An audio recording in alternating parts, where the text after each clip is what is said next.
is an interesting side issue. There is every possibility of papers becoming at last papers of worldwide circulation, so far as the language in which they are printed permits, with editions that will follow the sun and change into tomorrow's issue as they go, picking up literary criticism here, financial intelligence there, here tomorrow's story, and there tomorrow's scandal, and, like some vast intellectual garden roller, rolling out local provincialism at every revolution. This, for papers, in English at any rate, is merely a question of how long it will be before the price of the best writing, for journalistic purposes, rises actually or relatively above the falling cost of the long-distance electrical typesetting. Each of the local editions of these world-travelling papers, in addition to the identical matter that will appear almost simultaneously everywhere, will no doubt have its special matter and its special advertisements. Illustrations will be telegraphed just as well as matter, and probably a much greater use will be made of sketch and diagram than at present. If the theory advanced in this book that democracy is a transitory confusion be sound, there will not be one world paper of this sort only, like Moses' serpent after its miraculous struggle, but several, and as the non-provincial segregation of society goes on, these various great papers will take on more and more decided, specific characteristics, and lose more and more their local references. They will come to have not only a distinctive type of matter, a distinctive method of thought and a manner of expression, but distinctive fundamental implications, and a distinctive class of writer. This difference in character and tone renders the advent of any Napoleonic master of the newspaper world vastly more improbable than it would otherwise be. These specializing newspapers will, as they find their class, throw out many features that do not belong in that class.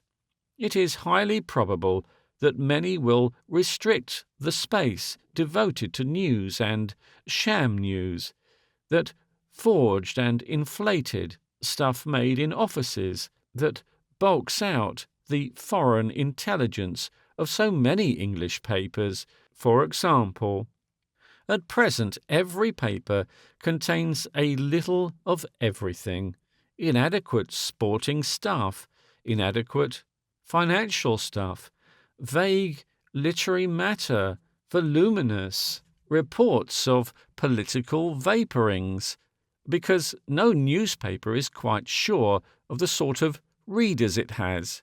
Probably no daily newspaper has yet a distinctive sort of reader. Many people, with their minds inspired by the number of editions which evening papers pretend to publish and do not, incline to believe that daily papers may presently give place to hourly papers, each with the last news of the last 60 minutes photographically displayed. As a matter of fact, no human being wants that, and very few are so foolish as to think they do. The only kind of news that any sort of people clamours for hot is financial and betting fluctuations, lottery lists and examination results, and the elaborated and cheapened telegraphic and telephonic system of the coming days, with tapes or phonographic to replace them in every post office and nearly every private house. So far from expanding this department will probably sweep it out of the papers altogether. One will subscribe to a news agency, which will wire all the stuff one cares to have so violently fresh into a phonographic recorder, perhaps, in some convenient corner. There, the thing will be in every house, beside the barometer, to hear or to ignore. With the separation of the function, what is left of the newspaper will revert to one daily edition, daily, I think, because of the power of habit to make the newspaper the specific business of some definite moments in the day. The breakfast hour, I suppose, or the up-to-the-town journey with most Englishmen now. Quite possibly someone will discover some day that there is now machinery for folding and fastening a paper into a form that will not inevitably get into the butter or lead to the bitterness in a railway carriage. This pitch of development reached, I incline to anticipate daily papers much more like the Spectator in form than these present mainsails of our public life. They will probably not contain fiction at all, and poetry only rarely, because no one but a partial imbecile wants these things in punctual daily doses, and we are anticipating an escape from a period of partial imbecility.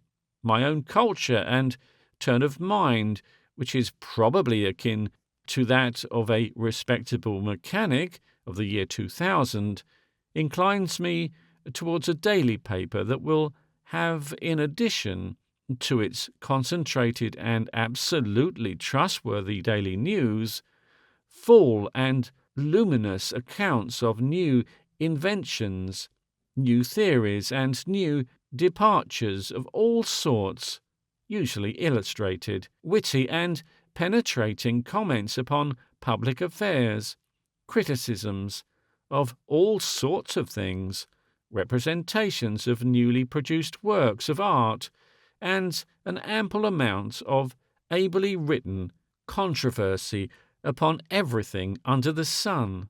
The correspondence columns, instead of being an exercising place for bores and conspicuous people who are not mercenary, will be the most ample, the most carefully collected, and the most highly paid of all departments in the paper.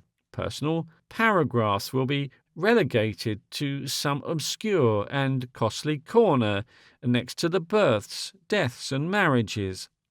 This paper will have, of course, many pages of business advertisements, and these will usually be well worth looking through, for the more intelligent editors of the days to come will edit this department just like any other, and classify their advertisements in a descending scale of freshness and interest that will also be an ascending scale of price.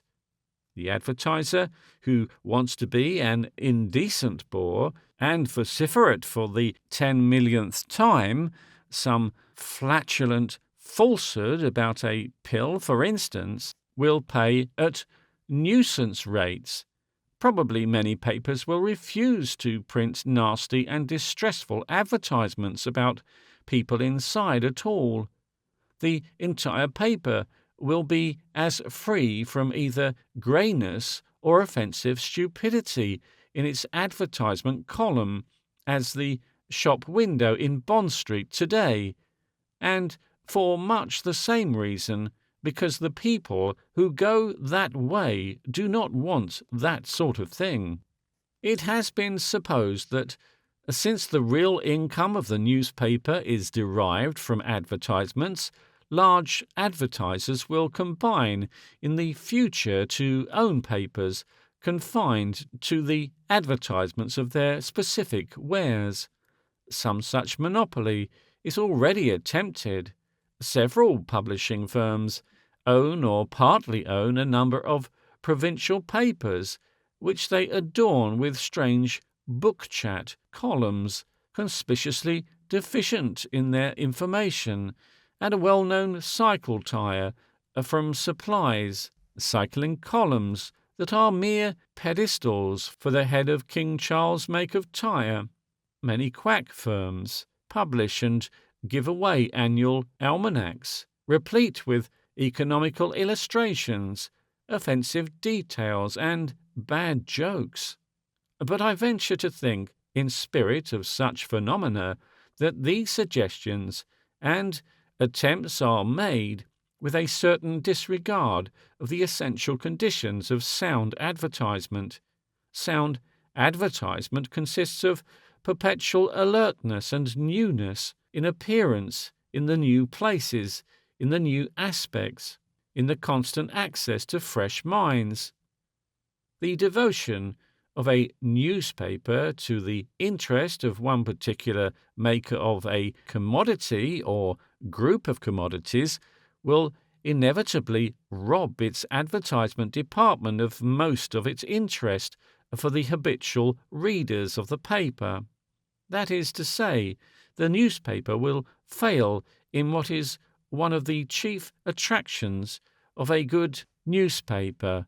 Moreover, such a devotion will react upon all the other matter in the paper, because the editor will need to be consistently alert to exclude seditious reflections upon the health extract of horseflesh or saved by boiling jam.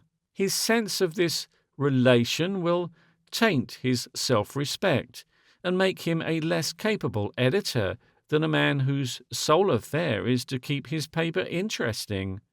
To these more interesting rival papers, the excluded competitor will be driven, and the reader will follow in his wake. There is little more wisdom in the proprietor of an article in popular demand buying or creating a newspaper to contain all his advertisements than in his buying a coal pit for the same purpose. Such a privacy of advertisement will never work. I think, on a large scale, it is probably at or near its maximum development now, and this anticipation of the advertiser-owned paper, like that of hourly papers and that wonderfully powerful cosmic newspaper syndicate, is simply another instance of prophesying based only on a present trend, an expansion of the obvious instead of an analysis of determining forces. End of footnote. But none of these tend to give it any greater political importance than it has now. And so, after all our considerations of the probable developments of the party machine give us only negative results, so long as the grey social confusion continues. Subject to that countenance, the party machine will probably continue as it is at present, and democratic states and governments follow the lines upon which they run at the present time. Now, how will the emergent class of capable men presently begin to modify the existing form of government in the ostensible democratic countries and democratic monarchies?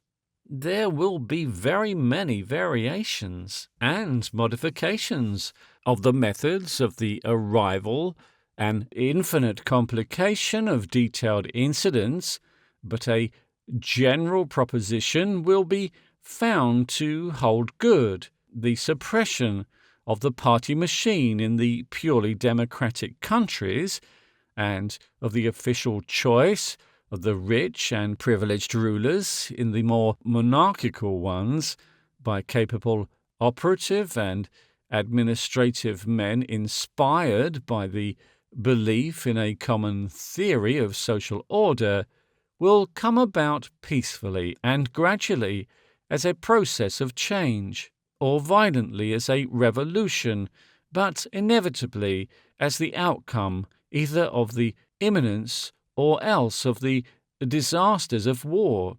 That all these governments of confusion will drift towards war with a spacious impulse and a final vehemence quite out of comparison, greater than the warlike impulses of former times, is a remarkable but by no means inexplicable thing.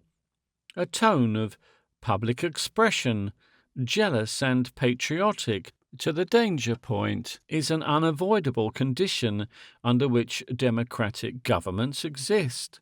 To be patriotically quarrelsome is imperative upon the party machines that will come to dominate the democratic countries.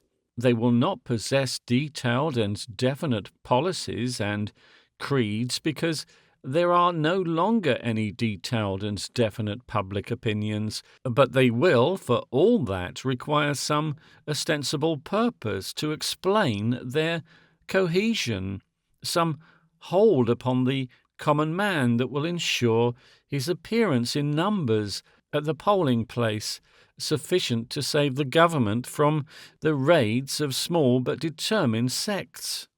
That hold can be only of one sort, without moral or religious uniformity, with material interests as involved and confused as a heap of spellicans. There remains only one generality for the politician's purpose, the ampler aspect of man's egotism, his pride in what he imagines to be his particular kind, his patriotism.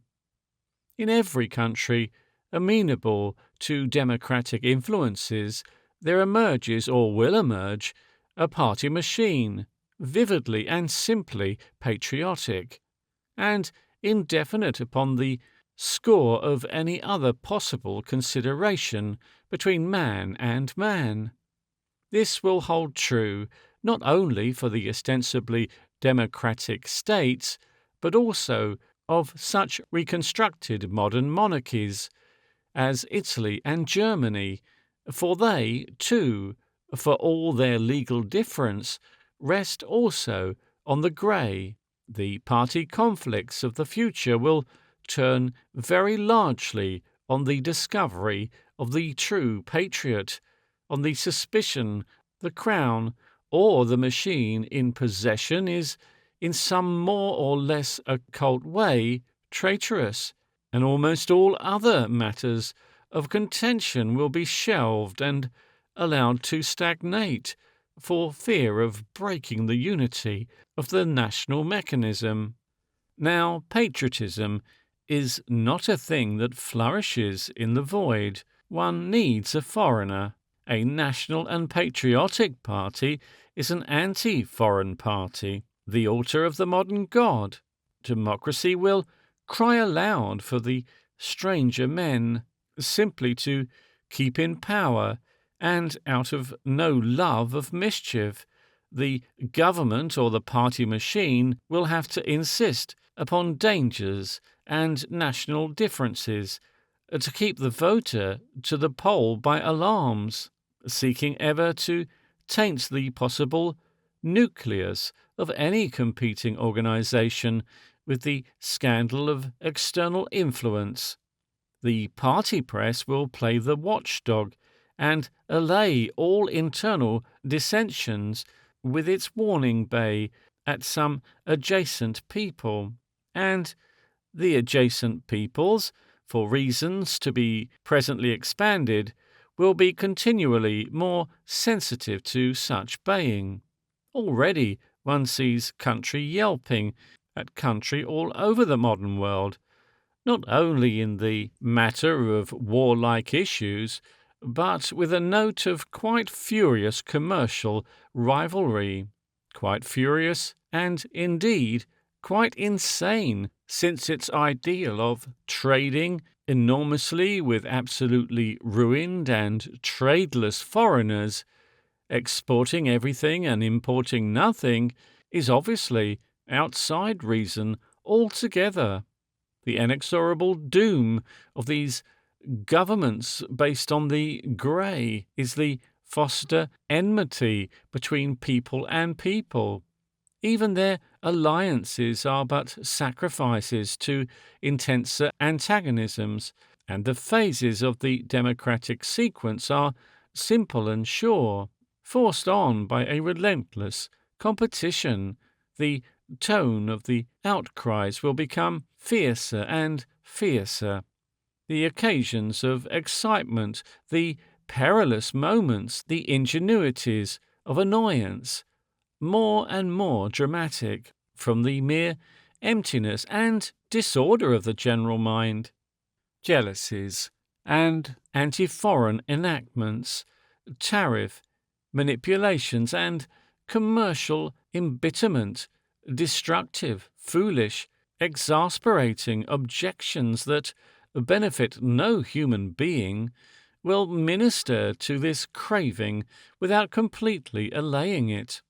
Never and ever nearer, the politicians of the coming times will force one another towards the verge, not because they want to go over it, not because anyone wants to go over it, but because they are, by their very nature, compelled to go that way, because to go in any other direction is to break up and lose power, and consequently, the final development of the democratic system, so far as intrinsic focus go, will be not the rule of the boss, nor the rule of the trust, nor the rule of the newspaper.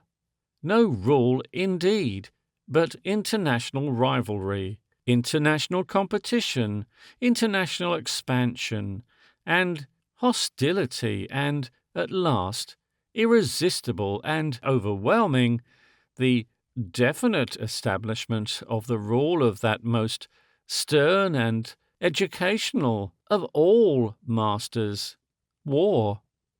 At this point, there opens a tempting path, and along it historical precedents, like a forest of notice boards, urge us to go.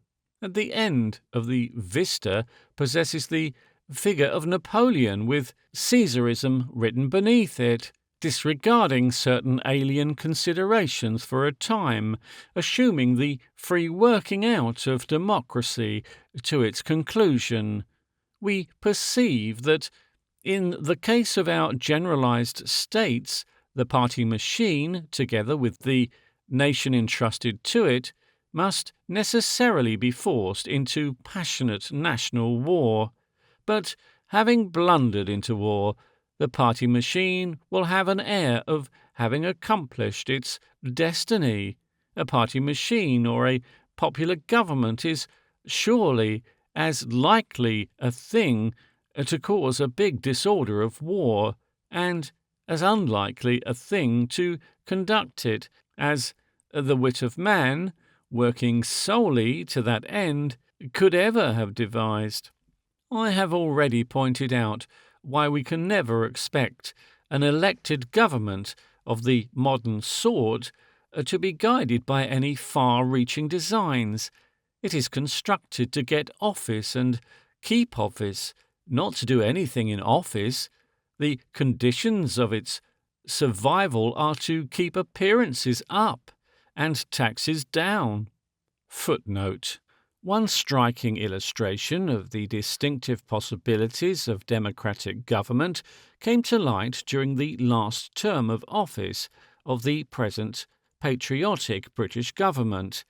As a demonstration of patriotism, large sums of money were voted annually for the purpose of building warships, and the patriotic common man paid the taxes gladly with a dream of irresistible naval predominance to sweeten the payment. But the money was not spent on warships, only a portion of it was spent, and the rest remained to make a surplus and warm the heart of the common man in his tax-paying capacity. This artful dodge was repeated for several years. The artful dodges now appear, no doubt, abjectly respected, and nobody in the most patriotic party so far evolved is a bit the worse for it. In the organising expedients of all popular governments, as in the prospectus of unsound companies, the disposition is to exaggerate the normal capital and the expense of the working efficiency. Democratic armies and navies are always short, and probably will always be short, of ammunition, paint, training, and reserve stores. Battalions and ships, since they count as units, are over numerous and go short-handed, and democratic army reform almost invariably works out to some device for multiplying units by fission and counting men 3 times instead of twice in some ingenious and plausible way. And this must be so, because the sort of men who come inevitably to power under democratic conditions are men trained by all the conditions of their lives to set appearances before realities, as at least to become utterly incapable of realities. End of footnote. And the care and management of army and navy is quite outside its possibilities. The military and naval professions in our typical modern state will subsist very largely upon tradition.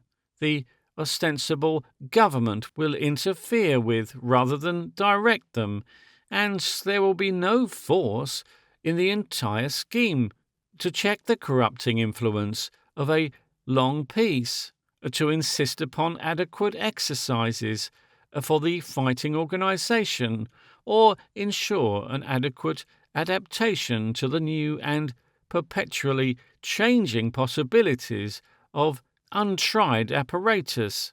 Incapable but confident and energetic persons having political influence will have been permitted to tamper with the various arms of service. The equipment will be largely devised to create an impression of efficiency in times of peace in the minds of the general voting public, and the really efficient soldiers will either have fretted themselves out of the army or have been driven out as political non-effectiveness, troublesome innovating persons anxious to spend money upon fads. So armed, the new democracy will blunder into war, and the opening stage of the next great war will be the catastrophic breakdown of the formal armies, shame and disasters, and a disorder of conflict between more or less equally matched masses of stupefied, scared, and infuriated people. Just how far the thing may rise from the value of an alarming and edifying incident to a universal catastrophe depends upon the special nature of the conflict, but it does not alter the fact that any considerable war is bound to be a bitter, appalling, highly educational and constitution-shaking experience for the modern democratic state. Now, foreseeing this possibility, it is easy to step into the trap of Napoleonic precedent. One hastens to foretell that either with the pressure of coming war or in the hour of defeat there will arise the man. He will be strong in action, epigrammatic in manner, personally handsome and continually victorious. He will sweep aside parliaments and demagogues, carry the nation to glory, reconstruct it as an empire, and hold it together by circulating his profile and organizing further successes. He will, I gather this from chance lights upon contemporary anticipations, codify everything, rejuvenate the papacy, or, at any rate, galvanize Christianity, organize learning in meek, intriguing academies of little men, and prescribe a wonderful educational system. The grateful nations will once more deify a lucky and aggressive egotism, and there the vision loses breath. Nothing of the sort is going to happen, or at any rate, if it happens, it will happen as an interlude, as no necessary part in the general progress of the human drama. The world is no more to be recast by chance individuals than a city is to be lit by skyrockets. The purpose of things emerges upon spacious issues, and the day of the individual leaders is past. The analogies and precedents that lead to one to forecast the coming of one-man dominions, the coming of such other parodies of Caesar's career as that misapplied and speedily futile chess champion, Napoleon, I contrived are false. They are false because they ignore two correlated things. First, the steady development of a new, quite unprecedented educated class as a necessary aspect of the expansion of science and mechanism, and secondly, the absolute revolution in the art of war that science and mechanism are bringing about. This later consideration the next chapter will expand, but here, in the interests of this discussion, we may in general terms anticipate its gist. War in the past has been a thing entirely different in its nature from what war with the apparatus of the future will be. It has been showy, dramatic, emotional, and restricted. A war in the future will be none of these things. War in the past was a thing of days and heroisms. Battles and campaigns rested in the hand of the great commander. He stood out against the sky, picturesquely on horseback, visibly controlling it all. A war in the future will be a question of preparation, of long years of foresight and disciplined imagination. There will be no decisive victory, but a vast diffusion of conflict. It will depend less and less on controlling personalities and driving emotions, and more upon the intelligence and personal quality of a great number of skilled men. All this the next chapter will expand, and either before or after, but at any rate in the shadow of war, it will become apparent, perhaps even suddenly, that the whole apparatus of power in the country is in the hands of a new class of intelligent and scientifically educated men. They will probably, under the development of warlike stresses, be discovered. They will discover themselves, almost surprisingly, with roads and railways, carts and cities, drains, food supply, electrical supply, and water supply, and with guns and such implements of destruction and intimidation as men scarcely dream of yet, gathered in their hands. And they will be discovered, too, with a growing common consciousness of themselves as distinguished from the grey confusion, a common purpose and implication that the fearless analysis of science is already bringing to light.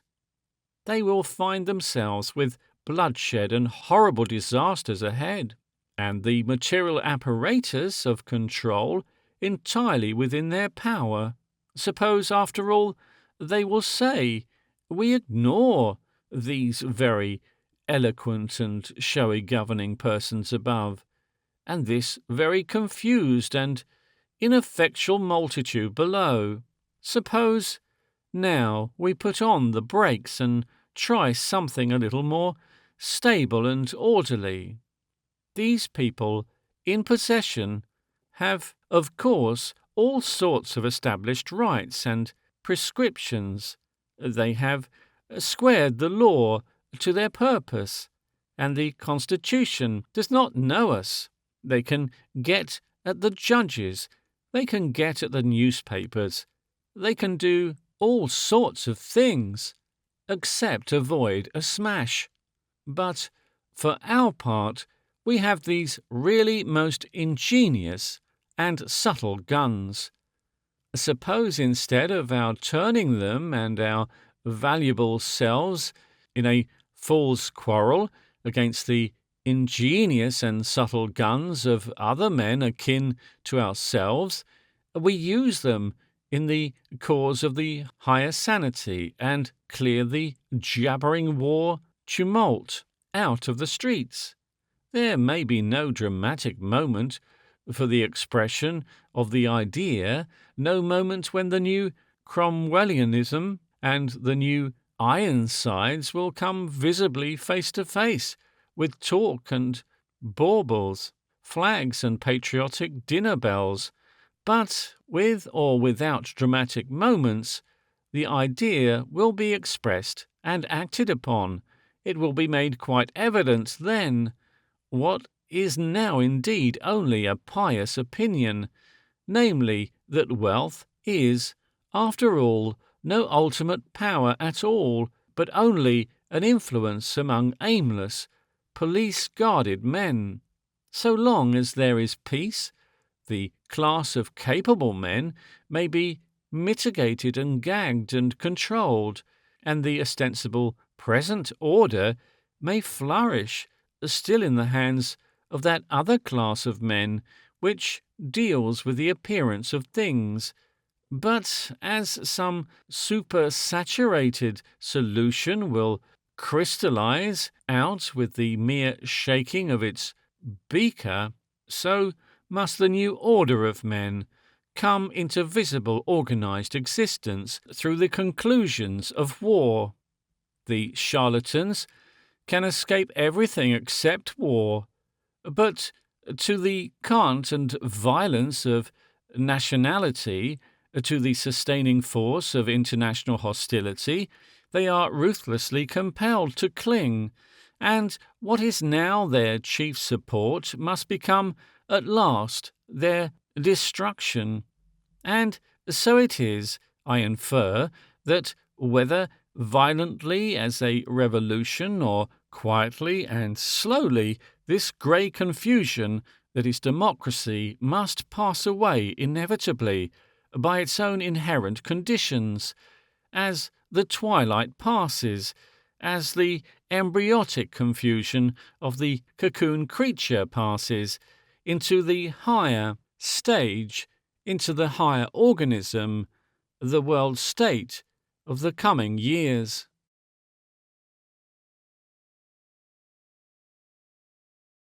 Chapter 6. War. In shaping anticipations of the future of war, there arises a certain difficulty about the point of departure.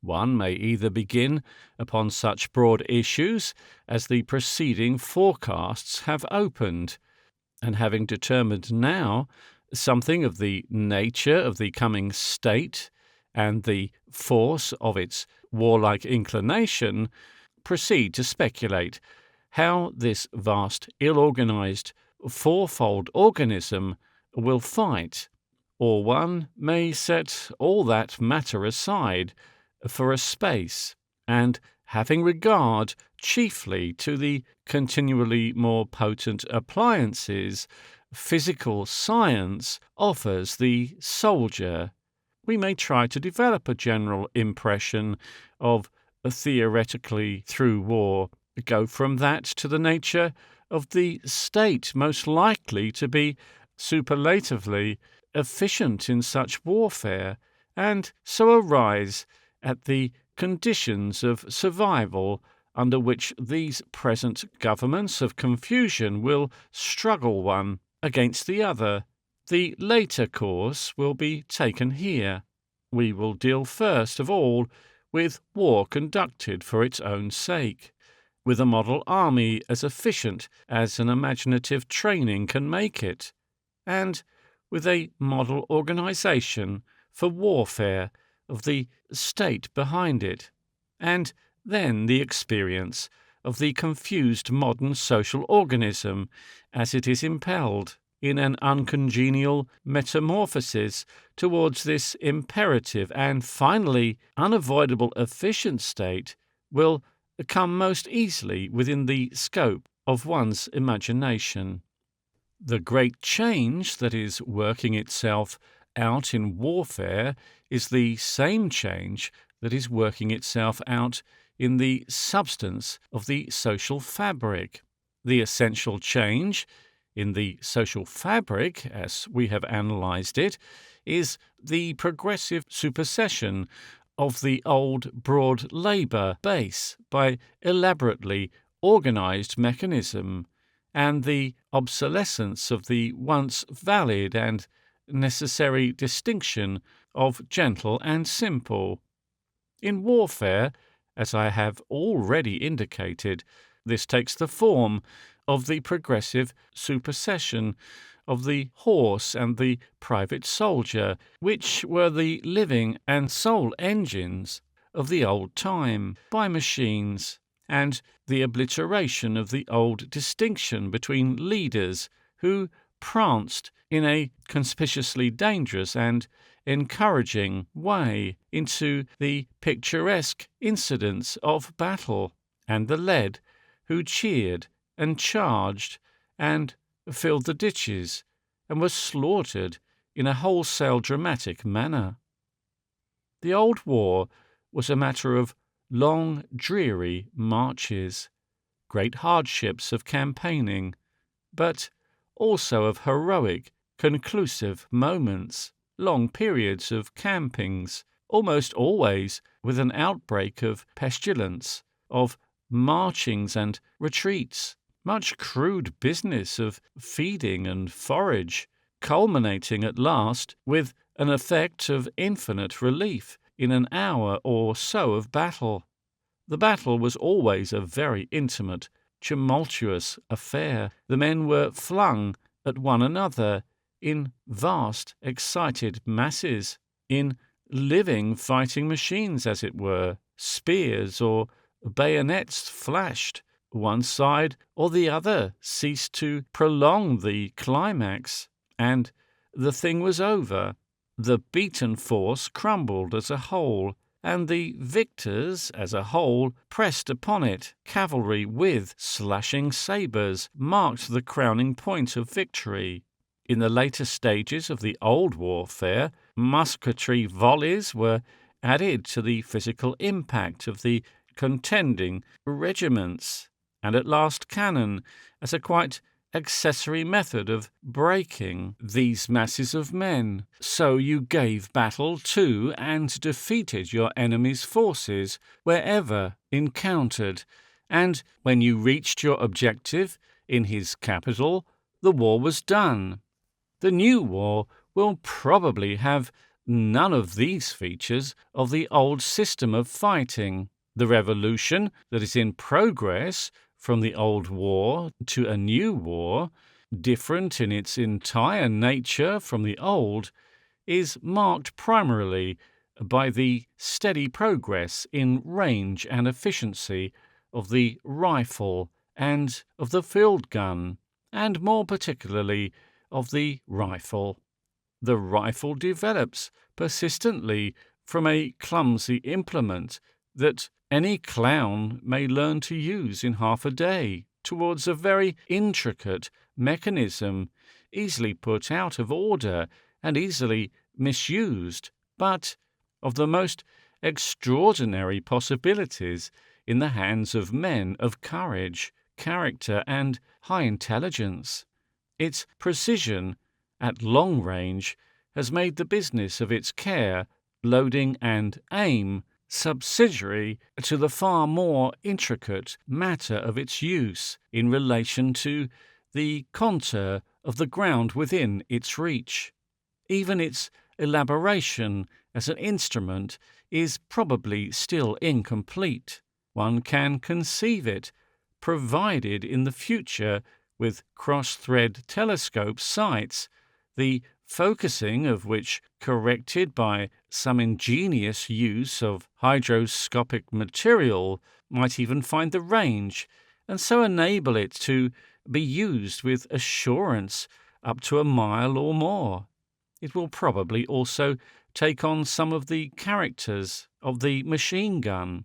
It will be used either for single shots or to quiver and send a spray of almost simultaneous bullets out of a magazine evenly and certainly over any small area the rifleman thinks advisable. It will probably be portable by one man, but there is no reason, really, except the bayonet tradition, the demands of which may be met in other ways, why it should be in the instrument of one sole man. It will just as probably be slung with its ammunition and equipment upon bicycle wheels, and be the common care of 2 or more associated soldiers.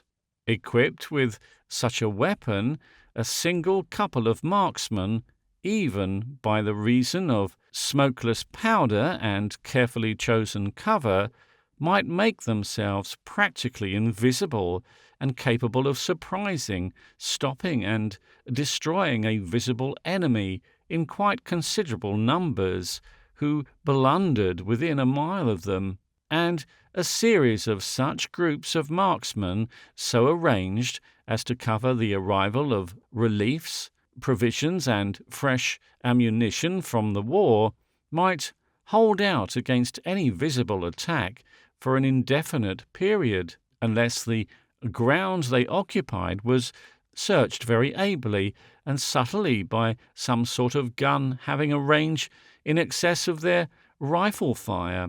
If the ground they occupied were to be properly tunnelled and trenched, even that might not avail, and there would be nothing for it but to attack them by an advance under cover either of the night or of darkness caused by smoke shells, or by the burning of cover about their position.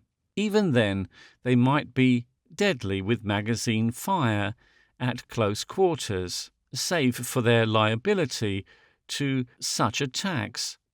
A few hundreds of such men could hold positions of a quite vast extent, and a few thousand might hold a frontier. Assuredly, a mere handful of such men could stop the most multitudinous attack or cover the most disorderly retreat in the world, and even when some ingenious, daring, and lucky night assault had at last ejected them from a position, dawn would simply restore to them the prospect of reconstituting in new positions their enormous advantage of defence.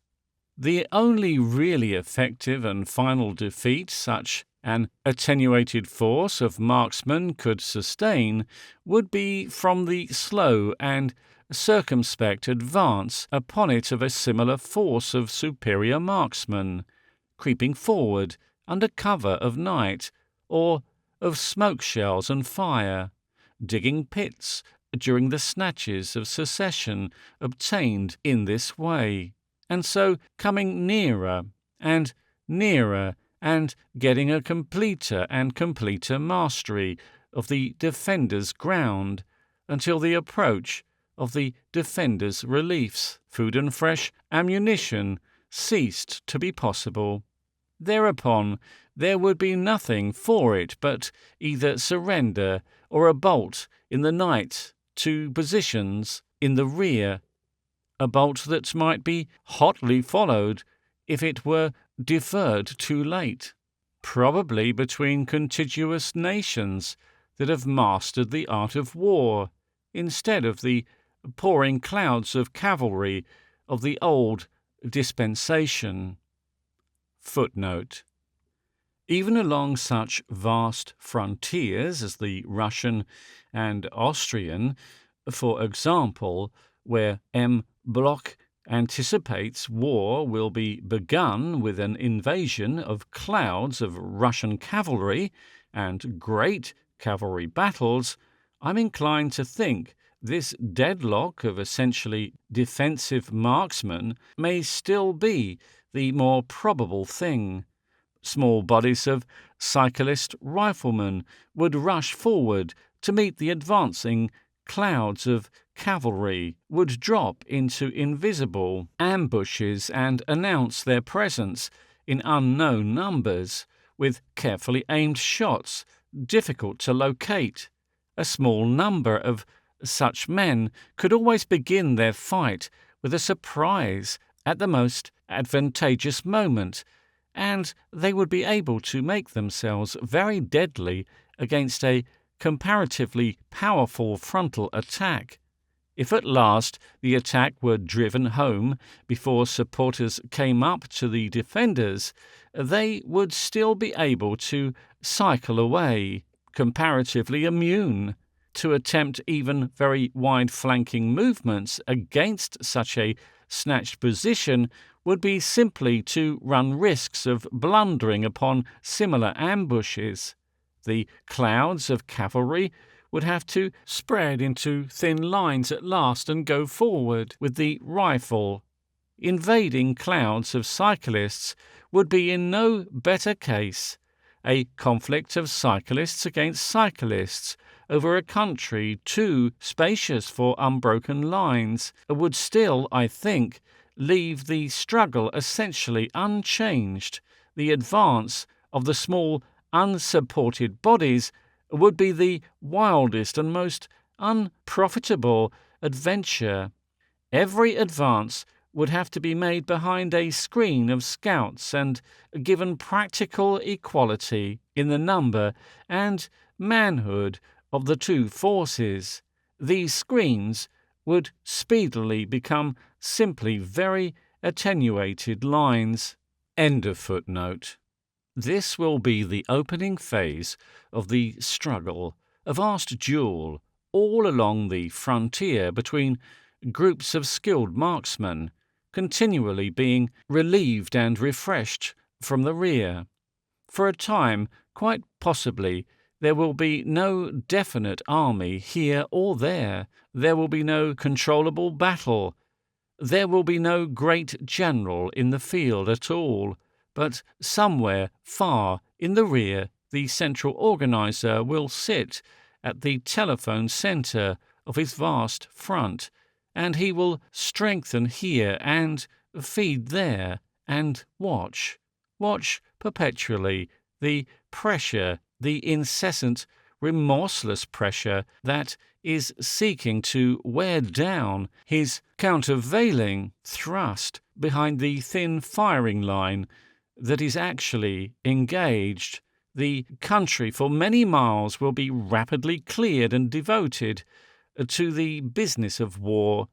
Big machines will be at work making second, third, and fourth lines of trenches that may be needed if presently the firing line is forced back, spreading out transverse paths for the swift lateral movement of the cyclist who will be in perpetual alertness to relieve sudden local pressures, and all along those great motor roads our first anticipations sketched there will be a vast and rapid shifting to and fro of big and very long-range guns.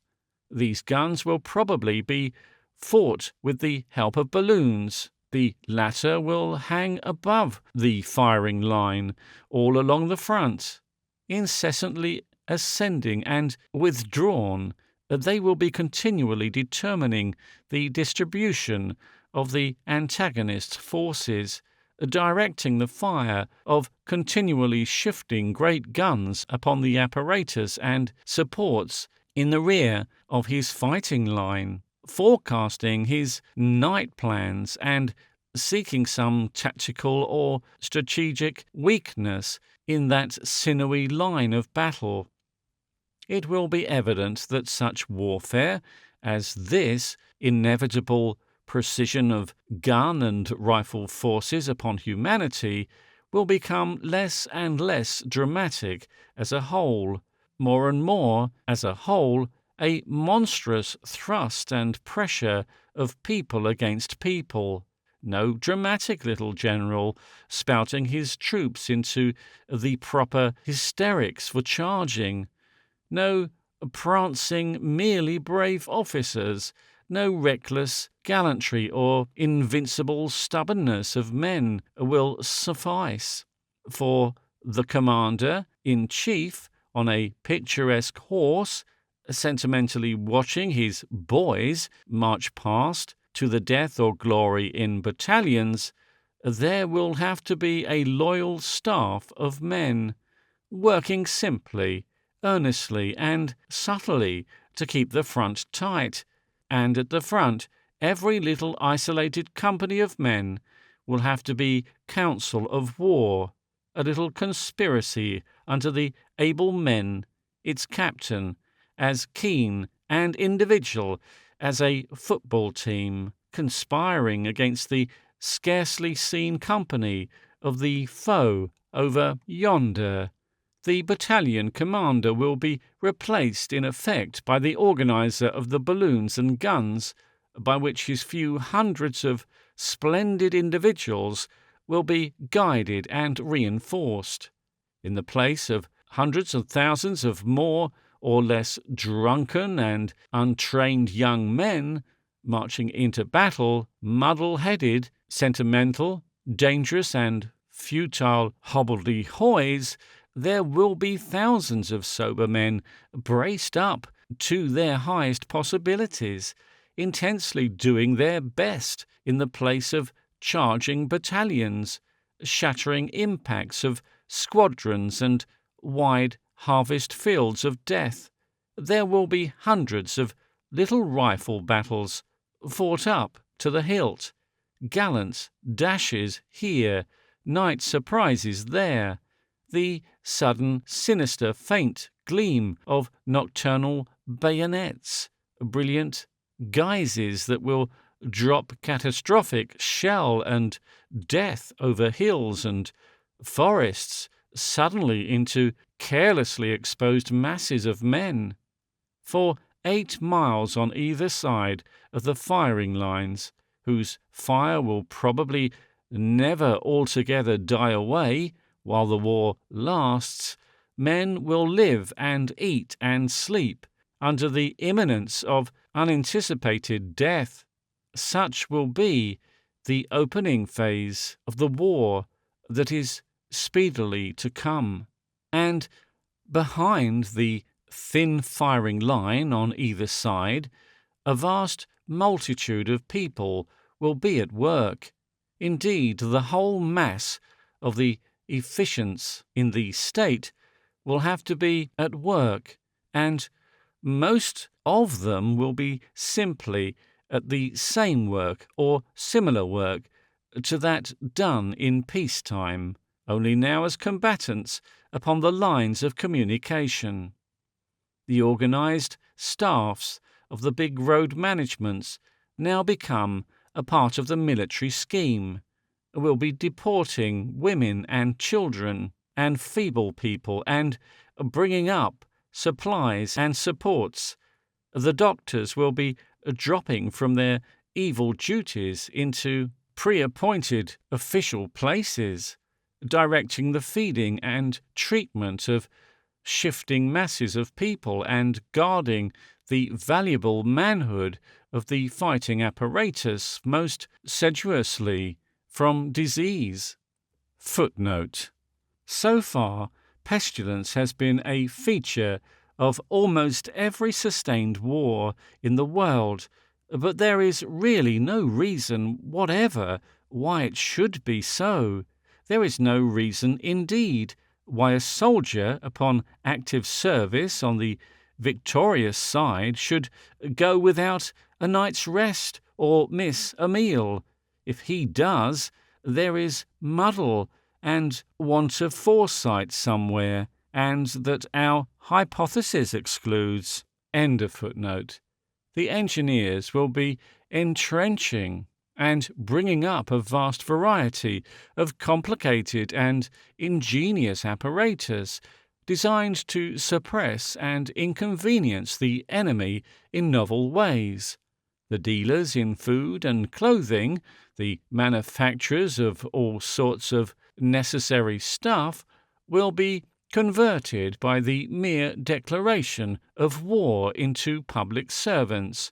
A practical realization of socialistic conceptions will quite inevitably be forced upon the fighting state, the state that is not incorporated with its fighting organization, all its able-bodied manhood, and all its material substance, its roads, vehicles, engineers, foundries, and all its resources of food and clothing, the state which, at the outbreak of war, has to bargain with railway and shipping companies, replace experienced station masters by inexperienced officers, and haggle against alien interests for every sort of supply, will be at an overwhelming disadvantage against a state which has emerged from the social confusion of the present time,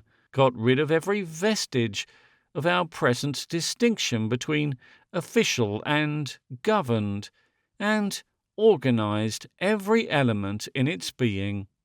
I imagine that in this ideal war, as compared with the war of today, there will be a very considerable restriction of the rights of the non-combatant.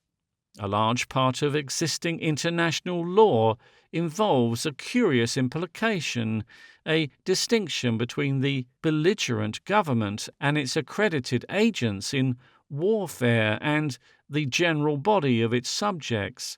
There is a disposition to treat the belligerent government, in spite of the democratic status of many states, as not fully representing its people, to establish a sort of world citizenship in the common mass outside the official and military class. Protection of the non-combatant and his property comes at last, in theory at last, within a measurable distance of notice boards. Combatants are requested to keep off the grass. This disposition I ascribe to a recognition of that obsolescence and inadequacy of the formal organization of states, which has already been discussed in this book.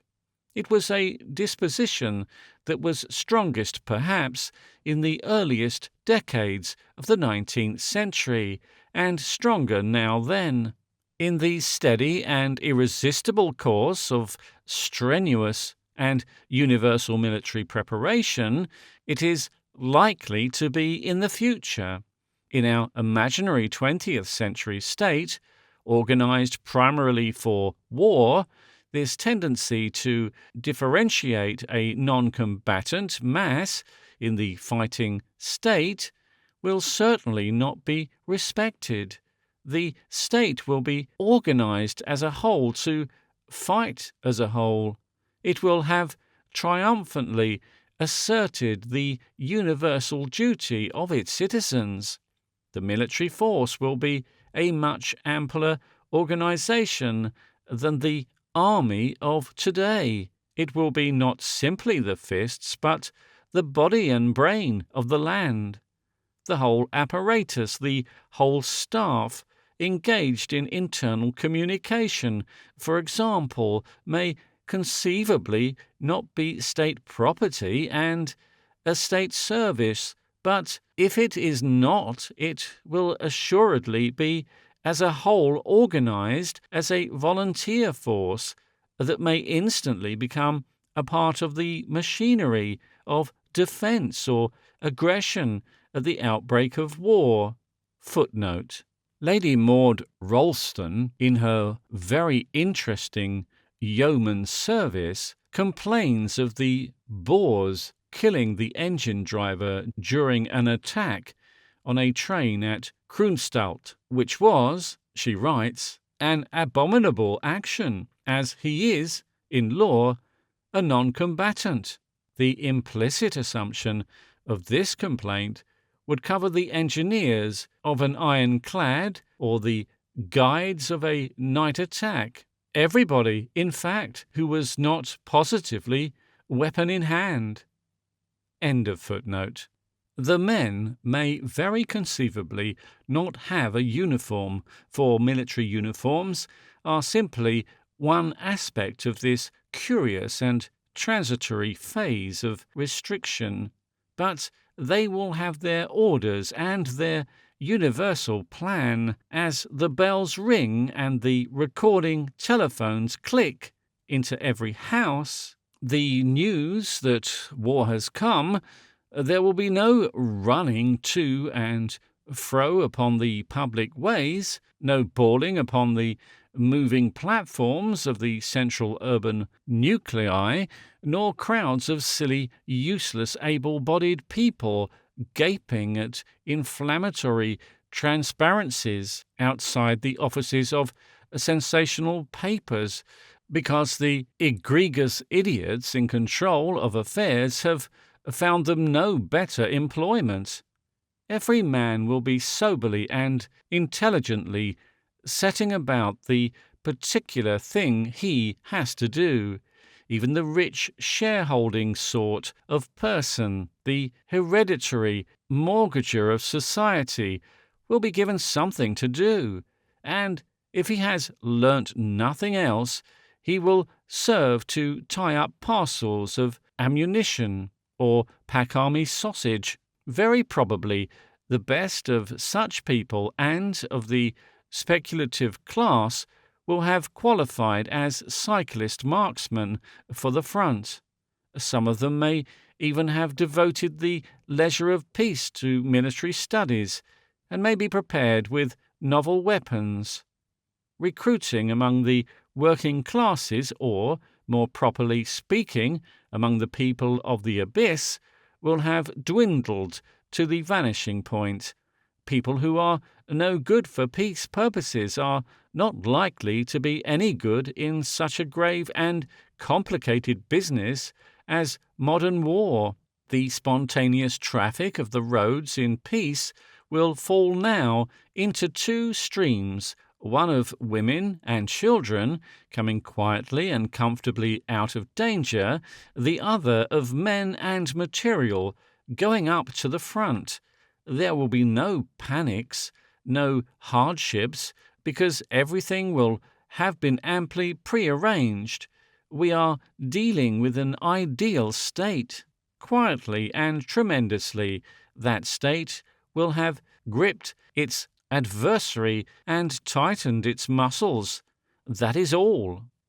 Now, the strategy of the new sort of war in its opening phase will consist mainly in very rapid movements of guns and men behind that thin screen of marksmen, in order to deal suddenly and unexpectedly some forcible blow, to snatch at some position into which guns and men may be thrust to outflank and turn to the advantage of the ground against some portion of the enemy's line.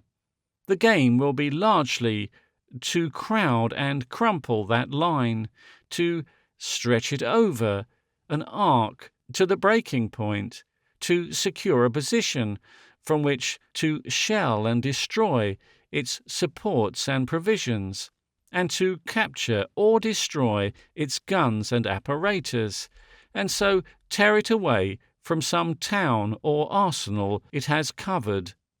And a factor of primary importance in this warfare, because of the importance of seeing the board, a factor which will be enormously stimulated to develop in the future, will be the aerial factor.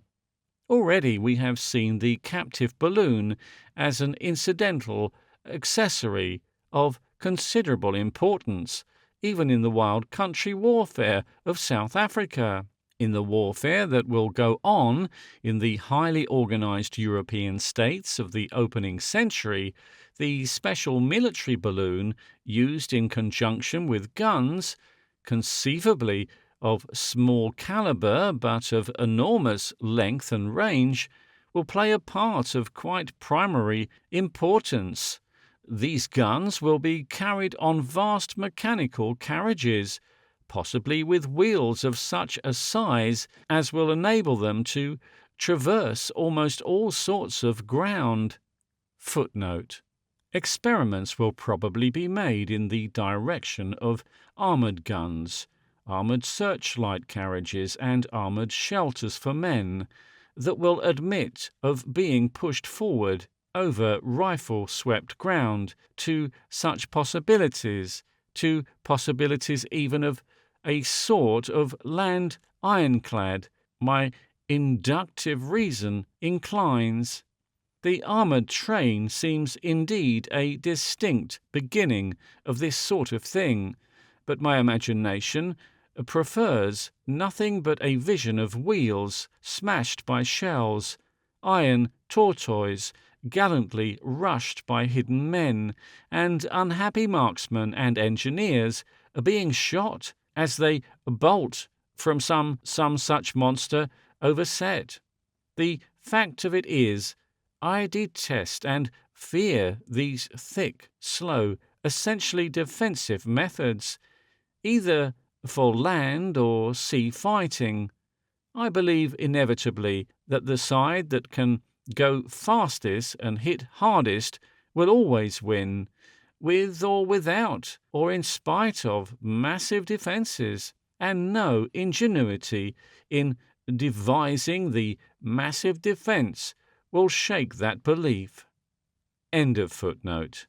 The aeronauts, provided with large-scale maps of the hostile country, will mark down the gunners below the precise point upon which to direct their fire, and over hill and dale the shell will fly, 10 miles it may be, to its billet, camp massing night attack, or advancing gun. Great multitudes of balloons will be the Argus eyes of the entire military organism, stalked eyes with a telescopic nerve in each stalk, and at night they will sweep the country with searchlights and come soaring before the wind with hanging flares. Certainly they will be steerable. Moreover, when the wind admits, there will be freely moving, steerable balloons, wagging little flags to their friends below, and so far as the resources of the men on the ground go, the balloons will be almost invulnerable. The mere perforation of balloons with shot does them little harm, and the possibility of hitting a balloon that is drifting about at a practically unsustainable distance and height so precisely as to blow it to pieces with a timed shell, and to do this in the little time before it is able to give simple and precise instructions as to your range and position to the unseen gunners it directs, is certainly one of the most difficult and trying undertakings for an artilleryman. that one can well imagine. I am inclined to think that the many considerations against a successful attack on balloons from the ground will enormously stimulate enterprise and invention in the direction of directable aerial devices that can fight. Few people, I fancy, who know the work of Langley, Lilienthal Pilcher, Maxim, and Chanute, but will be inclined to believe that long before the year AD 2000, and very probably before 1950, a successful aeroplane will have soared and come home safe and sound. Directly that is accomplished, the new invention will be most assuredly applied to war. The nature of things that will ultimately fight in the sky is a matter for curious speculation. We begin with the captive balloon. Against that, the navigatable balloon will presently operate. I am inclined to think the practicable navigatable balloon will be first attained by the use of a device already employed by nature in the swimming bladder of fishes.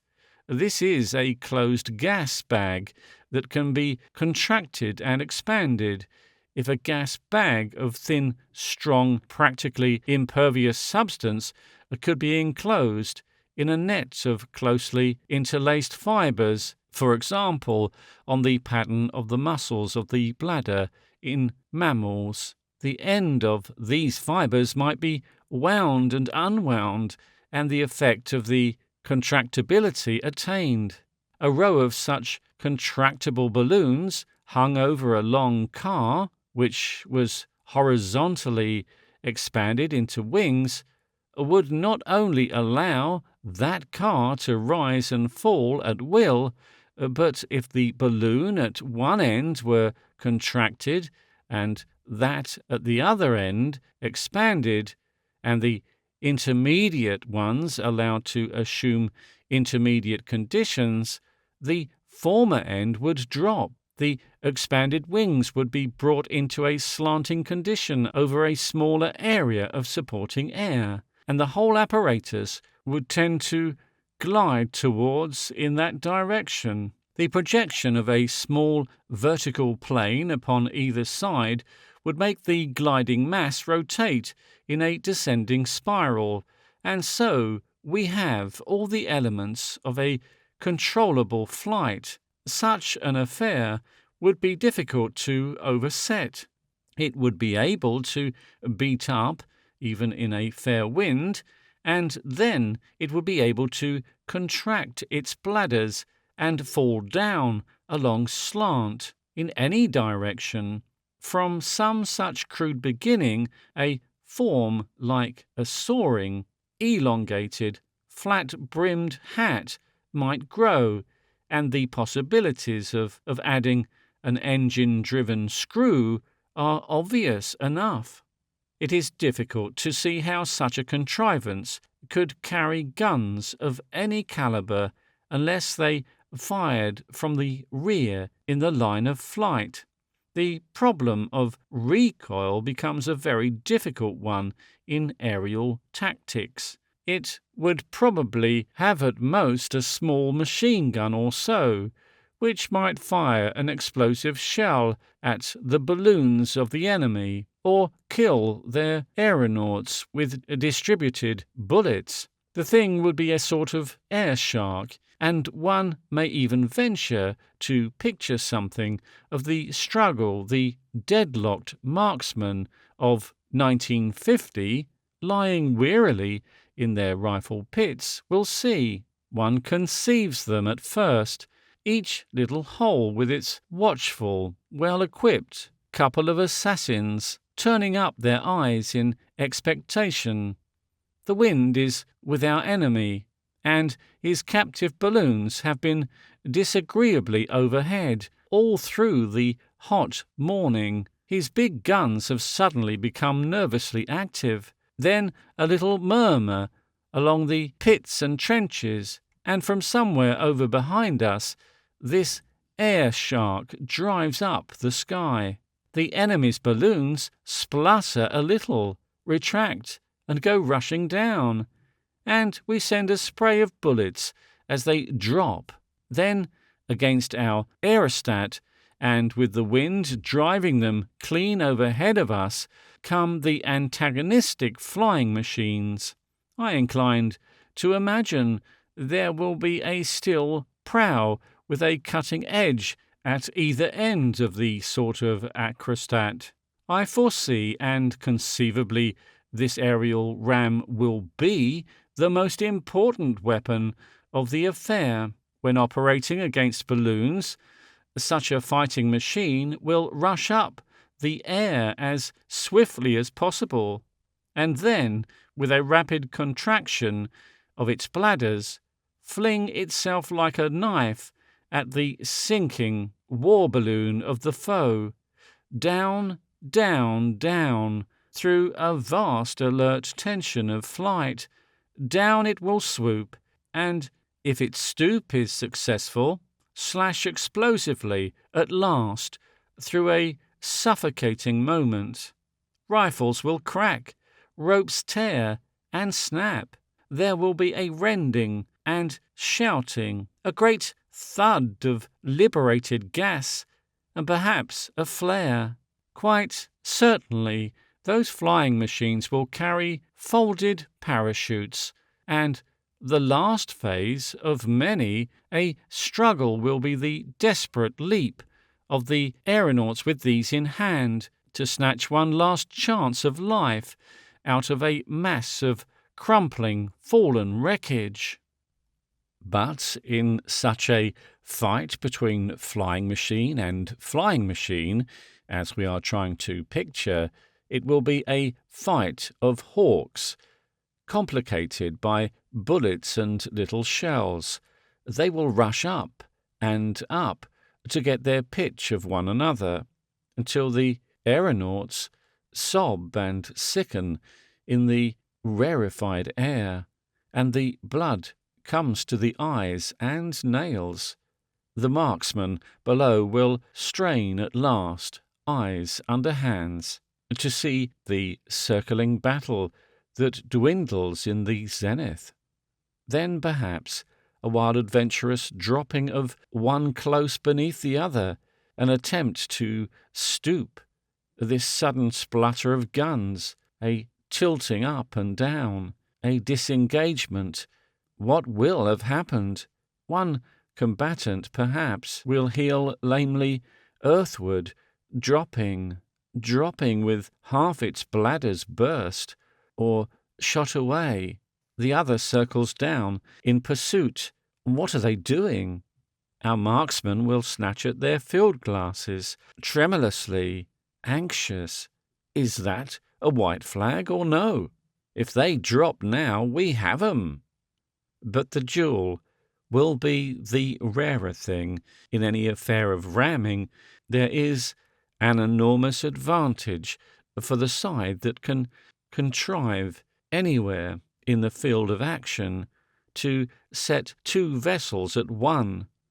The mere accent of one flying ram from one side will assuredly slip the leashes of two on the other, until the manoeuvring squadrons may be as thick as starlings in October. They will wheel and mount. They will spread and close. There will be elaborate manoeuvres for the advantage of the wind. There will be sudden drops to the shelter of entrenched guns. The actual impact of battle will be an affair of moments. They will be awful moments, but not more terrible, not more exacting of manhood than the moments that will come to men when there is, and it has not as yet happened on this earth, equal fighting between properly manned and equipped ironclads at sea and the well-bred young gentlemen of means who are privileged to officer the British Army nowadays will be no more good at this sort of thing than they are at controversial theology or electrical engineering or anything else that demands a well-exercised brain. Once the command of the air is obtained by one of the contending armies, the war must become a conflict between a seeing host and one that is blind.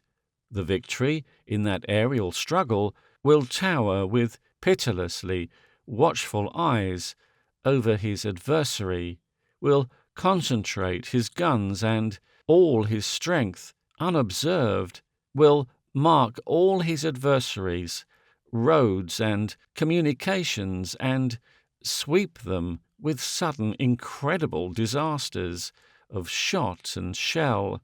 The moral effects of this predominance will be enormous all over the long country, not simply at his frontier, but everywhere. The victor will soar.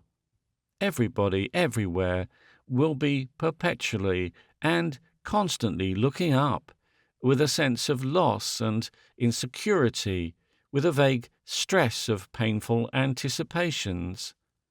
By day, the victor's aeroplanes will sweep down upon the apparatus of all sorts in the adversary's rear, and will drop explosive and incendiary matters upon them. Footnote: or in deference to the rules of war, fire them out of guns of trivial carrying power. End of footnote. So that no apparatus or camp or shelter will any longer be safe. At night, the high-floating searchlights will go to and fro and discover and check every desperate attempt to relieve or feed the exhausted marksmen of the fighting line. The phase of tension will pass, that weakening opposition will give, and the war, from a state of mutual pressure and petty combat, will develop into the collapse of the defensive lines. A general advance will occur under the aerial van. Ironclad road fighting machines may perhaps play a considerable part in this, and the enemy's line of marksmen will be driven back, or starved into surrender, or broken up and hunted down. As the superiority of the attack becomes week by week more and more evident, its assaults will become more dashing and far-reaching. Under the moonlight and the watching balloons, there will be swift, noiseless rushes of cycles, precipitate dismounts, and the never-to-be-quite-abandoned bayonet will play its part. And now, men on the losing side will thank God for the reprieve of a pitiless wind, for lightning, thunder, and rain, for any elemental disorder that will, for a moment, lift the descending scale. Then, under banks of fog and cloud, the victorious advance will pause and grow peeringly watchful and nervous, and mud-stained, desperate men will go splashing forward into an elemental blackness, rain or snow, like a benediction on their faces, blessing the primordial savagery of nature that can still set aside the wisest devices of men, and give the unthrifty one last desperate chance to get their own again or die. Such adventures may rescue pride and honor, may cause momentary dismay in the victory and palliate disaster, but they will not turn back the advance of the victors, or twist inferiority into victory. Presently the advance will resume. With that advance, the phase of indecisive contest will have ended, and the second phase of the new war, the business of forcing submission will begin. This should be more easy in the future even than it has proved in the past, in spite of the fact that central governments are now elusive and small bodies of rifle-armed guerrillas far more formidable than ever before. It will probably be brought about in a civilized country by the seizure of the vital apparatus of the urban regions, the water supply, the generating stations for electricity, which will supply all the heat and warmth of the land, and the chief ways used in food distribution. Through these expedients, even while the formal war is still in progress, an irresistible pressure upon a local population will be possible, and it will be easy to subjugate or to create afresh local authorities who will secure the invader from any danger of a guerrilla warfare upon his rear. Through that sort of an expedient and even very obdurate loser will be got down to submission, area by area. With the destruction of its military apparatus and the prospective loss of its water and food supply, however, the defeated civilized state will probably be willing to seek terms as a whole and bring the war to a formal close. In cases where, instead of contiguous frontiers, the combatants are separated by the sea, the aerial struggle will probably be preceded or accompanied by a struggle for the command of the sea. Of this warfare there have been many forecasts. In this, as in all the warfare of the coming time, imaginative foresight, a perpetual alteration of tactics, a perpetual production of unanticipated devices will count enormously. Other things being equal, victory will rest with the force mentally most active. What kind of ship may chance to be prevalent when the great naval war comes is hard guessing, but I incline to think that the naval architects of the ablest peoples will concentrate more and more upon speed and upon range and penetration, and above all upon precision of fire. I seem to see a light type of ironclad, armoured thickly only over its engines and magazines, murderously equipped, and with a ram as alert and deadly as a striking snake. In the battles of the open, she will have little to fear from the slow fumbling treacheries of the submarine. She will take as little heed of the chance of a torpedo as a barefooted man in battle does of the chance of a fallen dagger in his path.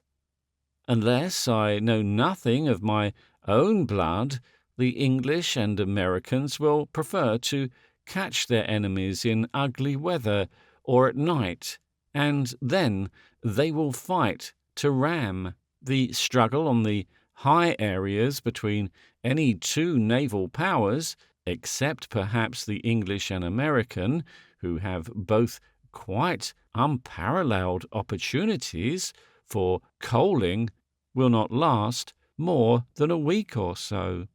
One or other force will be destroyed at sea, driven into its ports and blockaded there, or cut off from its supply of coal or other force generator, and hunted down to fight or surrender. An inferior fleet that tries to keep elusively at sea will always find a superior fleet between itself and coal, and will either have to fight at once or be shot into surrender as it lies helpless on the water. Some commerce-destroying enterprise on the part of the loser may go on, but I think the possibilities of that sort of thing are greatly exaggerated. The world grows smaller and smaller. The telegraph and telephone go everywhere. Wireless telegraphy opens wider and wider possibilities to the imagination. And how the commerce destroyer is to go on for long without being marked down, headed off, cut off from coal, and forced to fight or surrender, I do not see. The commerce destroyer will have a very short run. It will have to be an exceptionally good and costly ship in the first place. It will be finally sunk or captured, and altogether I do not see how that sort of thing will pay when once the command of the sea is assured. A few weeks will carry the effective frontier of the strongest power up to the coastline of the weaker, and permit of the secure resumption of the oversea trade of the former, and then will open a second phase of naval warfare in which the submarine may play a larger part. I must confess that my imagination, in spite of spurring, refuses to see any sort of submarine doing anything but suffocate its crew and founder at sea. It must involve physical inconvenience of the most demoralizing sort, simply to be in one for any length of time. A first-rate man who has been breathing carbonic acid and oil vapor under a pressure of 4 atmospheres becomes presently a second-rate man. Imagine yourself in a submarine that has ventured a few miles out of port. Imagine that you have headache and nausea, and that some ship of the Cobra type is flashing itself and its searchlights about whenever you come up to surface, and promptly tearing down on your descending bubbles with a ram, travelling perhaps a tail of grapples or a net as well. Even if you get their boat, these nicely aerated men you are fighting know they have a 4-to-1 chance of living, while for your submarine to be got is certain death. You may, of course, throw out a torpedo or so with as much chance of hitting vitally as you would have if you were blindfolded, turned round 3 times and told to fire revolver shots at a charging elephant. The possibility of sweeping for a submarine with a seine would be vividly present in the minds of a submarine crew. If you are near shore, you will probably be near rocks, an unpleasant complication in a hurried drive. There would probably very soon be boats out too, seeking with a machine gun or pom-pom for a chance at your occasional emergent conning tower. In no way can a submarine be more than purblind. It will be, in fact, practically blind. Given a derelict ironclad on a still night within sight of land, a carefully handled submarine might succeed in groping its way to it and destroying it. But then it would be much better to attack such a vessel and capture it boldly with a few desperate men on a tug. At the utmost, the submarine will be used in narrow waters, in rivers, or in fluster, or destroy ships in harbour, or with poor, spirited crews. That is to say, it will simply be an added power in the hands of the nation that is predominant at sea, and even then it can be merely destructive, while a sane and high-spirited fighter will always be dissatisfied if, with an indisputable superiority of force, he fails to take. Footnote: a curious result may very possibly follow a success of submarines on the part of a naval power finally found to be weaker and defeated. The victorious power might decide that a narrow sea was no longer, under the new conditions, a comfortable boundary line, and might insist on marking its boundary along the high water mark of its adversaries' adjacent coasts. End of footnote. No, the naval warfare of the future is for light, swift ships, almost reckless, not defensive, and with splendid guns and gunners. They will hit hard and ram, and warfare, which is taking the cover on land, will abandon it at sea, and the captain and the engineer and the gunner will have to be all of the same sort of men, capable, headlong men with brains and no ascertainable social position. They will differ from the officers of the British Navy in the fact that the whole male sex of the nation will have been ransacked to get them. The incredible stupidity that closes all but a menial position in the British Navy to the sons of those who cannot afford to pay $100 a year for them for some years necessarily brings the individual quality of the British naval officer below the highest possible, quite apart from the deficiencies that must exist on account of the badness of secondary education in England. The British naval officer and engineer are not made the best of, good as they are. Indisputably, they might be infinitely better both in quality and training. The smaller German navy probably has an ampler pick of men relatively, is far better educated, less confident and more strenuous, but the abstract navy I am here writing of will be superior to either of these, and, like the American, in the absence of any distinction between officers and engineers, the officer will be an engineer.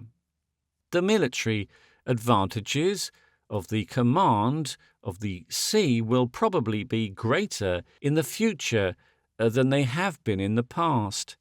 A fleet with aerial supports would be able to descend upon any portion of the adversary's coast it chose, and to dominate the country inland for several miles with its gunfire. All the enemy's sea-coast towns would be at its mercy. It would be able to effect landing and send raids of cyclist marksmen inland whenever a weak point was discovered. Landings will be enormously easier than they have ever been before. Once a wedge of marksmen has been driven inland, they would have all the military advantages of the defence when it came to eject them. They might, for example, encircle and block some fortified post and force only and disastrous attempts to relieve it. The defensive country would stand at bay, tethered against any effective counterblow, keeping guns, supplies, and men in perpetual and distressing movement to and fro along its sea frontiers. Its soldiers would get uncertain rest, irregular feeding, unhealthy conditions of all sorts in hastily made camps. The attacking fleets would divide and reunite, break up and vanish, amazingly reappear. The longer the defender's coast, the more wretched his lot. Never before in the world's history was the command of the sea worth what it is now. But the command of the sea is, after all, like military predominance on land, to be assured only by superiority of equipment in the hands of a certain type of man, a type of man that it becomes more and more impossible to improvise, that a country must live for through many years, and that no country on earth at present can be said to be doing its best possible to make. All this elaboration of warfare lengthens the scale between theoretical efficiency and absolute unpreparedness. There was a time when any tribe that had men and spears was ready for war, and any tribe that had some cunning or emotion at command might hope to discount any little disparity in numbers between itself and its neighbour. Luck and stubbornness and the incalculable counted for much. It was half the battle not to know you were beaten, and it is so still. Even today, a great nation, it seems, may still make its army the plaything of its gentlefolk, abandon important military appointments to feminine intrigue, and trust cheerfully to the homesickness and essential modesty of its influential people and the simpler patriotism of its colonial dependencies when it comes at last to the bloody and wearisome business of muddling through. But these days of the happy-go-lucky optimist are near their end. War is being drawn into the field of the exact sciences. Every additional weapon, every new complication of the art of war intensifies the need of deliberate preparation and darkens the outlook of a nation of amateurs. Warfare in the future, on sea or land alike, will be much more one-sided than it has ever been in the past, much more of a foregone conclusion. Save for a national lunacy, it will be brought about by the side that will win, and because that side knows that it will win. More and more, it will have the quality of surprise, of pitiless revelation. Instead of the seesaw, the bickering interchange of battles of the old time will come swiftly and amazingly, blow and blow and blow, no pause, no time for recovery, disasters cumulative and irreparable. The fight will never be in practice between equal sides, never be that theoretical deadlock we have sketched, but a fight between the more efficient and less efficient, between the more inventive and more traditional, while the victors, disciplined and grimly intent, full of the sombre yet glorious delight of a grave thing well done, will, without shouting or confusion, be fighting like one great national body. The losers will be taking that pitiless exposure of helplessness in such a manner as their natural culture and character may determine. War, for the losing side, will be an unspeakable, pitiable business. There will be, first of all, the coming of the war, the wave of excitement, the belligerent shouting of the unemployed inefficients, the flag-waving, the secret doubts, the eagerness for hopeful news, the impatience of the warning voice.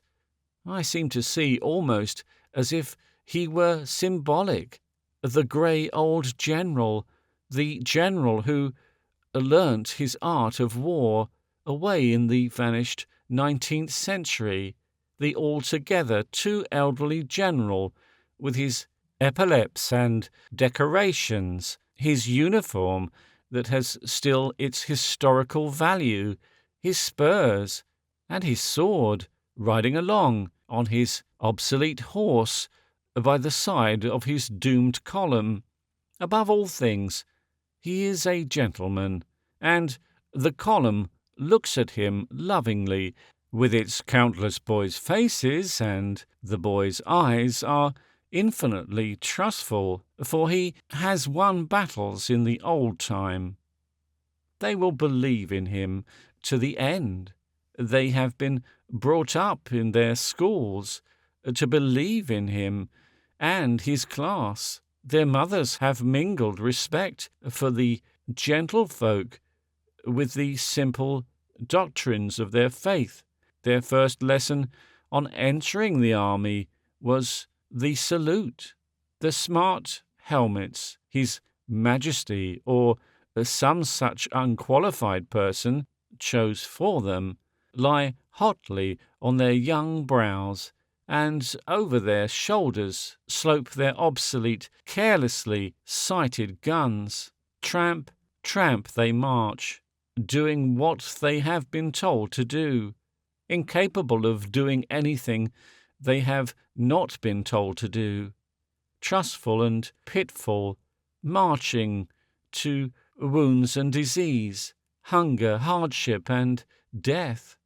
They know nothing of what they are going to meet, nothing of what they will have to do. Religion and the ratepayer and the rights of the parent, working through the instrumentally of the best club in the world, have kept their souls and minds, if not untainted, at least only harmlessly veneered with the thinnest sham of training or knowledge.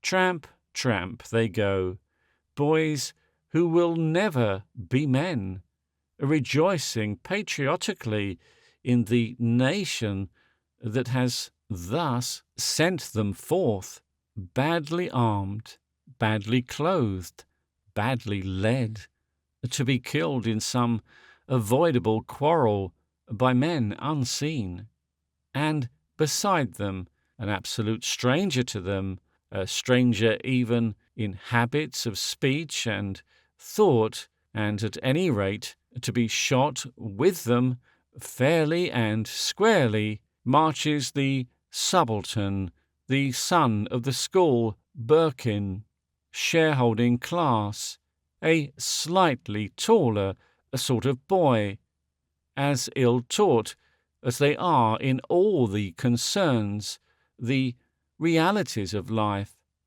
ignorant of how to get food, how to get water, how to keep fever down and strength up, ignorant of his practical equality with the men beside him, carefully trained under the clerical headmaster to use a crib, play cricket rather nicely, look all right whatever happens, believe in his gentility, and avoid talking shop. The major you see is a man of the world, and very pleasantly meets the grey general's eye. He is, one may remark by the way, something of an army reformer, without offence, of course, to the court people or the government people. His prospects, if only he were not going to be shot, are brilliant enough. He has written quite clearly on the question of recruiting, and advocated as much as 2 pence more a day and billiard rooms under the chaplain's control. He has invented a military bicycle with a wheel of solid iron that can be used as a shield, and a war correspondent, and, indeed, any one who wires even the most casual and irresponsible article on military questions is a person worth his cultivating.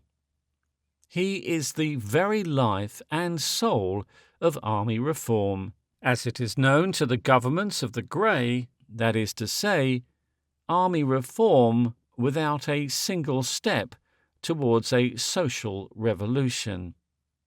So the gentlemanly old general, the polished drover to the shambles, rides, and his doomed column march by in the vision that haunts my mind. I cannot foresee what such a force will even attempt to do against modern weapons. Nothing can happen but the needless and most wasteful and pitiful killing of these poor lads, who make up the infantry battalions, the main mass of all European armies of the day, whenever they come against a sanely organized army. There is nowhere they can come in, there is nothing they can do. The scattered invisible marksmen, with their supporting guns, will shatter their masses, pick them off individually, cover their line of retreat and force them into wholesale surrenders. It will be more like herding sheep than actual fighting. Yet the bitterness and cruelest things will have to happen. Thousands and thousands of poor boys will be smashed in all sorts of dreadful ways and given over to every conceivable form of avoidable hardship and painful disease, before the obvious fact that war is no longer a business for half-trained lads in uniform, led by parson-bred sixth-form boys and men of pleasure and old men, but an exhaustive demand upon very carefully educated adults for the most strenuous best that is in them will get its practical recognition. Footnote. There comes to hand, as I correct these proofs, a very typical illustration of the atmosphere of reality, almost imbecile patronage, in which the British private soldier lives.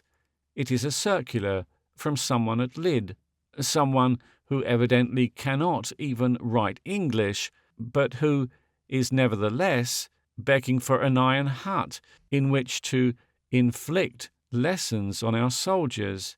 At present, says the circular, it is pretty to see in the home a group of gunners busily occupied in wool-work or learning basket-making, while one of their number sings or recites and others are playing games or letter-writing. But even quite recently, the members of the Bible-reading union and one of the ladies might have been seen painfully crowded behind screens, choosing the golden text with lowered voices and trying to pray without distraction, whilst at the other end of the room men were having supper, and halfway down a dozen Irish militia, who don't care to read but are keen on a story, were gathered round another lady who was telling them an amusing temperance tale, trying to speak so that the Bible readers should not hear her, and yet that the Leinsters should, was a difficulty. But when the Irishman begged for a song, difficulty became impossibility, and their friend had to say no. Yet this is just the double work required in soldiers' homes and, above all, at Lydd, where there is so little safe amusement to be had in camp, and none in the village.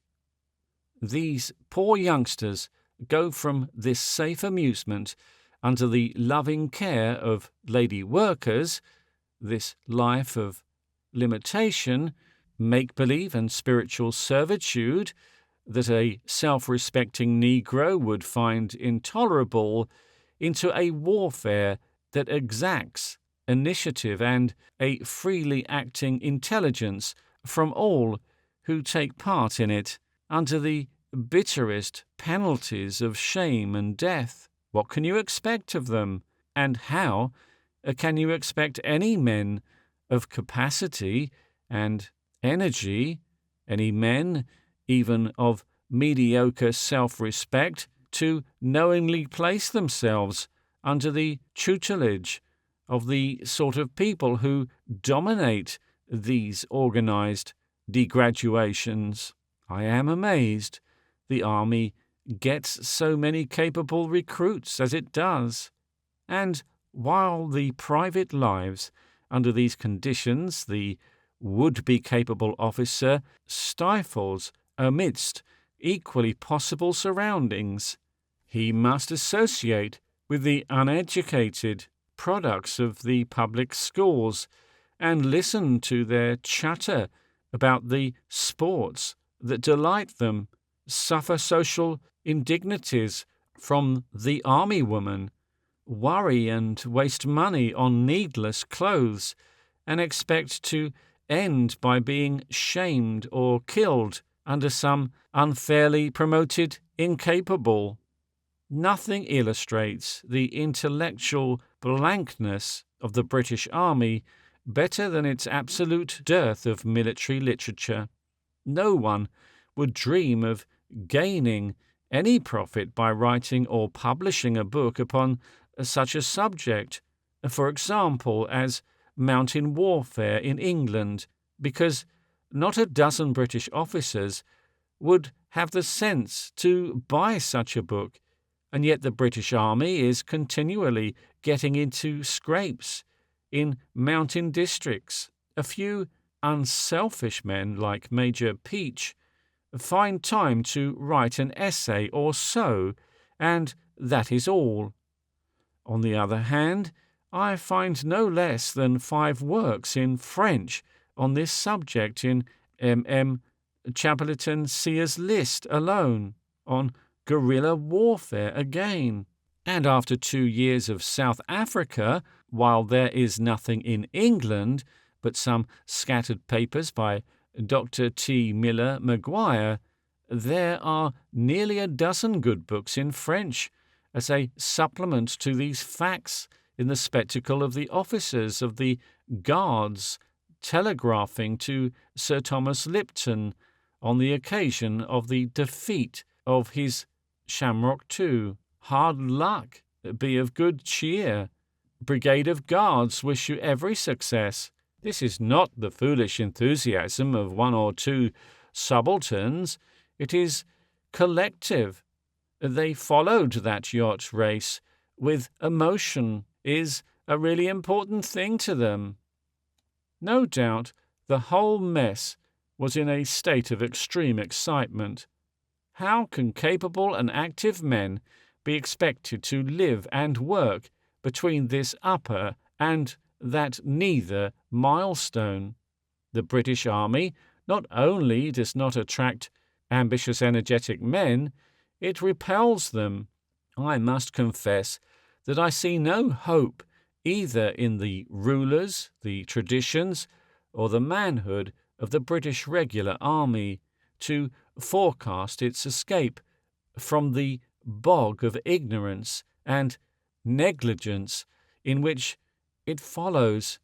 Far better than any of projected forms would be to let the existing army severely alone, to cease to recruit for it, to retain, at the expense of the officers assisted perhaps by subscriptions from ascendant people like Sir Thomas Lipton, its messes, its uniforms, its games, bands, entertainments, and splendid memories as an appendage of the court, and to create an absolute independence of it, battalions and batteries of efficient professional soldiers without social prestige or social distinctions, without bands, dresses, uniforms, colours, chaplains, or honorary colonels, and to embody these as a real marching army perpetually en route throughout the empire, a reading, thinking, experimenting army under an absolutely distinct war office, with its own colleagues, depots, and training camps. End of footnote. Well, in the ampler prospect, even this haunting tragedy of innumerable avoidable deaths is but an incidental thing. They die, and their troubles are over. The larger fact, after all, is the inexorable tendency in things to make a soldier a skilled and educated man, and to link him in sympathy and organization with the engineer and the doctor and all the continually developing mass of scientifically educated men that the advance of science and mechanism is producing. We are dealing with the interplay of two worldwide forces that work through distinctive and contrasted tendencies to a common end. We have the force of invention, insistent upon a progress of the peace organization, which tends on the one hand to throw out great useless masses of people, the people of the abyss, and on the other hand to develop a sort of adiposity of functionless wealthy, a speculative elephantiasis, and to promote the development of a new social order of efficience, only very painfully and slowly amidst these growing and yet disintegrating masses.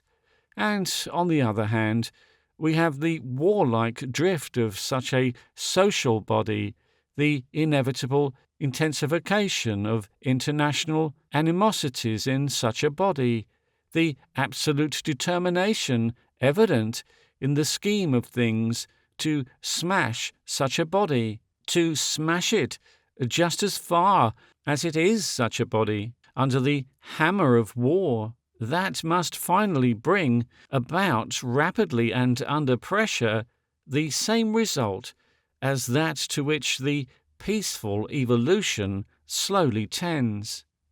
While we are as yet only thinking of a physiological struggle of complex reactions and slow absorptions, comes war with the surgeon's knife. War comes to simplify the issue and line out the thing with knife-like cuts.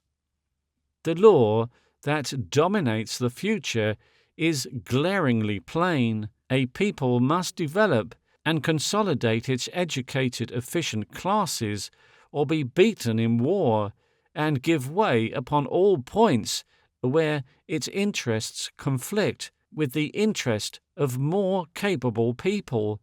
It must foster and accelerate that natural segregation which has been discussed in the 3rd and 4th chapters of these anticipations, or perish. The war of the coming time will really be won in schools and colleges and universities, wherever men write and read and talk together.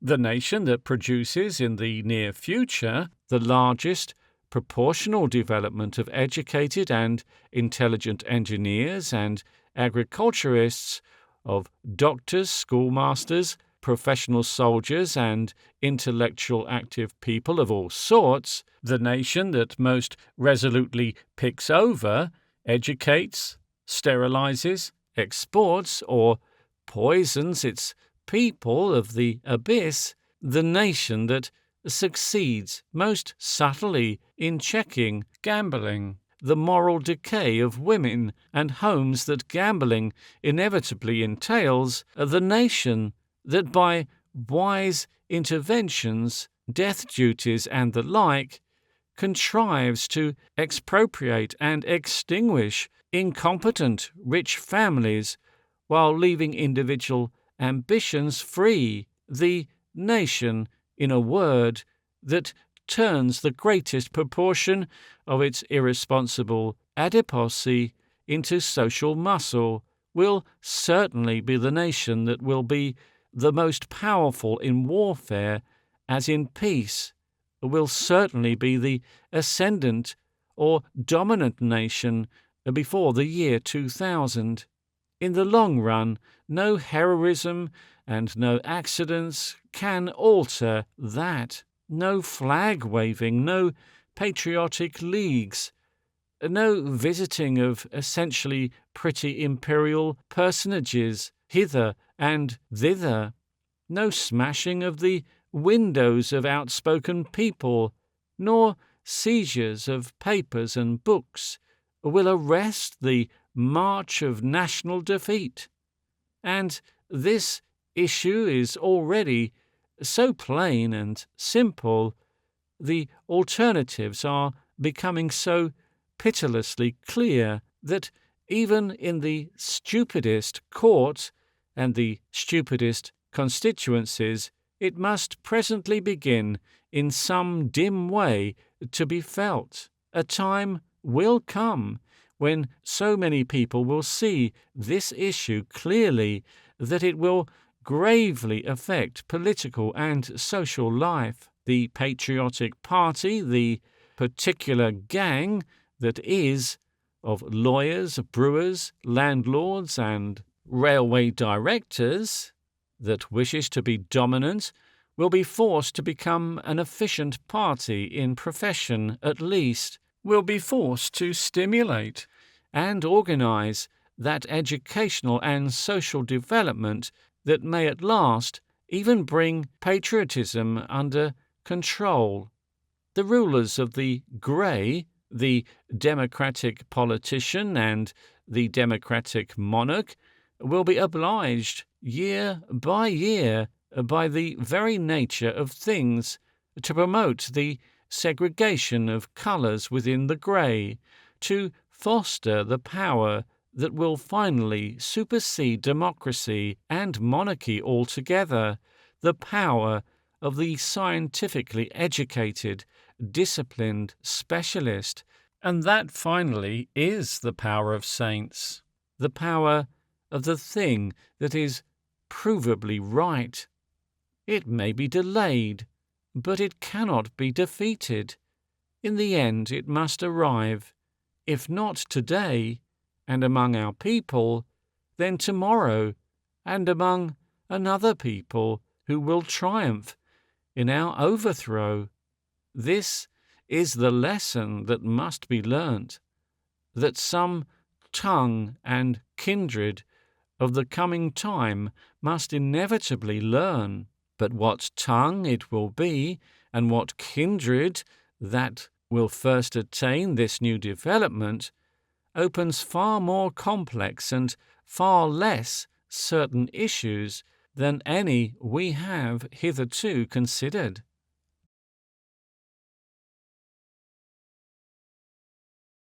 Chapter 7. The Conflict of Languages. We have brought together thus far in these anticipations the material for the picture of a human community somewhere towards the year 2000. We have imagined its roads, the type of appearance of its homes, its social developments, its internal struggle for organization. We have speculated upon its moral and aesthetic condition, read its newspaper, made an advanced criticism upon the lack of university in its literature, and attempted to imagine it at war. We have decided, in particular, that unlike the civilized community of the immediate past, which lived either in sharply defined towns or agriculturally over a wide country, the population will be distributed in a quite different way, a little more thickly over vast urban regions, and a little less thickly over less attractive or less convenient or less industrial parts of the world. And implicit in all that has been written, there has appeared an unavoidable assumption that the coming community will be vast, something geographically more extensive than most, and geographically different from almost all existing communities, that the outline in creative forces will draw. Not only that the outline its creative forces will draw not only does not coincide with existing political centres and boundaries, but will be more often than not in direct conflict with them, uniting areas that are separated and separating areas that are united, grouping here half a dozen tongues and peoples together and there tearing apart homogeneous bodies and distributing the fragments among separate groups. And it will now be well to inquire a little into the general causes of these existing divisions, the political boundaries of today, and the still older contours of language and race. It is first remarked that each of these sets of boundaries is superimposed, as it were, on the older sets. The race areas, for example, which are now not traceable in Europe at all, must have represented old regions of separation. The language areas, which have little or no essential relation to racial distribution, have also given way long since to the newer forces that have united and consolidated nations, and the still newer forces that have united and separated the 19th century states have been, and in many cases are still, in manifest conflict with national ideas. Now, in the original separation of human races, in the subsequent differentiation and spread of languages, in the separation of men into nationalities, and in the union and splitting of states and empires, we have to deal essentially with the fluctuating manifestations of the same fundamental shaping factor which will determine the distribution of urban districts in the coming years. Every boundary of the ethnographical, linguistic, political, and commercial map, as a little consideration will show, has indeed been traced in the first place by the means of transit under the compulsion of geographical contours. There are evident in Europe 4 or 5 or more very distinct racial types, and since the methods and rewards of barbaric warfare and the nature of the chief chattels of barbaric trade have always been diametrically opposed to racial purity, their original separation could only have gone on through such an entire lack of communication as prevented either trade or warfare between the bulk of the differentiating bodies. These original racial types are now inextricably mingled. Unobservant, over-scholarly people talk or write in the profoundest manner about a Teutonic race and a Celtic race, and institute all sorts of curious contrasts between these phantoms. But these are not races at all, if physical characteristics have anything to do with race.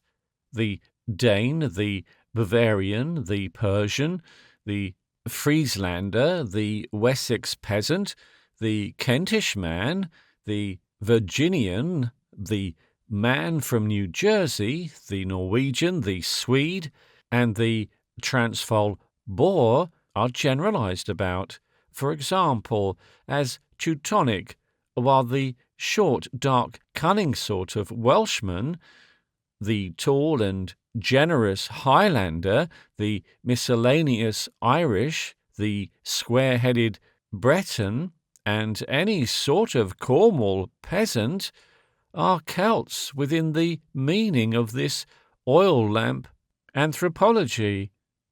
Footnote: under the intoxication of the Celtic Renaissance, the most diverse sorts of human beings have foregathered and met face to face and been photographed pan-Celtically, and have no doubt gloated over these collective photographs without any of them realizing, it seems, what a miscellaneous thing the Celtic race must be.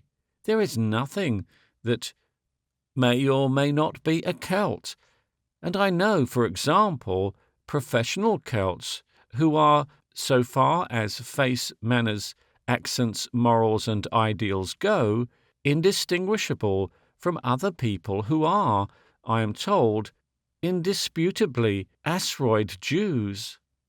End of footnote. People who believe in this sort of thing are not the sort of people that one attempts to convert by a set of argument. One need only say the thing is not so. There is no Teutonic race, and there never has been. There is no Celtic race, and there never has been. No one has ever proved or attempted to prove the existence of such races.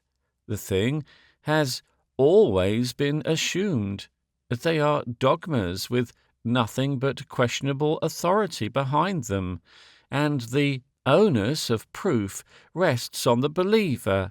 The nonsense about Celtic and Teutonic is no more science than Lambrosso's extraordinary assertions about criminals or palmistry or the development of religion from a solar myth.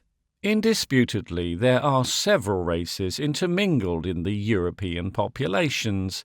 I am inclined to suspect the primitive European races may be found to be so distinct as to resist confusion and pamnyxia through hybridization, but there is no inking of satisfactory analysis yet that will discriminate what these races were and define them in terms of physical and moral character.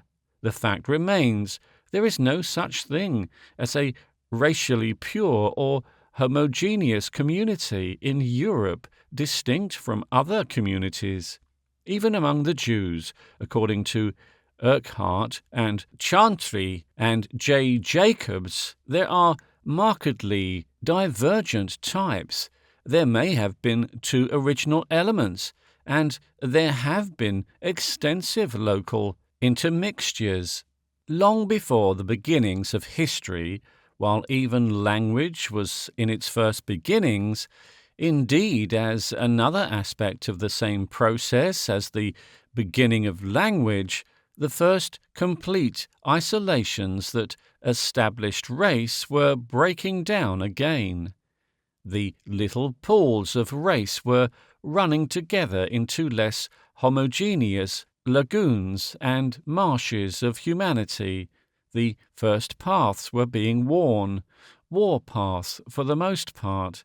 Still, differentiation would be largely at work. Without frequent intercourse, frequent interchange of women as the great factor in that intercourse, the tribes and bands of mankind would still go on separating, would develop dialectic and customary, if not physical and moral differences. It was no longer a case of pools, perhaps, but they were still in lakes. There were as yet no open seas of mankind.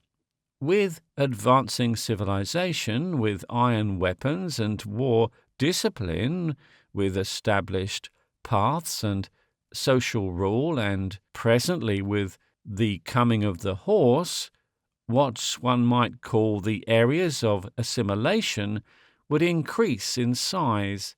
A stage would be reached when the only checks to transit of a sufficient convenient sort to keep language uniform would be the sea or mountains, or a broad river, or pure distance. And presently the rules of the game, so to speak, would be further altered, and the unifications and isolations that were establishing themselves upset altogether and brought into novel conflict by the beginning of navigation, whereby a implausible barrier became a highway. The commencement of actual European history coincides with the closing phases of what was probably a very long period of a foot and occasional horseback state of communications, the adjustment so arriving at being already in an early state of rearrangement through the advent of the ship. The communities of Europe were still, for the larger part, small, isolated tribes and kingdoms, such kingdoms as a mainly pedestrian, or at any rate a militia without transport, and drawn from, and soon drawn home again by, agricultural work, might hold together. The increase of transit facilities between such communities by the development of shipping and the invention of the wheel and the made road spelt increased trade, perhaps, for a time, but very speedily a more extensive form of war, and in the end the wearing away of differences and union of conquest. Man is the creature of a struggle for existence, incurably egotistic and aggressive. Convince him of the gospel of self-abnegation even, and he instantly becomes its zealous missionary, taking great credit that has expedience to ram it into minds of his fellow creatures do not include physical force, and if that is not self-abnegation, he asks what is. So he has been, and so he is likely to remain. Not to be so is to die of abnegation and extinguish the type. Improvement in transit between communities, formerly for all practical purposes isolated, means therefore, and always has meant, and I imagine always will mean, that now they can get at one another, and they do. They interbreed and fight, physically, mentally, and spiritually, unless Providence is belied in his works. That is what they are meant to do. A third invention, which, though not a means of transit like the wheeled vehicle and the ship, was yet a means of communication, rendered still larger political reactions possible, and that was the development of systems of writing, the first empires, and some sort of written speech arose together, just as a kingdom, as distinguished from a mere tribal group of villages, is almost impossible without horses, so is an empire without writing and post roads. The history of the whole world for 3,000 years is the history of a unity larger than a small kingdom of the heptarchy type, endeavouring to establish itself under the stress of these discoveries of horse traffic and shipping and the written word, the history that is of the consequences of the partial shattering of the barriers that had been effectual enough to prevent the fusion of more than tribal communities through all the long ages before the dawn of history. East of the Gobi-Pamir barrier, there has slowly grown up, Under these new conditions, the Chinese system, west and north of the Sahara Gobi barrier of deserts and mountains, the extraordinarily strong and spacious conceptions of the Romans succeeded in dominating the world, and do indeed, in a sort of mutilated way, by the powers of great words and wide ideas in Caesarism and imperialism, in the titles of Tsar, Kaiser, and Imperator, in papal pretension and countless political devices, dominated to this hour.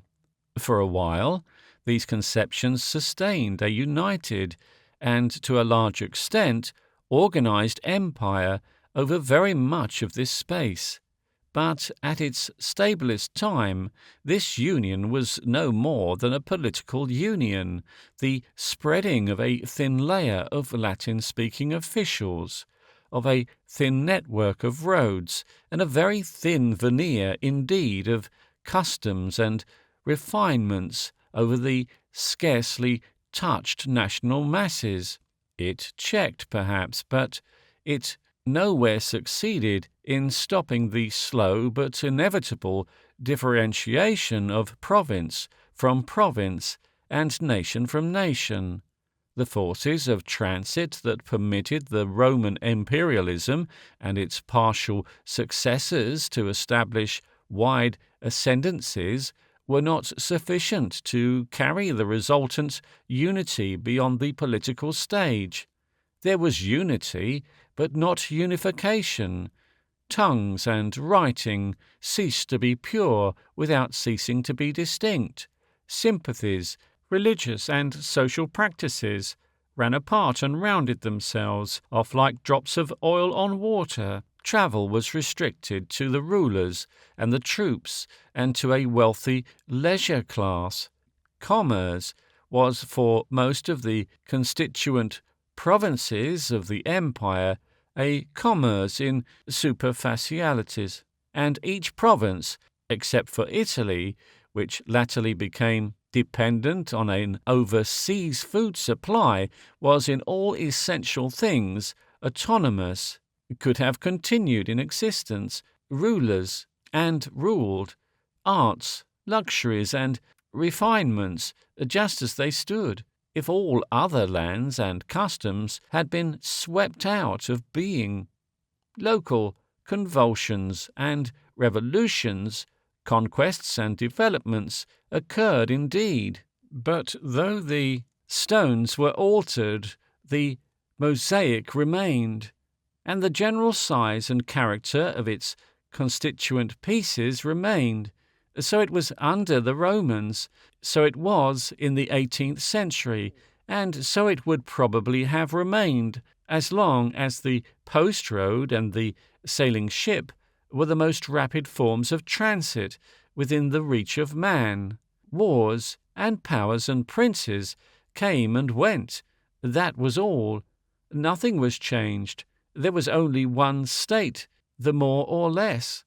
Even in the 18th century, the process of real unification had affected so little that not one of the larger kingdoms of Europe escaped a civil war, not a class war, but a really internal war between one part of itself and another in that 100 years. In spite of Rome's few centuries of unstable empire, internal wars, a perpetual struggle against finally triumphant disruption seemed to be the unavoidable destiny of every power that attempted to rule over a larger radius than at most 100 miles.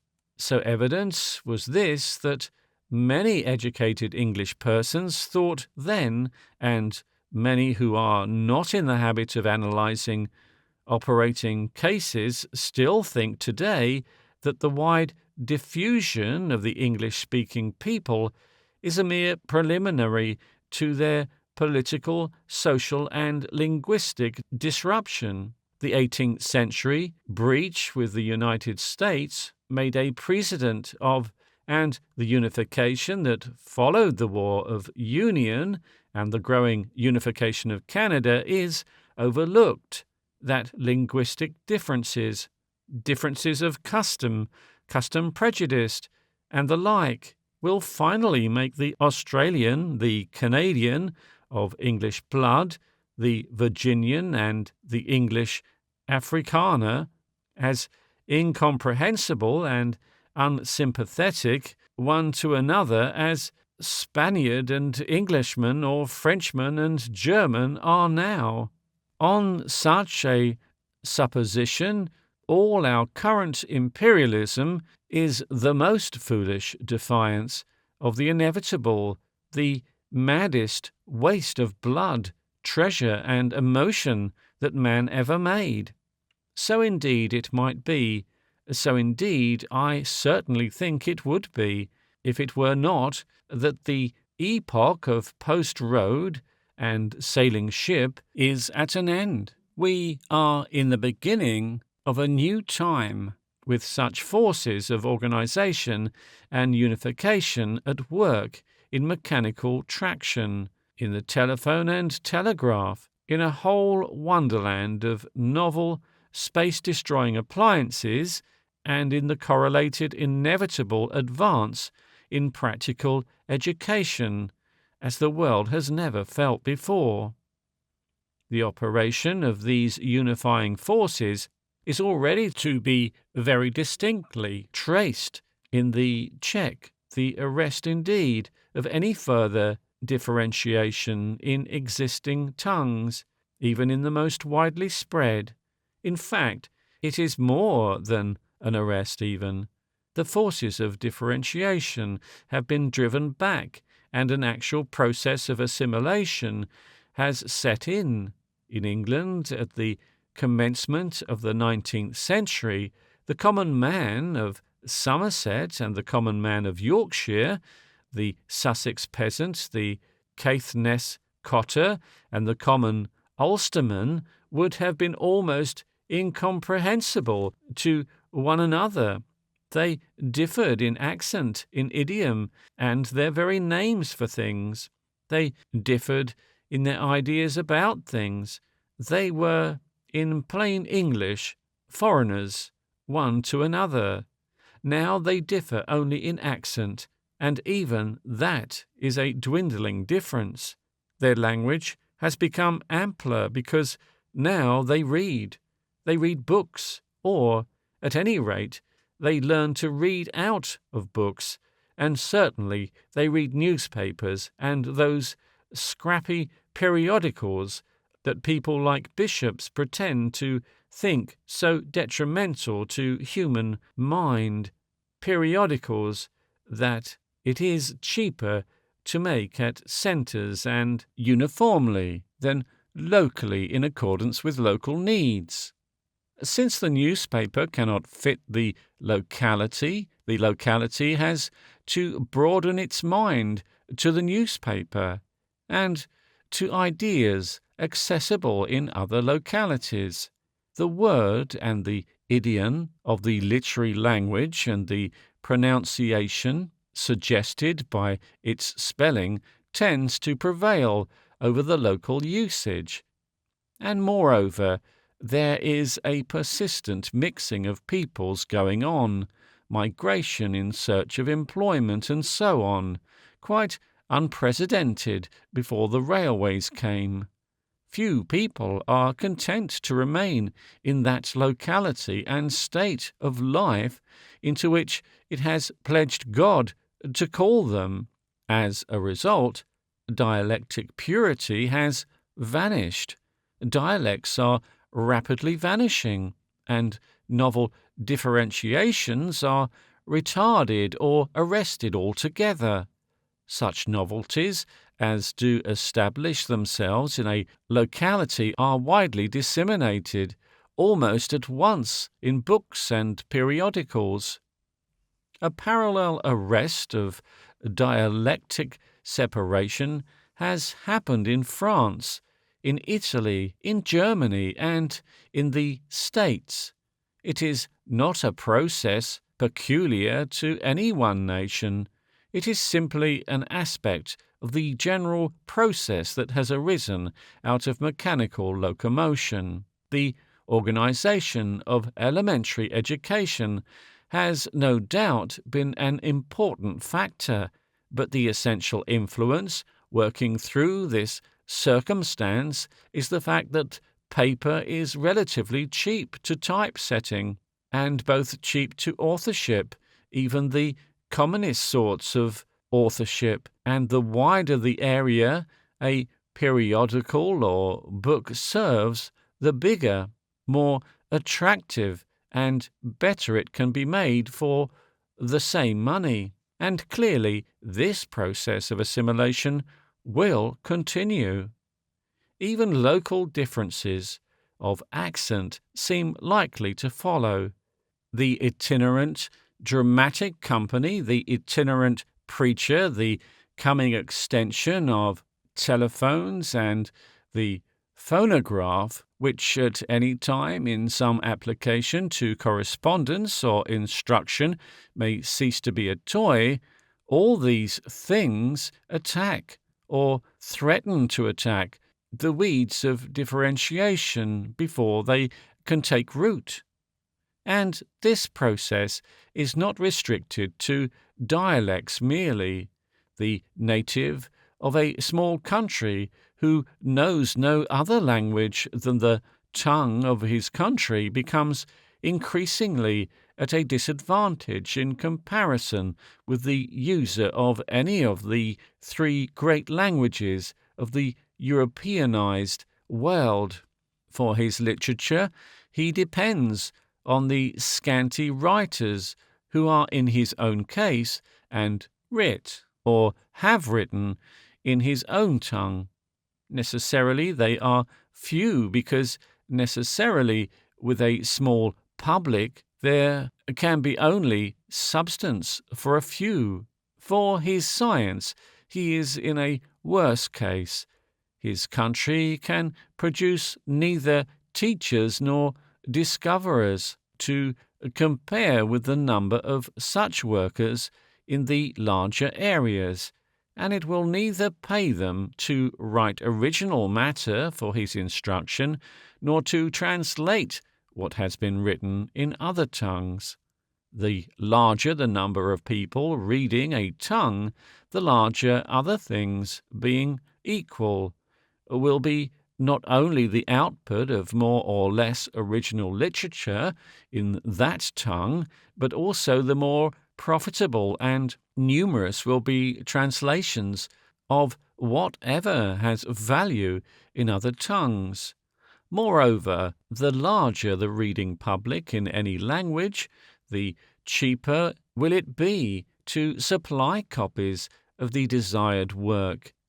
In the matter of current intelligence, the case of the speaker of the small language is still worse. His newspaper will need to be cheaply served. His home intelligence will be cut and restricted. His foreign news belated and second-hand. Moreover, to travel even a little distance, or to conduct anything but the smallest business enterprise, will be exceptionally inconvenient to him. The Englishman who knows no language but his own may travel well, nigh all over the world, and everywhere meet someone who can speak his tongue. But what of the Welsh-speaking Welshman? What of the Basque and Lithuanian who can speak only his mother tongue? Everywhere such a man is a foreigner, and with all the foreigner's disadvantages. In most places he is, for all practical purposes, deaf and dumb. The inducements to an Englishman, Frenchman, or German to become bilingual are great enough nowadays, but the inducements to a speaker of the smaller language are rapidly approaching compulsion. He must do it in self-defense. To be an educated man in his own vernacular has become an impossibility. He must either become a mental subject of one of the greater languages or sink into the intellectual status of a peasant. But if our analysis of social development was correct, the peasant of the day will be represented tomorrow by the people of no account whatever, the classes of extinction, the people of the abyss. If that analysis was correct, the essential nation will be all of educated men. That is to say, the essential nation will speak some dominant language or cease to exist, whatever its primordial tongue may have been. It will pass out of being and become a mere local area of the lower social stratum, a problem for the philanthropic amateur. The action of the force of attraction of the great tongues is cumulative. It goes on as bodies fall, with a steady acceleration.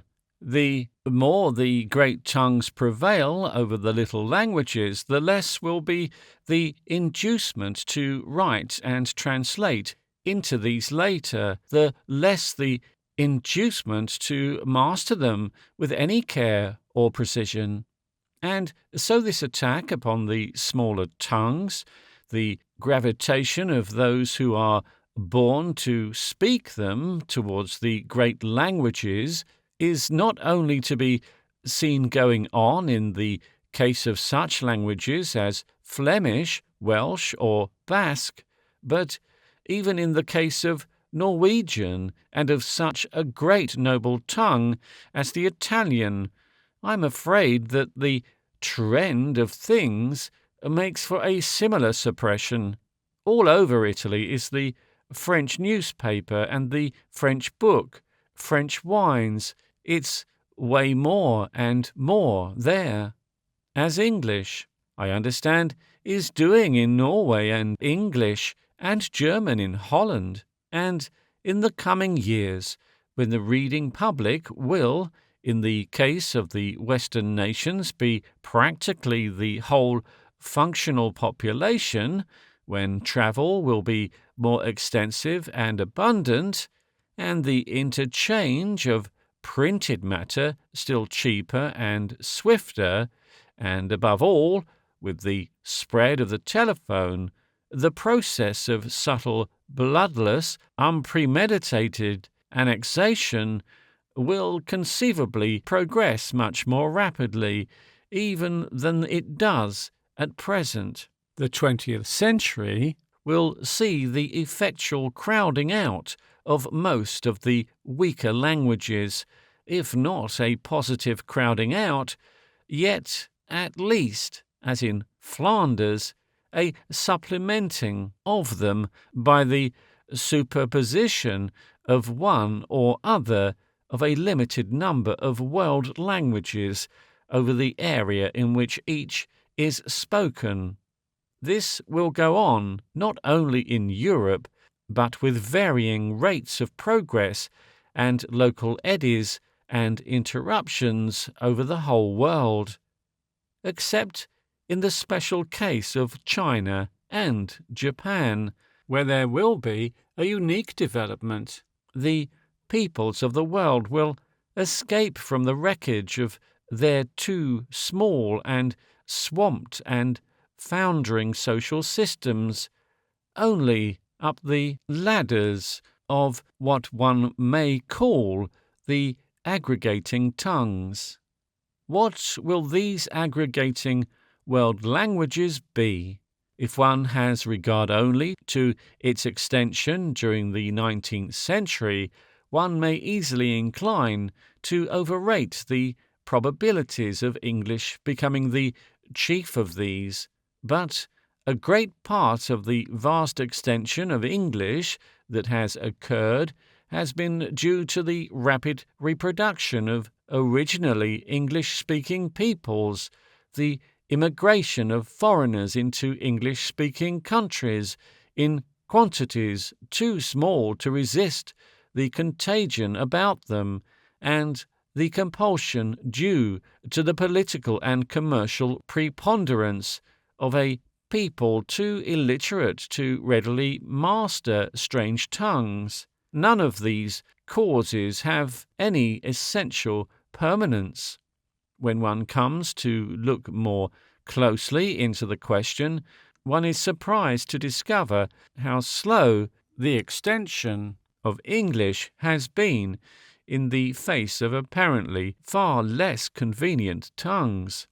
English still fails to replace the French language in France, in French Canada, and its ascendancy is doubtful today in South Africa after nearly a century of British domination.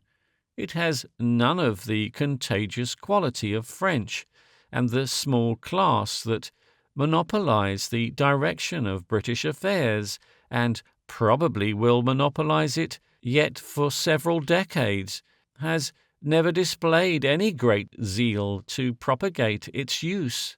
Of the new ideas possessed by the British governing class, the destruction and discouragement of schools and colleges is unfortunately one of the chief, and there is an absolute incapacity to understand the political significance of the language question. The Hindu, who is at pains to learn and use English, encounters something uncommonly like hatred disguised in a facetious form.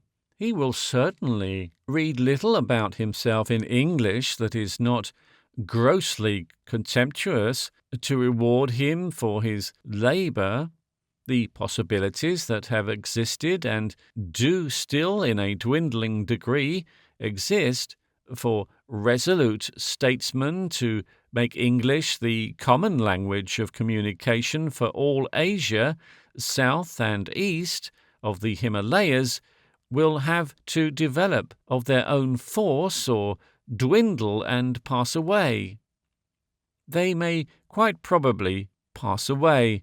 There is no sign that either the English or the Americans have a sufficient sense of importance of linguistic predominance in the future of their race to interfere with natural processes in the matter for many years to come. Among peoples not actually subject to British or American rule, and who are neither waiters nor commercial travellers, the inducements to learn English rather than French or German do not increase. If our initial assumptions are right, the decisive factor in the matter is the amount of science and thought the acquisition of a language will afford the man who learns it. It becomes, therefore, a fact of every great significance that the actual number of books published in English is less than that in French or German, and that the proportion of serious books is very greatly less. A large proportion of English books are novels adapted to the minds of women, of boys and superannuated businessmen, stories designed rather to allay than stimulate thought. They are the only books, indeed, that are profitable to publish and author alike. In this connection, they do not count. However, no foreigner is likely to learn English for the pleasure of reading Miss Marie Corelli in the original, or the drinking untranslatable elements from the Helmet of Navarre. The present conditions of book production for the English reading public offer no hope of any immediate change in this respect. There is neither honour nor reward. There is not even food or shelter for the American or Englishman who devotes a year or so of his life to the adequate treatment of any spacious question, and so small is the English reading public with any special interest in science that a great number of important foreign scientific works are neither translated into English at all. Such interesting compilations as Bloch's work on war, for example, must be read in French. In English only, a brief summary of his results is to be obtained under a sensational heading. Footnote. Is war now impossible? End of footnote. Schopenhauer, again, is only to be got quite stupidly bowdlerized, explained, and selected in English. Many translations that are made into English are made only to sell.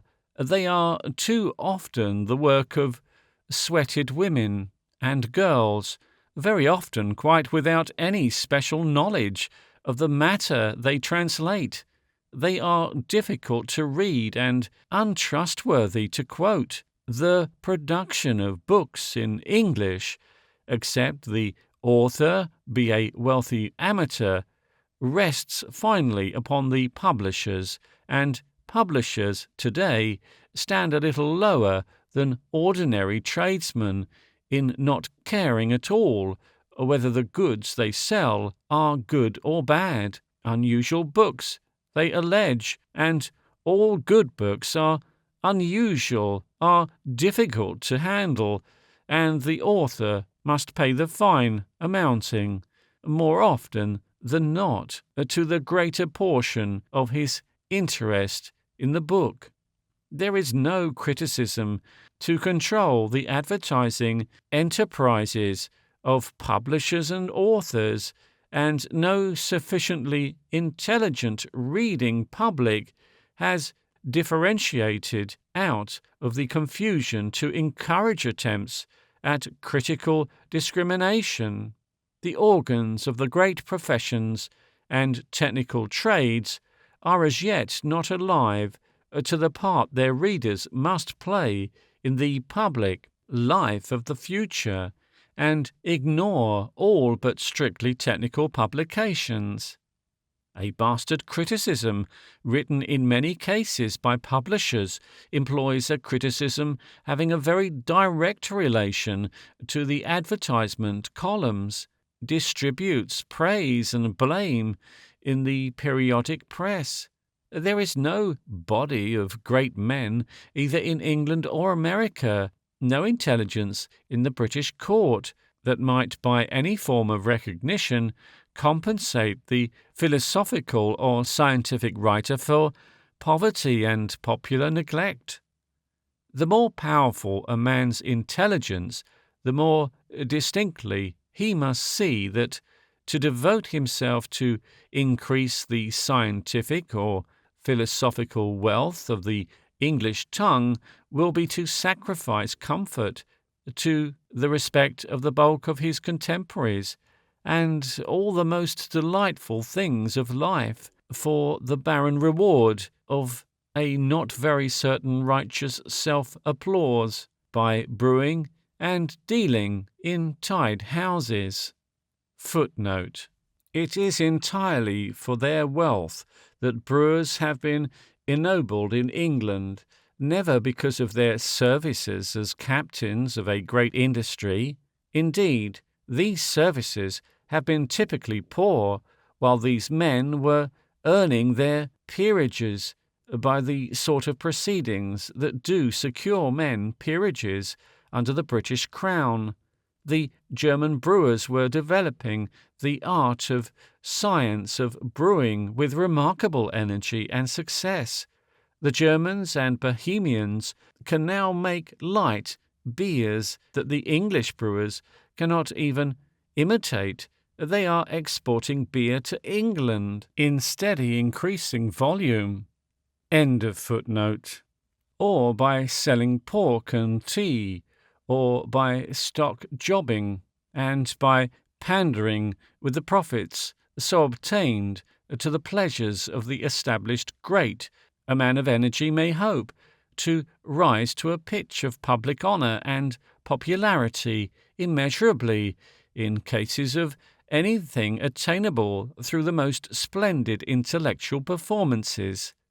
Heaven forbid I should overrate public honours and the company of princes, but it is not always delightful to be splashed by the wheels of cabs, always before there has been at least a convention that the court of the country and the aristocracy were radiant centres of moral and intellectual influence, that they did to some extent check and correct the judgments of the cab rank and the beer house.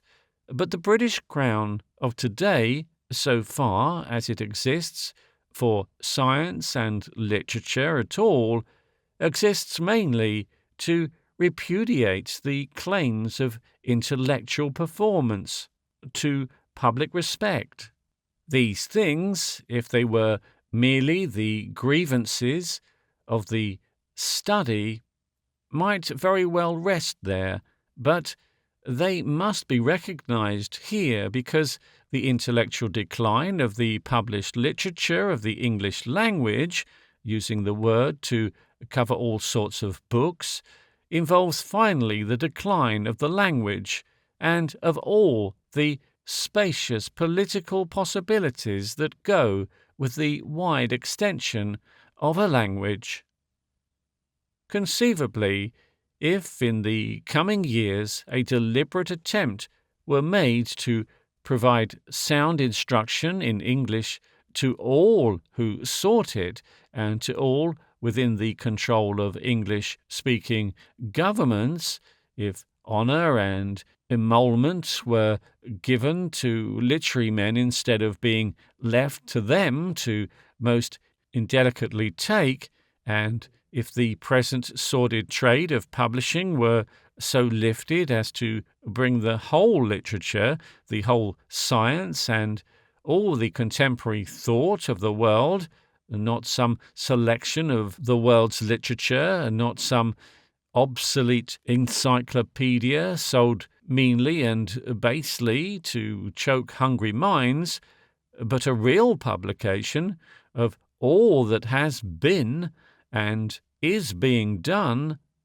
within the reach of each man's need and desire, who had the franchise of the tongue, then by the year 2000 I would prophesy that the whole functional body of human society would read and, perhaps, write and speak our language. And not only that, but it might be the prevalent and everyday language of Scandinavia and Denmark and Holland, of all Africa, all North America, of the Pacific coasts of Asia, and of India, the universal, international language, and in a fair way to be the universal language of mankind. But such an enterprise demands a resolve and intelligence beyond all the immediate signs of the times. It implies a veritable renaissance of intellectual life among the English-speaking peoples. The probabilities of such renaissance will be more conveniently discussed at a later stage, when we attempt to draw the broad outline of the struggle for worldwide ascendancy that the coming years will see. But here it is clear that upon the probability of such a renaissance depends the extension of the language, and not only that, but the preservation of the military and naval efficiency upon which, in the world of resolute aggression, the existence of the English-speaking communities finally depends. French and German will certainly be aggregating languages during the greater portion of the coming years. Of the two, I am inclined to think French will spread further than German. There is a disposition in the world which the French share to grossly overvalue the prospects of all things French, derived, so far as I can gather, from the facts that the French were beaten by the Germans in 1870, and that they do not breed with the abandon of rabbits or Negroes. These are considerations that affect the dissemination of French very little. The French reading public is something different and very much larger than the existing French political system.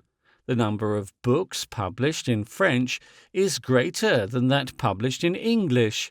There is a critical reception for a work published in French that is one of a few things worth a writer's having. And the French translators are the most alert and efficient in the world.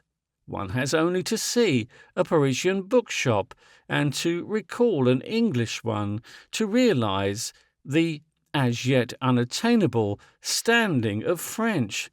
The seared ranks of lemon-coloured volumes in the former have the whole range of human thought and interest.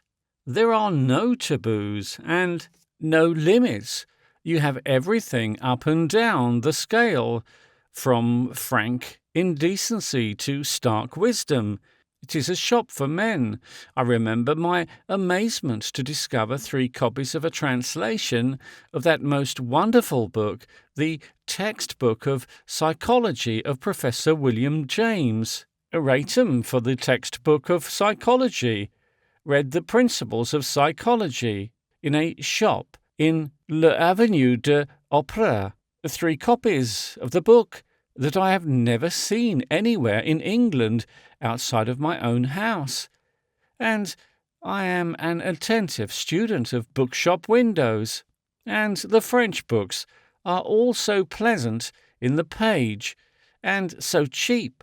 They are for a people that buys to read. One thinks of the English bookshop with its gaudy reach-me-downs of gilded and embossed cover, its horribly printed novels, still more horribly illustrated, the exasperating pointless variety in the size and thickness of its books. The general effect of the English book is that it is something sold by a dealer in bric-a-brac. Honestly sorry, the thing is a book, but who has done his best to remedy it anyhow? And all the English shopful is either brand new fiction or illustrated travel of Burns with the Grand Lama type, or gilded versions of the classics of past times done up to give away, while the French bookshop reeks of contemporary intellectual life. These things count for French as against English now, and they will count for indefinitely more in the coming years. And over German also French has many advantages, in spite of the numerical preponderance of books published in Germany. It is doubtful if the German reader has quite such a Catholic feast before him as the reader of French. There is a mass of German fiction probably as uninteresting to a foreigner as popular English and American romance, and German compared with French is an unattractive language, unmelodious, unwieldy, and cursed with a hideous and blinding lettering that the German is too patriotic to sacrifice. There has been in Germany a more powerful parallel to what one may call the honest Saxon movement among the English, that queer mental twist that moves men to call an otherwise undistinguished preface a forward, and find a pleasurable advantage over their fellow creatures in a familiarity with Eftsoons. This tendency in German has done much to arrest the simplification of idiom and check the development of new words. of classical origin. In particular, it has stood in the way of the international use of scientific terms. The Englishman, the Frenchman, and the Italian have a certain community of technical, scientific, and philosophical phraseology, and it is frequently easier for an Englishman with some special knowledge of his subject to read and appreciate a subtle and technical work in French than it is for him to fully enter into a popular matter of the same tongue.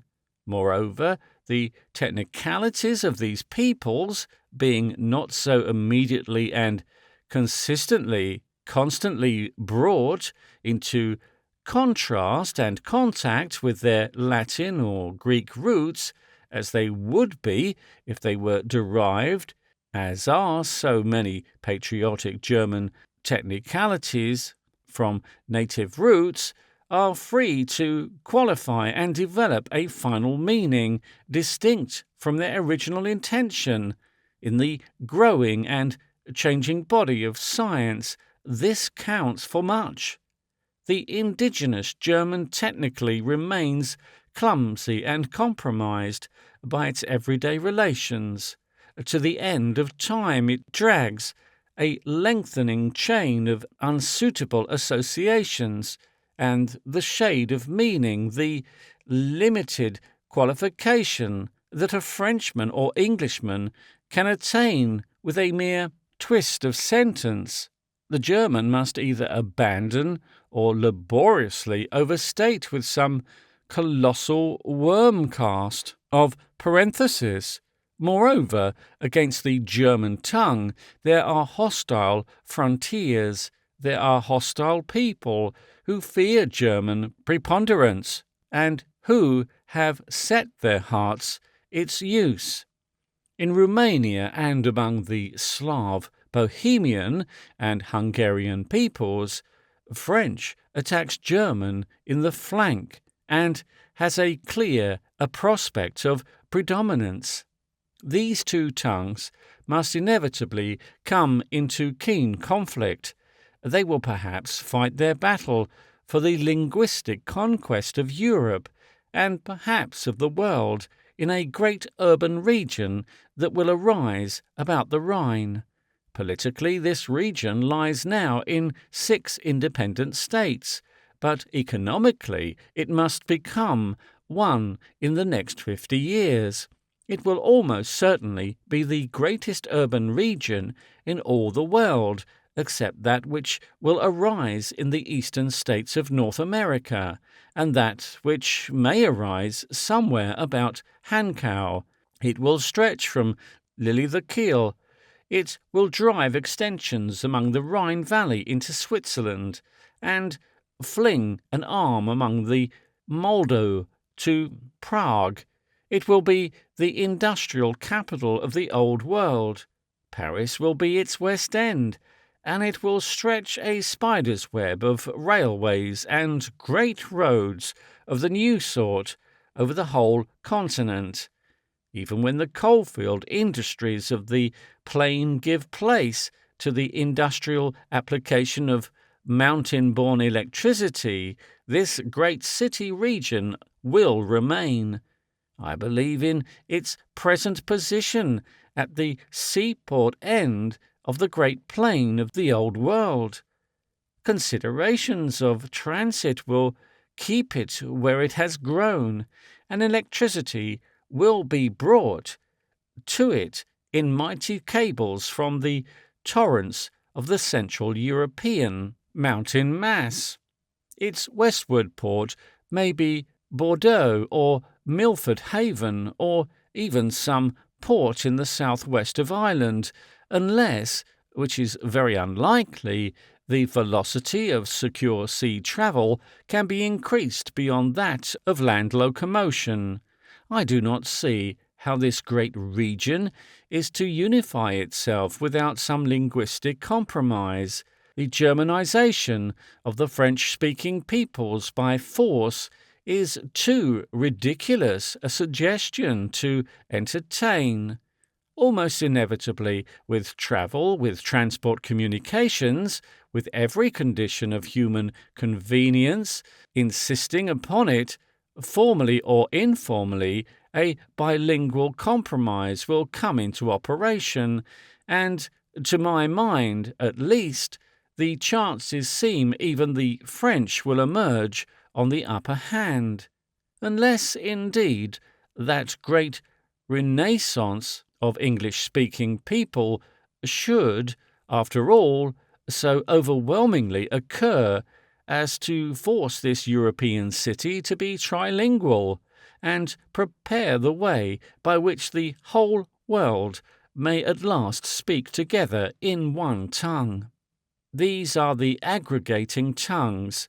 I do not think that any other tongues than these are quite likely to hold their own in the coming time. Italian may flourish in the city of the Po Valley, but only with French beside it. Spanish and Russian are mighty languages, but without a reading public, how can they prevail? And what prospect of a reading public has either? They are, I believe, already judged by AD 2000.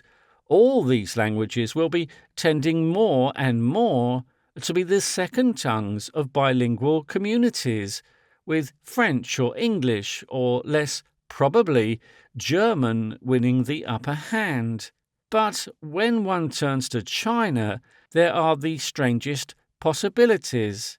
It is in Eastern Asia alone that there seems to be any possibility of a synthesis sufficiently great to maintain itself, arising outside of and independently of the interlocked system of mechanically sustained societies that is developing out of the medieval Christendom.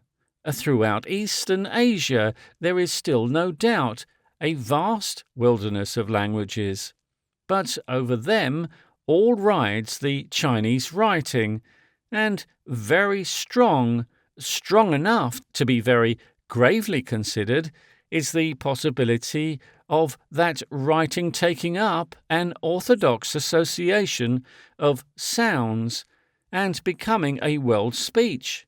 The Japanese written language, the language of Japanese literature, tends to assimilate itself to Chinese, and French Chinese words and expressions are continually taking root in Japan. The Japanese are a people quite abnormal and incalculable, with a touch of romance, a conception of honour, a quality of imagination, and a clearness of intelligence that renders possible for them things inconceivable of any other existing nation.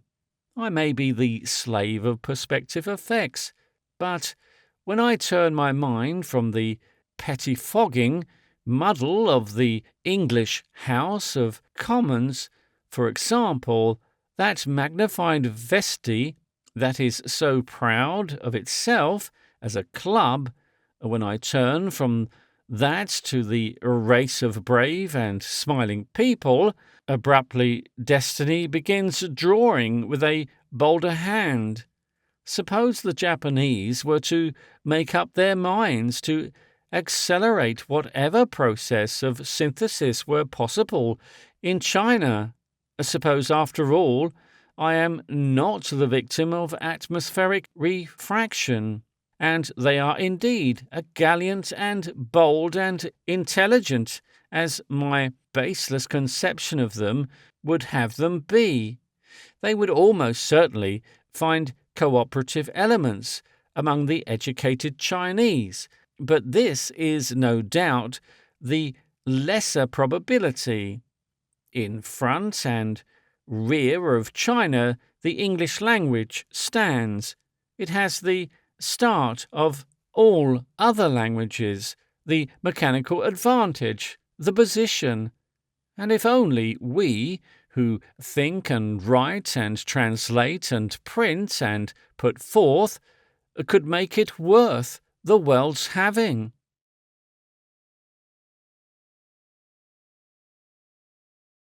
Chapter 8.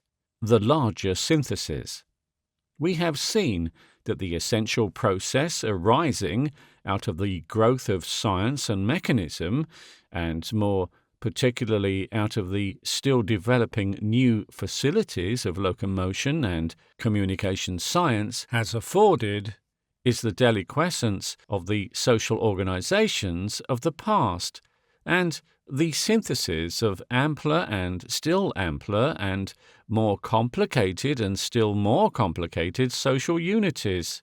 The suggestion is powerful, the conclusion is hard to resist, that through whatever disorders of danger and conflict, whatever centuries of misunderstanding and bloodshed men may still have to pass, this process nevertheless aims finally and will attain to the establishment of one world state at peace within itself.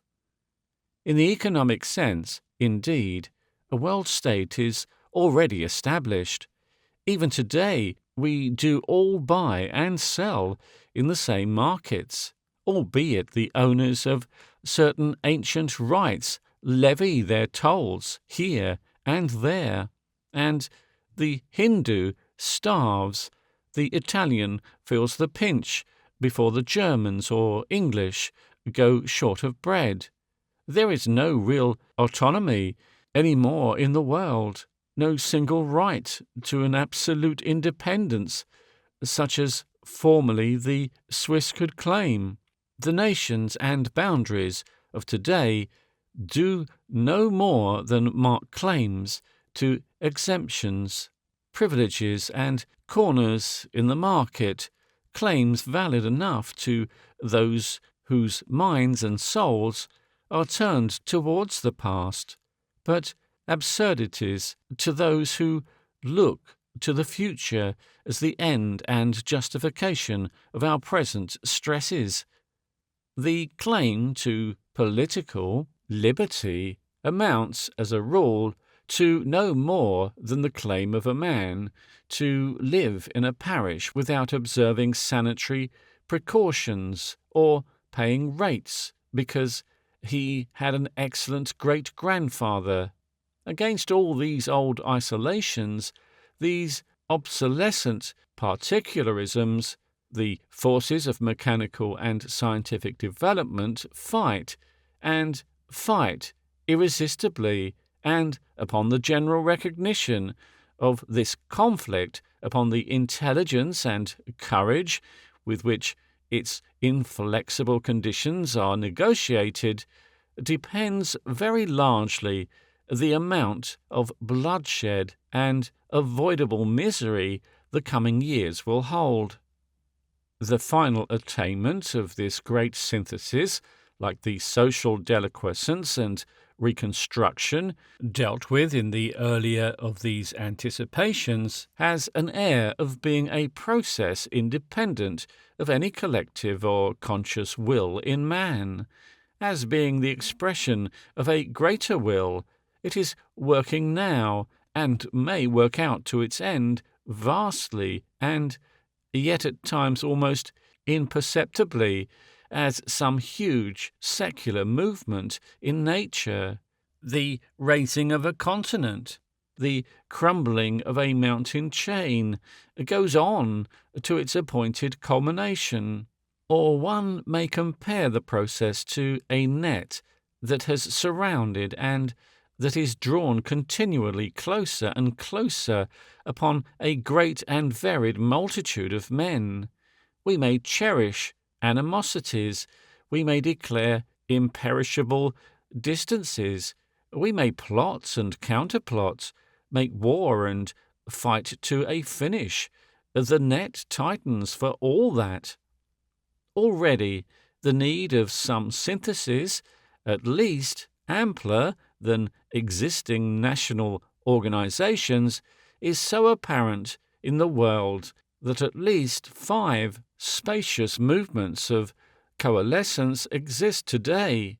There is the movement called Anglo-Saxonism, the allied but finally very different movement of British imperialism, the Pan Germanic movement, Pan-Slavism, and the conception of a great union of the Latin peoples.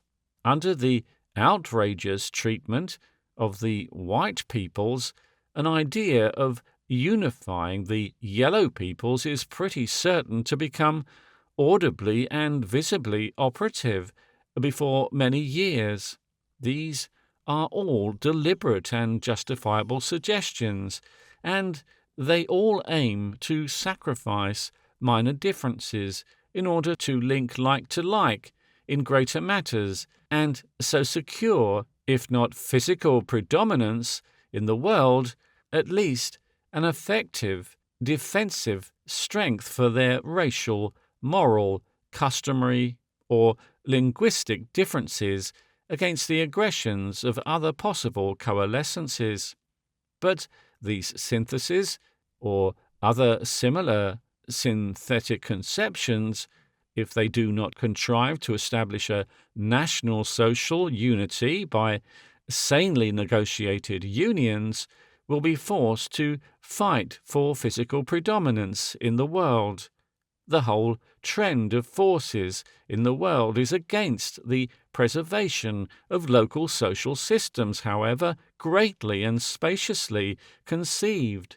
Yet it is quite possible that several or all of the cultures that will arise out of the development of these this and that movements may in many of their features survive, as the culture of the Jews has survived political obliteration, and may disseminate themselves as the Jewish system has disseminated itself over the whole world city. Unity by no means involves homogeneity.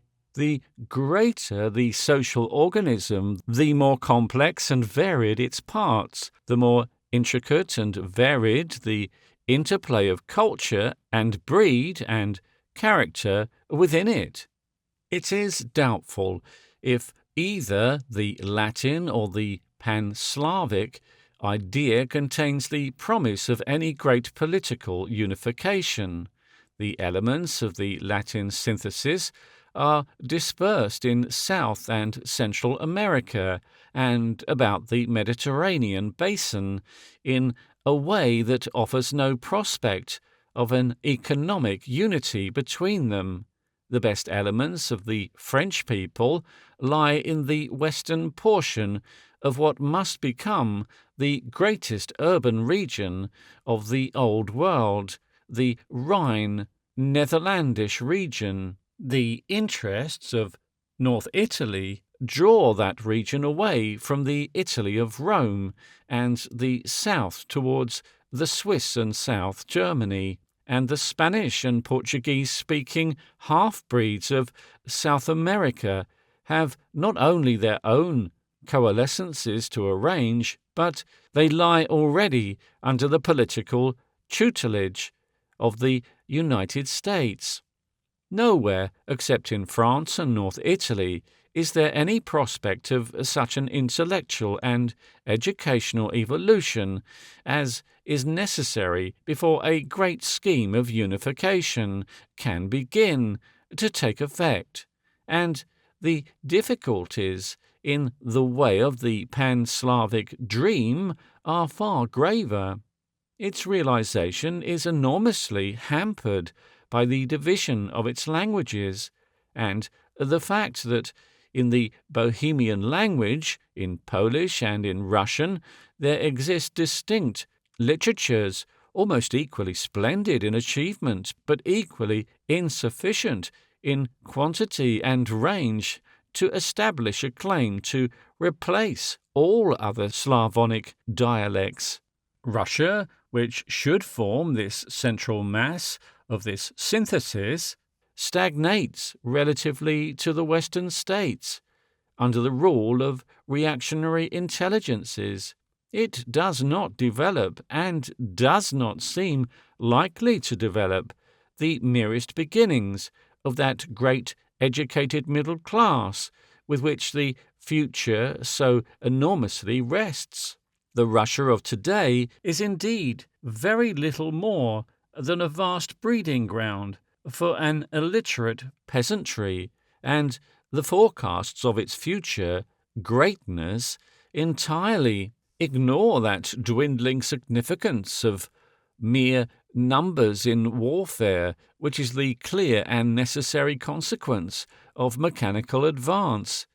To a large extent, I believe, the Western Slavs will follow the Prussians and Lithuanians and be incorporated in the urbanization of Western Europe, and the remoter portions of Russia seem destined to become, are indeed becoming, abyss, a wretched and disorderly abyss that will not even be formidable to the armed and disciplined peoples of the new civilization, the last quarter of the earth, perhaps, where a barbaric or absentee nobility will shadow the squalid and unhappy destinies of a multitude of hopeless and unmeaning lives.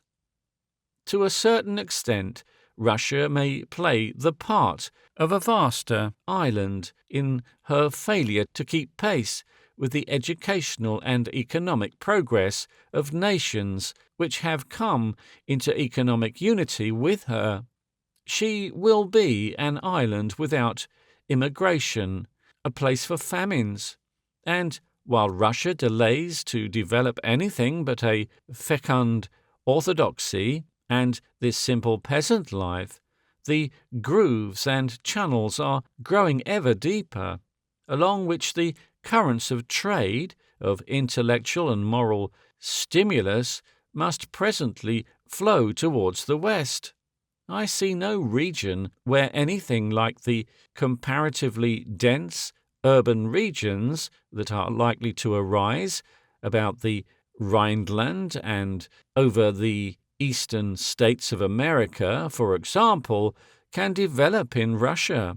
With railways planned boldly, it would have been possible, it might still be possible, to make about Odessa a parallel to Chicago, but the existing railways run about Odessa as though Asia were unknown, and when at last the commercial awakening of what is now the Turkish Empire comes, the railway lines will probably run not north or south, but from the urban region of the more scientific Central Europeans down to Constantinople. The long route land communications in the future will become continually more swift and efficient than Baltic navigation, and it is unlikely, therefore, that St. Petersburg has any great possibilities of growth. It was founded by a man whose idea of the course of trade and civilization was the sea wholly and solely, and in the future the sea must necessarily become more and more a last resort, with its spacious prospects, its architectural magnificence, its political quality, its desertion by the newcomers, and its terrible peasant hinterland. It may come about that a striking analogy between St. Petersburg and Dublin will finally appear. So much for the pan-Slavic synthesis. It seems improbable that it can prevail against the forces that make for the linguistic and economic annexation of the greater part of European Russia and of the minor Slavic masses to the great Western European urban region. The political centre of gravity of Russia, in its resistance to these economic movements, is palpably shifting eastward even today, but that carries it away from the Central European synthesis only towards the vastly more enormous attracting centre of China. Politically, the Russian government may come to dominate China in the coming decades, But the reality beneath any such formal predominance will be the absorption of Russia beyond the range of the European pull by the synthesis of Eastern Asia. Neither the Russian literature nor the Russian language and writing, nor the Russian civilization as a whole have the qualities to make them irresistible to the energetic and intelligent millions of the Far East. The chances seem altogether against the existence of a great Slavonic power in the world at the beginning of the 21st century. They seem, at the first glance, to lie just as heavily in favour of an aggressive pan-Germanic power struggling towards a great and commanding position northward, Central Europe and Western Asia, and turning itself at last upon the defeated Slavonic disorder. There can be no doubt that at present the Germans, with the doubtful exception of the United States, have the most efficient middle class in the world. Their rapid economic progress is to a very large extent indeed a triumph of intelligence, and their political and probably their military and naval services are still conducted with a capacity and breadth of view that find no parallel in the world. But the very efficiency of the German as a German today and the habits and traditions of victory he has accumulated for nearly 40 years may prove in the end a very doubtful blessing to Europe as a whole, or even to his own grandchildren. Geographical contours, economic forces, the trend of invention and social development point to a unification of all Western Europe, but they certainly do not point to its Germanization. I have already given reasons for anticipating that the French language may not only hold its own, but prevail against German in Western Europe. And there are certain other obstacles in the way, even of the union of indisputable Germans. One element in Germany's present efficiency must become more and more of an encumbrance as the years pass. The Germanic idea is deeply interwoven with the traditional empire and with the martinet methods of the Prussian monarchy.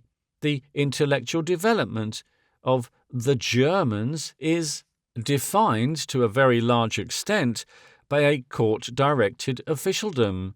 In many things, that court is still inspired by the noble traditions of education and discipline that come from the days of German adversity, and the predominance of the imperial will does, no doubt, give a unity of purpose to German policy and action that adds greatly to its efficiency. But for a capable ruler, even more than for a radiantly stupid monarch, the price a nation must finally pay is heavy. Most energetic and capable people are a little intolerant of unsympathetic capacity, are apt on the underside of their egotism to be jealous, assertive, and aggressive. In the present empire of Germany, there are no other great figures to balance the imperial personage, and I do not see how other great figures are likely to arise. A great number of fine and capable persons must be failing to develop, failing to tell, under the shadows of this too preponderant monarchy. There are certain limiting restrictions imposed upon Germans through the imperial activity that must finally be bad for the intellectual atmosphere, which is Germany's ultimate strength. For example, the emperor professes a violent and grotesque Christianity with a ferocious pro-Teutonic father and negligible son, and the public mind is warped into conformity with the finally impossible cant of this eccentric creed. His Imperial Majesty's disposition to regard criticism as hostility stifles the public thought of Germany. He interferes in university affairs and in literary and artistic matters with a quite remarkable confidence and incalculable consequences. The inertia of a century carries him and his Germany onward from success to success, but for all that one may doubt whether the extraordinary intellectuality that distinguished the German atmosphere in the early years of the century, and in which such men as Blumenthal and Moltke grew to greatness, in which Germany grew to greatness, is not steadily fading in the heat and blaze of imperial sunshine. Discipline and education have carried Germany far. They are essential things, but an equally essential need for the coming time is a free play for men of initiative and imagination. Is Germany, to her utmost possibility, making capable men? That, after all, is the vital question, and not whether her policy is wise or foolish, or her commercial development inflated or sound, or is Germany doing no more than cash the promises of those earlier days?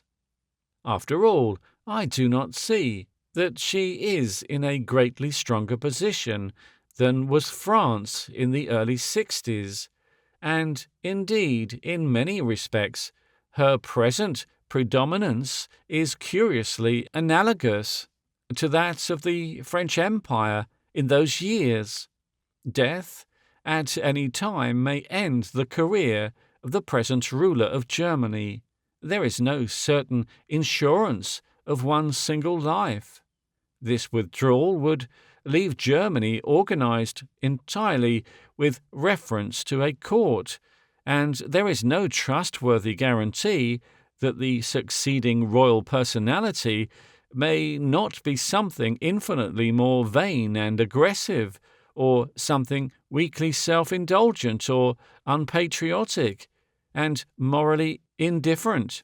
Much has been done in the past of Germany, the infinitely less exacting past, by means of the tutor, the chamberlain, the chancellor, the wide-seeing power beyond the throne, who very unselfishly intrigues his monarch in the way that he should go. But that sort of thing is remarkably like writing a letter by means of a pen held in lazy tongues, instead of the hand.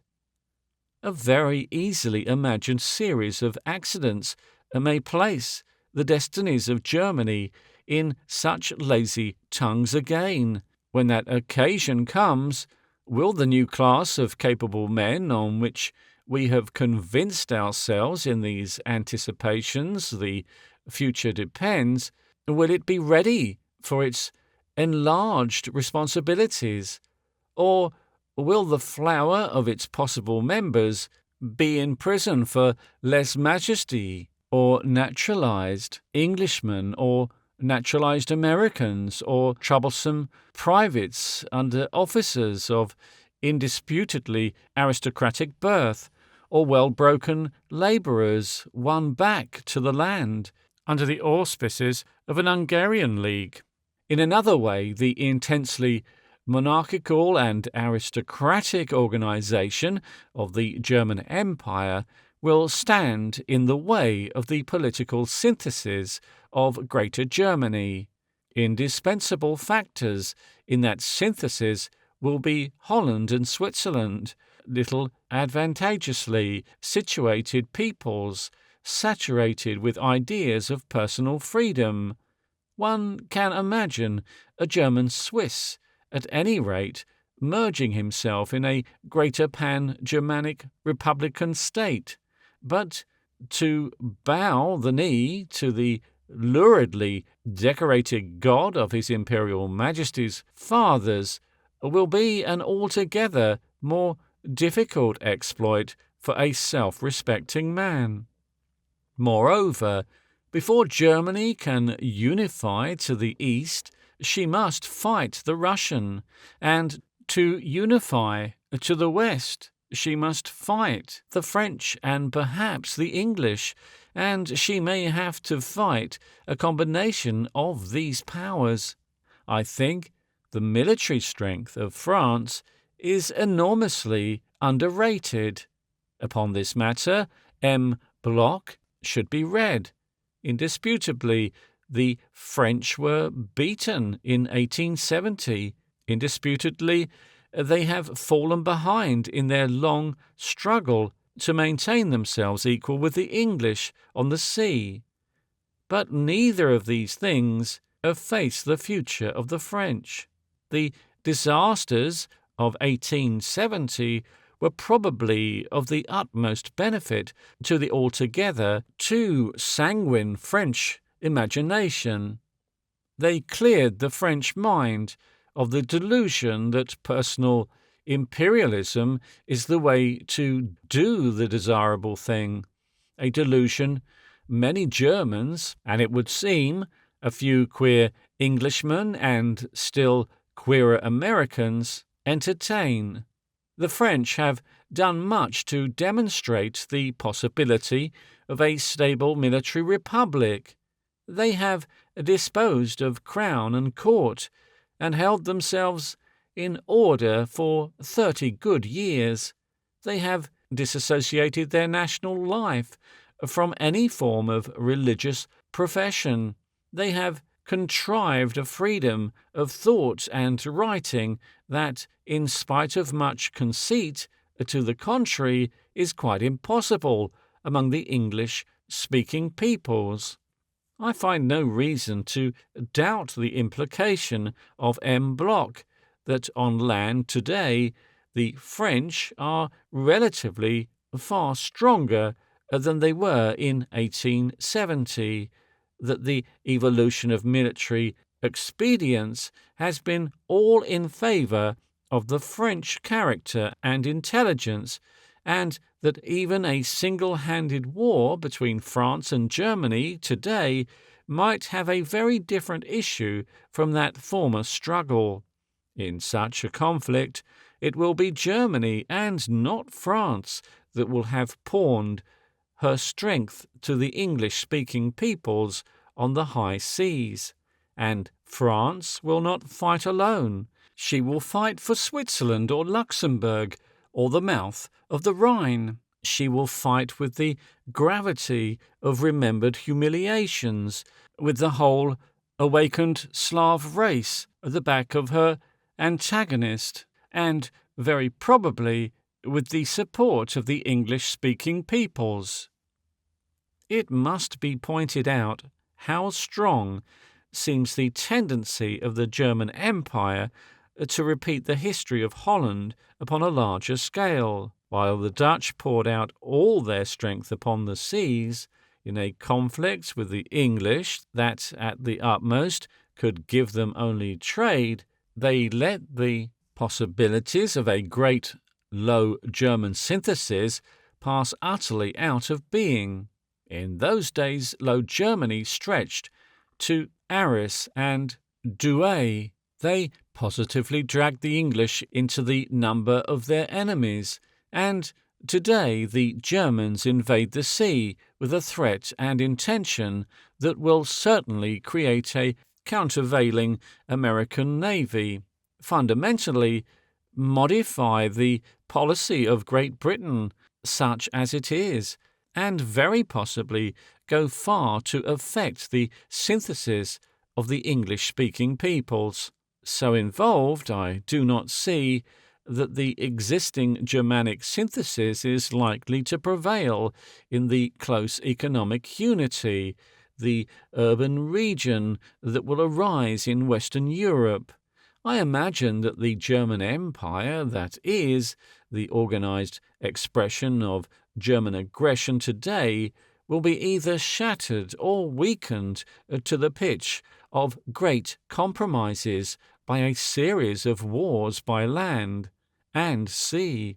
It will be forced to develop the autonomy of its rational middle class in the struggles that will render these compromises possible, and it will be finally not imperial German ideas, but Central European ideas, possibly more akin to Swiss conceptions, a civilized republicanism finding its clearest expression in the French language that will be established upon a bilingual basis throughout Western Europe and increasingly predominant over the whole European mainland and the Mediterranean basin as the 20th century closes. The splendid dream of a federal Europe, which opened the 19th century for France, may perhaps, after all, come to something like realization at the opening of the 21st. But just how long these things take, just how easy or violently they are brought about, depends, after all, entirely upon the rise in general intelligence in Europe. An ignorant and merely trained or merely cultured people will not understand these coalescences, will fondle old animosities and stage hatreds, and for such a people there must needs be disaster, forcible conformities, and war.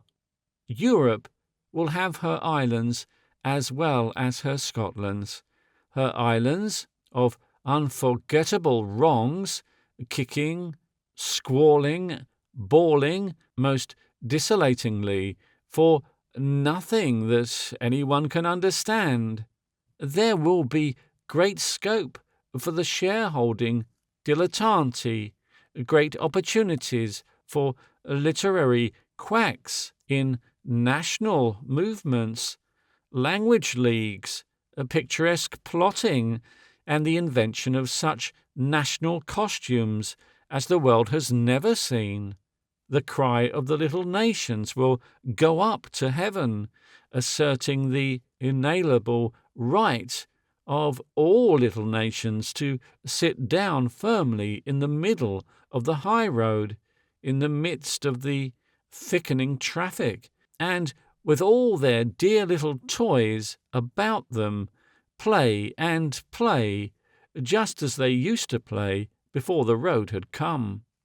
And while the great states of the continent of Europe are hammering down their obstructions of language and national tradition, or raising the educational level above them until a working unity is possible, and while the reconstruction of Eastern Asia, whether that be under Russian, Japanese, English, or native Chinese direction, struggles towards attainment, will there also be a great synthesis of the English-speaking peoples going on? I am inclined to believe that there will be such a synthesis, and that the head and centre of the new unity will be the great urban region that is developing between Chicago and the Atlantic, and which will lie mainly, but not entirely, south of the St. Lawrence. Inevitably, I think that region must become the intellectual, political, and industrial centre of any permanent unification of the English-speaking states. There will, I believe, develop about that centre a great federation of white English-speaking peoples, a federation having America north of Mexico as its central mass, a federation that may conceivably include Scandinavia, and its federal government will sustain a common fleet, and protect or dominate or actually administer most or all of the non-white states of the present British Empire, and in addition, much of the South and Middle Pacific, the East and West Indies, the rest of America, and the larger part of Black Africa, quite apart from the dominated races. Such an English-speaking state should have, by the century end, a practically homogeneous citizenship of at least 100 million sound bodies and educated and capable men. It should be the first of the three powers of the world, and it should face the organizing synthesis of Europe and Eastern Asia with an intelligent sympathy. By the year 2000, all its common citizens should certainly be in touch with the thought of continental Europe through the medium of French. Its English language should be already rooting firmly through all the world beyond its confines, and its statesmanship should be preparing openly and surely and discussing calmly with the public mind of the European and probably of the Yellow State the possible coalescence and conventions, the obligation of custom houses, the homologation of laws and coinage and measures, and the mitigation of monopolies and special claims, by which the final peace of the world may be assured forever. Such a synthesis, at any rate, of the peoples now using the English tongue, I regard not only as possible, but as a probable thing. The positive obstacles to its achievement, great though they are yet trivial in comparison with the obstructions to that lesser European synthesis we have ventured to forecast. The greater obstacle is negative. It lies in the want of stimulus, in the lax prosperity of most of the constituent states of such a union. But such a stimulus, the renaissance of Eastern Asia or a great German fleet upon the ocean, may presently supply. Now, all these three great coalescences, the shrivelling up and vanishing of boundary lines, will be the outward and visible accomplishment of that inward and social reorganization which it is the main object of these anticipations to display. I have sought to show that in peace and war alike a process has been and is at work, a process with all the inevitableness and all the patience of a natural force, whereby the great swollen, shapeless, hypertrophied social mass of today must give birth at last to a naturally and informally organized, educated class, an unprecedented sort of people, a new republic dominating the world. It will be none of our ostensible governments that will effect this great clearing up. It will be the mass of power and intelligence altogether outside the official state system of today that will make this great clearance, a new social Hercules that will strangle the serpents of war and national animosity in his cradle.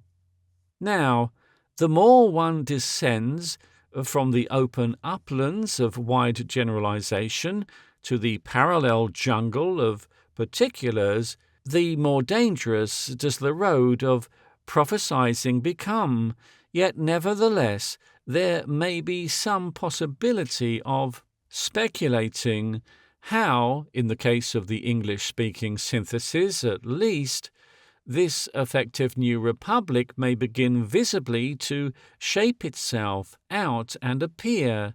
It will appear first, I believe, as the conscious organization of intelligent and, quite possibly in some cases, wealthy men, as a movement having distinct social and political aims, confessedly ignoring most of the existing apparatus of political control, or using it only as an incidental implement in the attainment of these aims.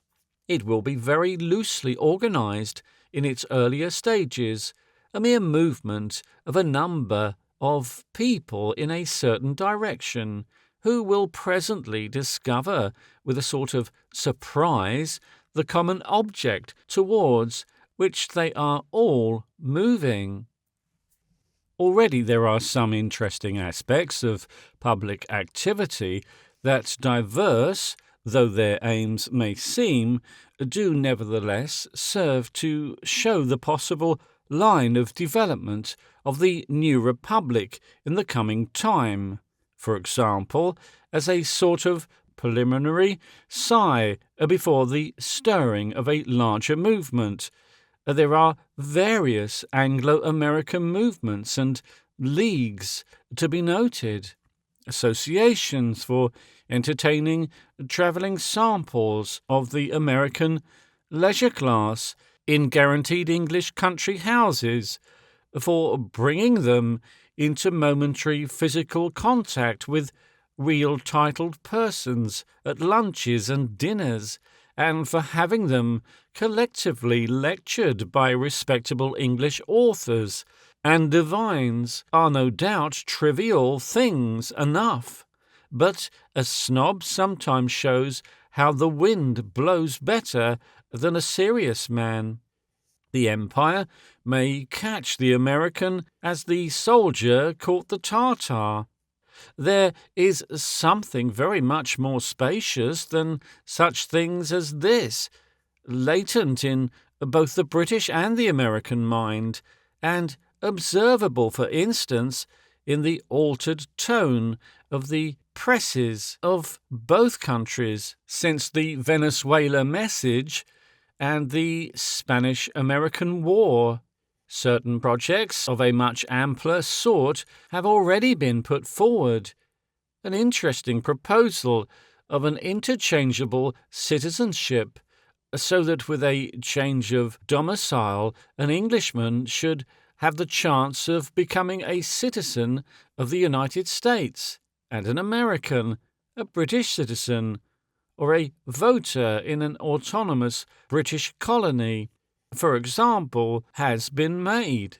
Such schemes will no doubt become frequent and will afford much scope for discussion in both countries during the next decade or so. Footnote: I foresee great scope for the indigenous persons who write so abundantly to the London evening papers upon etymological points, issues in hereditary, and the correct Union Jack, in the very pleasing topic of a possible Anglo-American flag, for use at first only on unofficial occasions. End of footnote. The American Constitution and the British Crown and Constitution have to be modified or shelved at some stage in this synthesis, and for certain types of intelligence there could be no more attractive problem. Certain curious changes in the colonial point of view will occur as these discussions open out. The United States of America are rapidly taking, or have already taken, the ascendancy in the iron and steel and electrical industries out of the hands of the British. They are developing a far ampler and more thorough system of higher scientific education than the British, and the spirit of efficiency percolating from their more efficient businesses is probably higher in their public services. These things render the transfer of the present mercantile and naval ascendancy of Great Britain to the United States during the next 2 or 3 decades, a very probable thing, and when this is accomplished, the problem, how far colonial loyalty is the fruit of royal visits and sporadic knighthoods, and how far it has relation to the existence of a predominant fleet, will be near its solution. An interesting point about such discussions as this, in which indeed, in all probability, the nascent consciousness of the new republic will emerge, will be the solution this larger synthesis will offer to certain miserable difficulties of the present time. Government by the elect of the first families of Great Britain has, in the last 100 years, made Ireland and South Africa two open sores of irreconcilable wrong.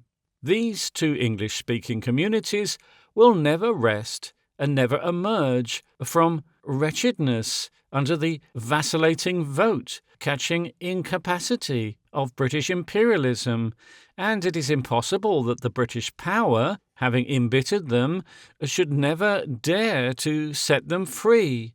But within such an ampler synthesis as the new republic will seek, these states could emerge to an equal fellowship that would take all the bitterness from their unforgettable past. Another type of public activity which foreshadows an aspect under which the new republic will emerge is to be found in the unofficial organizations that have come into existence in Great Britain to watch and criticize various public departments. There is, for example, the Navy League, a body of intelligent and active persons with a distinctly expert qualification, which has intervened very effectively in naval control during the last few years. There is also at present a vast amount of disorganized but quite intelligent discontent with the tawdry futilities of army reform that occupy the War Office. It becomes apparent that there is no hope of a fully efficient and well-equipped official army under parliamentary government, and with that realization there will naturally appear a disposition to seek some way to military efficiency as far as is legally possible outside War Office control. Already recruiting is falling off. It will probably fall off more and more as the patriotic emotions evoked by the Boer War fade away, and no trivial addition to pay or privilege will restore it. Elementary education has at last raised the intelligence of the British lower classes to a point when the prospect of fighting in distant lands under unsustainable educated British officers of means and gentility with a defective War Office equipment and inferior weapons has lost much of its romantic glamour. But an unofficial body that set itself to the establishment of a school of military science, to the sane organization and criticism of military experiments in tactics and equipment, and to the raising of the experimental purposes of volunteer companies and battalions, would find no lack of men. What an unofficial syndicate of capable persons of the new sort may do in these matters has been shown in the case of the Turbinia, the germ of an absolute revolution in naval construction. Such attempts at unofficial soldiering would be entirely in the spirit in which I believe the new republic will emerge, but it is in another line of activity that the growing new consciousness will presently be much more distinctly apparent. It is increasingly evident that to organize and control public education is beyond the power of a democratic government. the meanly equipped and pretentiously conducted private schools of Great Britain, staffed with ignorant and incapable young men, exist, on the other hand, to witness that public education is no matter to be left to merely commercial enterprise working upon parental ignorance and social prejudice. The necessary condition to the effective development of the new republic is a universally accessible, spacious, and varied educational system working in an atmosphere of efficient criticism and general intellectual activity. Schools alone are of no avail. Universities are merely dens of the higher cramming. Unless the schoolmasters and schoolmistresses and lecturers are in touch with and under the light of an abundant, a contemporary and fully adult intellectuality. At present, in Great Britain at least, the headmasters, entrusted with the education of the bulk of the influential men of the next decades, are conspicuously second-rate men, forced and etiolated creatures, scholarship boys manured with annotated editions, and brought up under and protected from all current illumination by the kale-pot of 39 articles. Many of them are less capable teachers and even less intelligent men than many board school teachers. There is, however, urgent need for an absolutely new type of school, a school that shall be at least so skillfully conducted as to supply the necessary training in mathematics, dialectics, languages, and drawing, and the necessary knowledge of science, without either consuming all the leisure of the boy or destroying his individuality, as it is destroyed by the ignorant and pretentious blunderers of today. And there is an equally manifest need of a new type of university, something other than a happy fastness for those precociously brilliant creatures whose brilliance is too often the hectic indication of a constitutional unsoundness of mind, who can get in before the portcullis of the 19th birthday falls. These new educational elements may either grow slowly through the steady and painful pressure of remorseless facts, or as the effort to evoke the new republic becomes more conscious and deliberate, they may be rapidly brought into being by the conscious endeavours of capable men. Assuredly, they will never be developed by the wisdom of the governments of the grey. It may be pointed out that in an individual and disorganized way, a growing sense of such needs is already displayed. Such great business managers as Mr. Andrew Carnegie, for example, and many other of the wealthy efficients of the United States of America are displaying a strong disinclination to fond families of functionless shareholders, and a strong disposition to contribute by means of colleges, libraries, and splendid foundations to the future of the whole English-speaking world.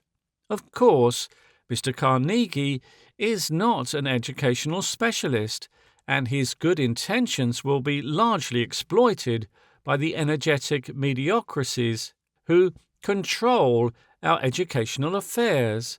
But it is the intention that concerns us now, and not the precise method or effect. Indisputably, these rich Americans are at a fundamentally important work in these endowments, and as indisputably many of their successors, I do not mean the heirs to their private wealth, but the men of the same type who will play their role in the coming years, will carry on this spacious work with a wider prospect and a clearer common understanding.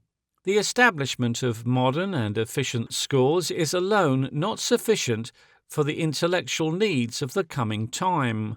The school and university are merely the preparation for the life of mental activity in which the citizen of the coming state will live. The 3 years of university and a lifetime of garrulous stagnation, which constitutes the mind's history of many a public schoolmaster, for example, and most of the clergy today, will be impossible under the new needs.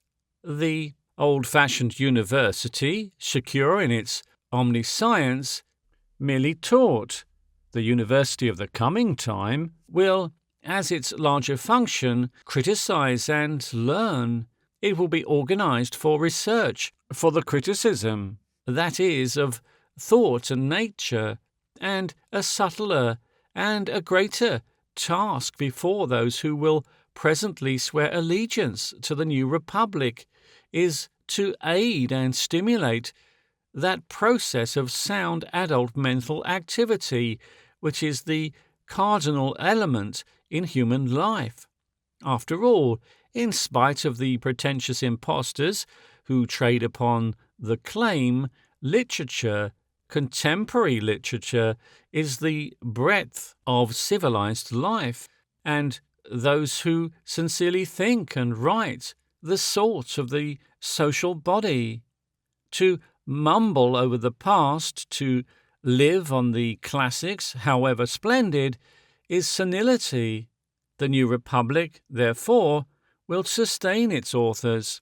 In the past, the author lived within the limits of a patron's successibility, and led the world, so far as he did lead it from that cage.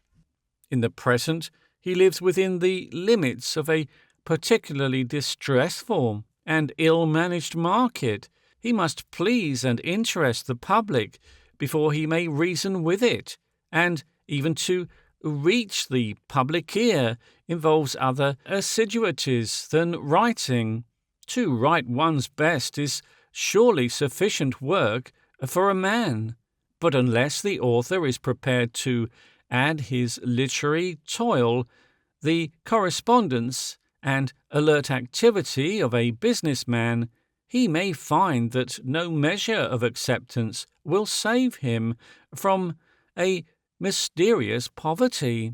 Publishing has become a trade, differing only from the trade in pork or butter, in the tradesman's careless bookkeeping and his professed indifference to the quality of his goods. But unless the whole mass of argument in these anticipations is false, publishing is a much or even more of a public concern than education, and as little to be properly discharged by private men working for profit. On the other hand, it is not to be undertaken by a government of the grey, for a confusion cannot undertake to clarify itself. It is an activity in which the new republic will necessarily engage.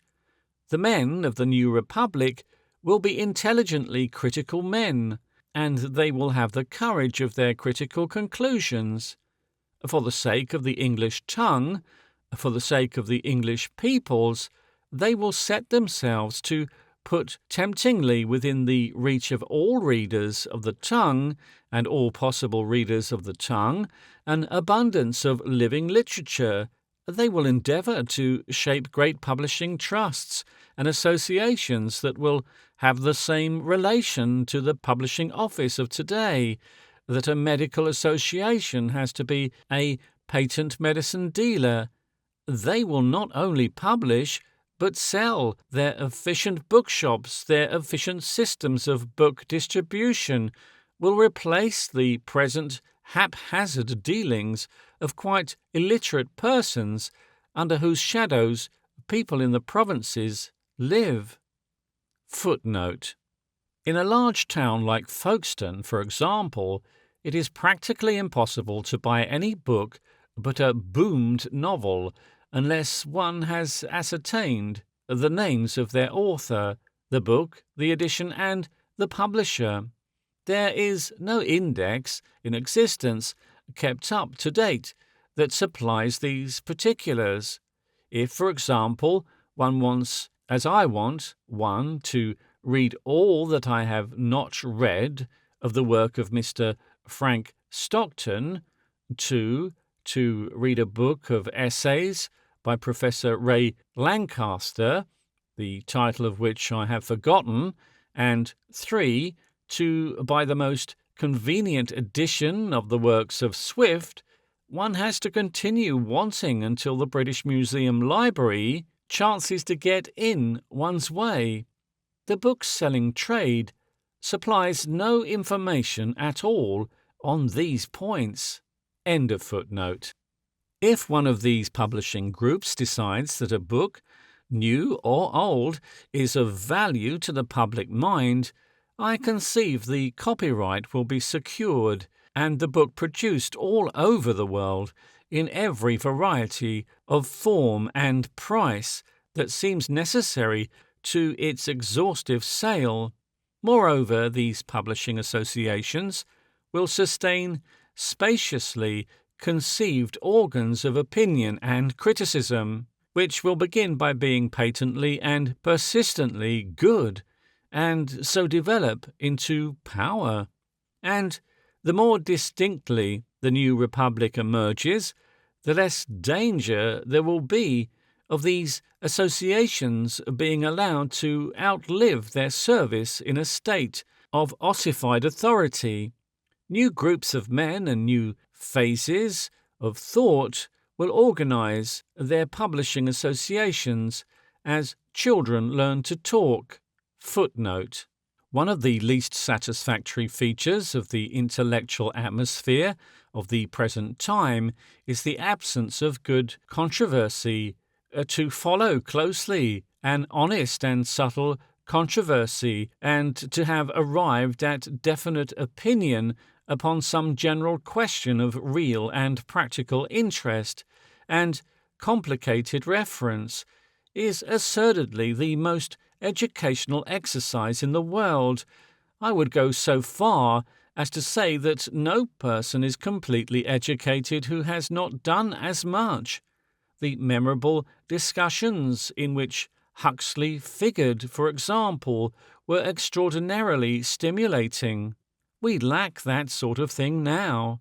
A great number of people are expressing conflicting opinions upon all sorts of things, but there is a quite remarkable shirking of plain issues of debate.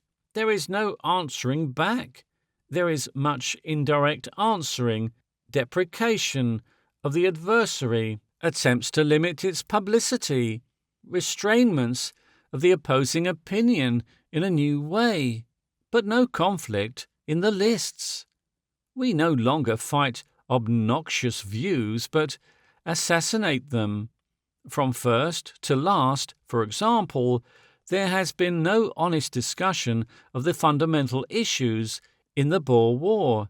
Something may be due to the multiplication of magazines and newspapers and the confusion of opinions that has scattered the controversy following public.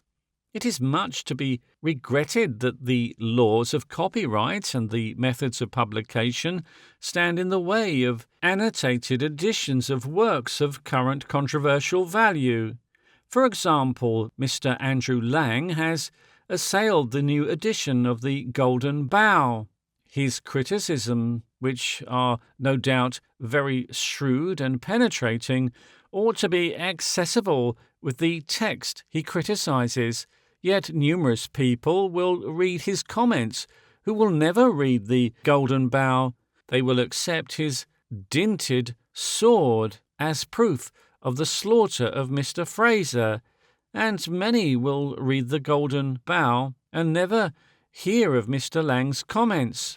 Why should it be so hopeless to suggest an edition of the Golden Bough with footnotes by Mr. Lang and Mr. Fraser's replies?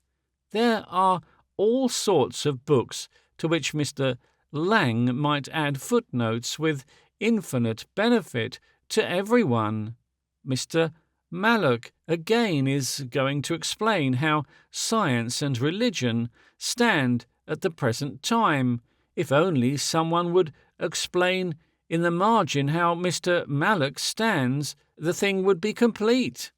Such a book again as these Anticipations would stand at a vast amount of controversial footnoting. It bristles with pegs for discussion, vacant pegs. It is written to provoke. I hope that some publisher, sooner or later, will do something of this kind and will give us not only the text of an author's work, but a series of footnotes and appendices by reputable antagonists. The experiment, well handled, might prove successful enough to start a fashion, a very beneficial fashion for authors and readers alike. People would write twice as carefully and twice as clearly with that possible second edition, with footnotes by X and Y in view. Imagine the impregnable rock of Holy Scripture as it might have been edited by the late Professor Huxley, Freud's edition of the Grammar of Assent, Mr. G.B. Shaw's edition of the works of Mr. Lecky, or the criticism of art and life of Ruskin, the beauties of Ruskin, annotated by Mr. Whistler and carefully prepared for the press by Professor William James. Like the tomato and the cucumber, every book would carry its antidote wrapped about it. Impossible, you say. But is it? Or is it only unprecedented? If novelists will consent to the illustration of their stories by artists whose chief aim appears to be to contradict their statements, I do not see why controversial writers who believe their opinions are correct should object to the checking of their facts and logic by persons with a different way of thinking. Why should not men of opposite opinions collaborate in their discussion? End of footnote. And while the New Republic is thus developing its idea of itself and organizing its mind, it will also be growing out of the confused and intricate businesses and undertakings and public services of the present time into a recognizable material body. The synthetic process that is going on in the case of many of the larger of the businesses of the world, that formation of trusts that bulks so large in American discussion, is of the utmost significance in this connection. Conceivably, the first impulse to form trusts came from a mere desire to control competition and economize working expenses, but even in its very first stages, the process of coalescence has passed out of the region of commercial operations into that of public affairs. The trust develops into the organization under men far more capable than any sort of public officials, of entire industries, of entire departments of public life, quite outside the ostensible democratic government system altogether. The whole apparatus of communications, which we have seen to be of such primary importance in the making of the future, promises to pass, in the case of the United States at least, out of the region of scramble into the domain of deliberate control.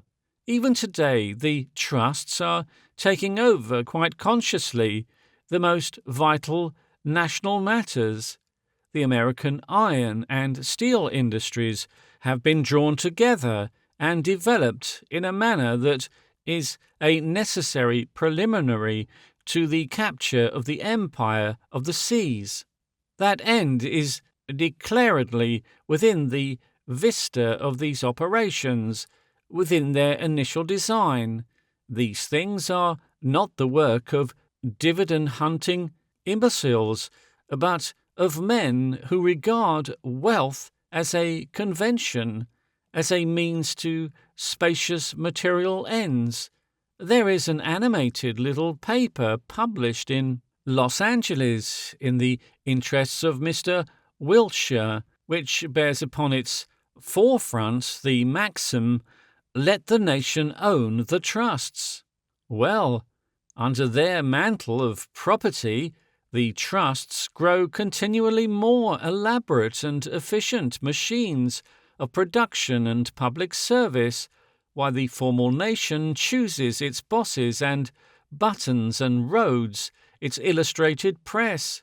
I must confess I do not see the Negro and the poor Irishman and all the immigrant sweepings of Europe, which constitute the bulk of the American abyss, uniting to form that great socialist party of which Mr.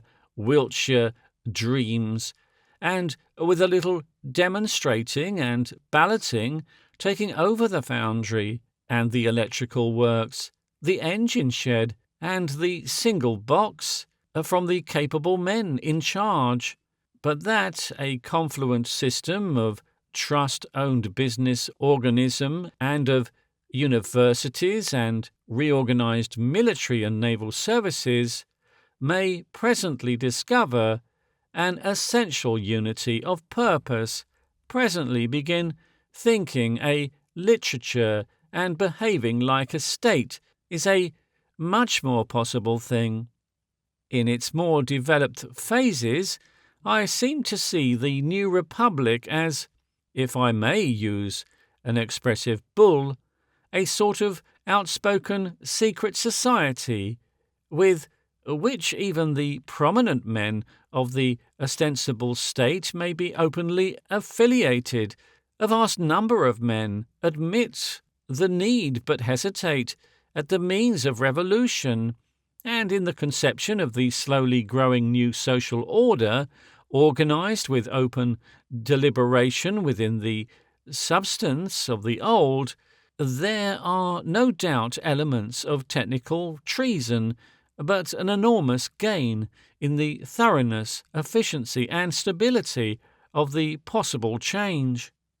So it is, or at least in some such ways, that I conceive the growing sense of itself which the new class of modern efficients will develop, will become manifest in movements and concerns that are now heterogeneous and distinct, but will presently drift into cooperation and coalescence. This idea of a synthetic reconstruction within the bodies of the English-speaking states may very possibly clothe itself in quite other formulae than my phrase of the new republic, but the need is with us, the social elements are developing among us, the appliances are arranging themselves for the hands that will use them, and I cannot but believe that the idea of a spacious common action will presently come. In a few years, I believe many men, who are now rather aimless men, who have disconsolately watched the collapse of the old liberalism, will be clearly telling themselves and one another of their adhesion to this new ideal. They will be working in schools and newspaper offices, in foundries and factories, in colleges and laboratories, in county councils, and on school boards even, it may be, in pulpits, for the time when the coming of the new republic will be ripe. It may be dawning even in the schools of law, because presently there will be new and scientific handling of jurisprudence, and drink to the monarch, and sit down to go on discussing the new republic growth. I do not see, indeed, why an intelligent monarch himself in these days should not waive any stillness about divine right, and all the ill-bred pretensions that sit so heavily on a gentlemanly king, and come into the movement with these others. When the growing conception touches, as in America it has already touched, the legacy-leaving class, there will be fewer new asylums perhaps, but more university chairs. So it is I conceive the elements of the new republic taking shape and running together through the social mass, picking themselves out more and more clearly from the shareholder, the parasitic speculator, and the wretched multitudes of the abyss. The new republicans will constitute an informal and open Freemasonry. In all sorts of ways, they will be influencing and controlling the apparatus of the ostensible governments. They will be pruning irresponsible property, checking speculators, and controlling the abyssward drift, but at an indirect control, at any sort of fiction. The new republic, from the very nature of its cardinal ideas, will not rest. The clearest and simplest statement, the clearest and simplest method, is inevitably associated with the conceptions of that science upon which the new republic will arise. There will be a time, in peace it may be, or under the stresses of warfare, when the new republic will find itself ready to arrive, when the theory will have been worked out and the details will be generally accepted, and the new order will be ripe to begin. And then, indeed, it will begin. What life or strength will be left in the old order to prevent this new order beginning?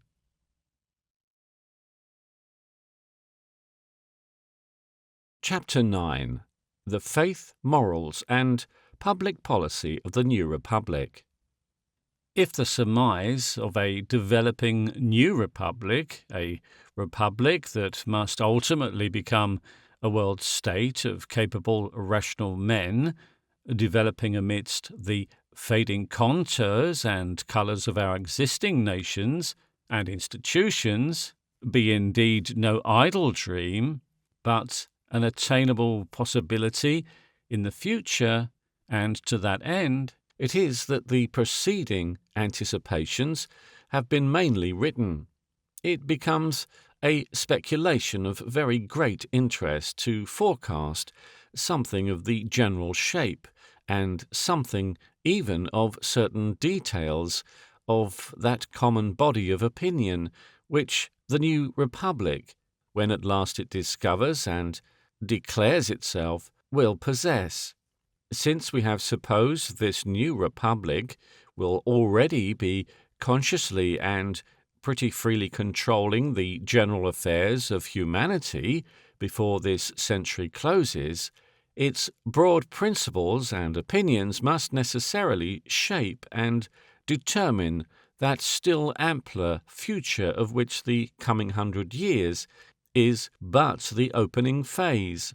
There are many processes, many aspects of things that are now, as it were, in the domain of natural laws and outside human control, or controlled unintelligently and superstitiously, that in the future, in the days of the coming new republic, will be definitely taken in hand as part of the general work of humanity, as indeed already, since the beginning of the 19th century, the control of pestilence has been taken in hand, and, in particular, there are certain broad questions, much under discussion, to which, thus far, I have purposely given a value disproportionately small. While the new republic is gathering itself together and becoming aware of itself, that other great element, which I have called the people of the abyss, will also have followed out its destiny. For many decades, that development will be largely or entirely out of all human control. To the multiplying rejected of the white and yellow civilizations, there will have been added a vast proportion of the black and brown races, and collectively those masses will propound the general question: what will you do with us, we hundreds of millions who cannot keep pace with you? If the new republic emerges at all, it will emerge by grappling with this riddle. It must come into existence by the passes this Sphinx will guard. Moreover, the necessary results of the reaction of irresponsible wealth upon that infirm and dangerous thing, the human will, the spreading moral rot of gambling which is associated with irresponsible wealth, will have been working out and will continue to work out so long as there is such a thing as irresponsible wealth pervading the social body. That, too, the new republic must, in its very development, overcome. In the preceding chapter, it is clearly implicit that I believe that the new republic, as its consciousness and influence develop together, will meet, check, and control these things, but the broad principle upon which the control will go, the nature of the methods employed, still remain to be deduced, and to make their deduction it is necessary that the primary conception of life, the fundamental religious and moral ideas of these predominant men of the new time, should first be considered.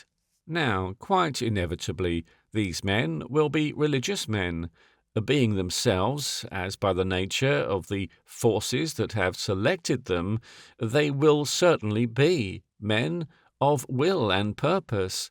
They will be disposed to find, and consequently they will find, an effect of purpose in the totality of things.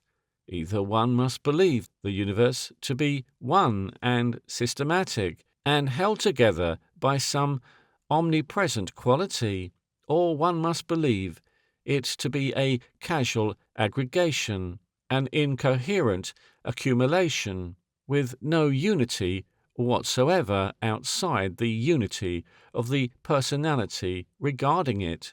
All science and most modern religious systems presuppose the former, and to believe the former is, to anyone not too anxious, to quibble to believe in God. But I believe that these prevailing men of the future, like many of the saner men of today, having so formulated their fundamental belief, will presume to no knowledge whatever, will presume to no possibility of knowledge of the real being of God. They will have no positive definition of God at all. They will certainly not indulge in that something, not ourselves, that makes for righteousness, not defined, or any defective claptrap of that sort. They will content themselves with denying the self-contradictory absurdities of an obstinately anthropomorphic theology. Footnote. As, for example, that God is an omnipresent mind, this is the last vestige of that barbaric theology which regarded God as a vigorous but uncertain old gentleman with a beard and an inordinate lust for praise and propitiation. The modern idea is, indeed, scarcely more reasonable than the one it has replaced. A mind thinks and feels and wills. It pauses from phase to phase. Thinking and willing are a succession of mental states which follow and replace one another. But omnipresence is a complete knowledge, not only of the present state, but of all past and future states, and since it is all there at any moment, it cannot conceivably pass from phase to phase. It is stagnant, infinite, and eternal. An omnipresent mind is as impossible, therefore, as an omnipresent moving body. God is outside our mental scope. Only by faith can we attain him. Our most lucid moments serve only to render clearer his inaccessibility to our intelligence. We stand a little way up on a scale of existences that may indeed point towards him, but can never bring him to our scope. As the fullness of the conscious mental existence of a man stands to the subconscious activities of an amoeba or of a visceral ganglion cell, so our reason forces us to admit other possible mental existences may stand to us. But such an existence, inconceivably great as it would be to us, would be scarcely nearer that transcendental God in whom the serious men of the future will, as a class, believe. End of footnote. They will regard the whole of being within themselves and without as the sufficient revelation of God to their souls, and they will set themselves simply to that revelation, seeking its meaning towards themselves, faithfully and courageously. Manifestly, the essential being of man in life is his will. He exists consciously only to do.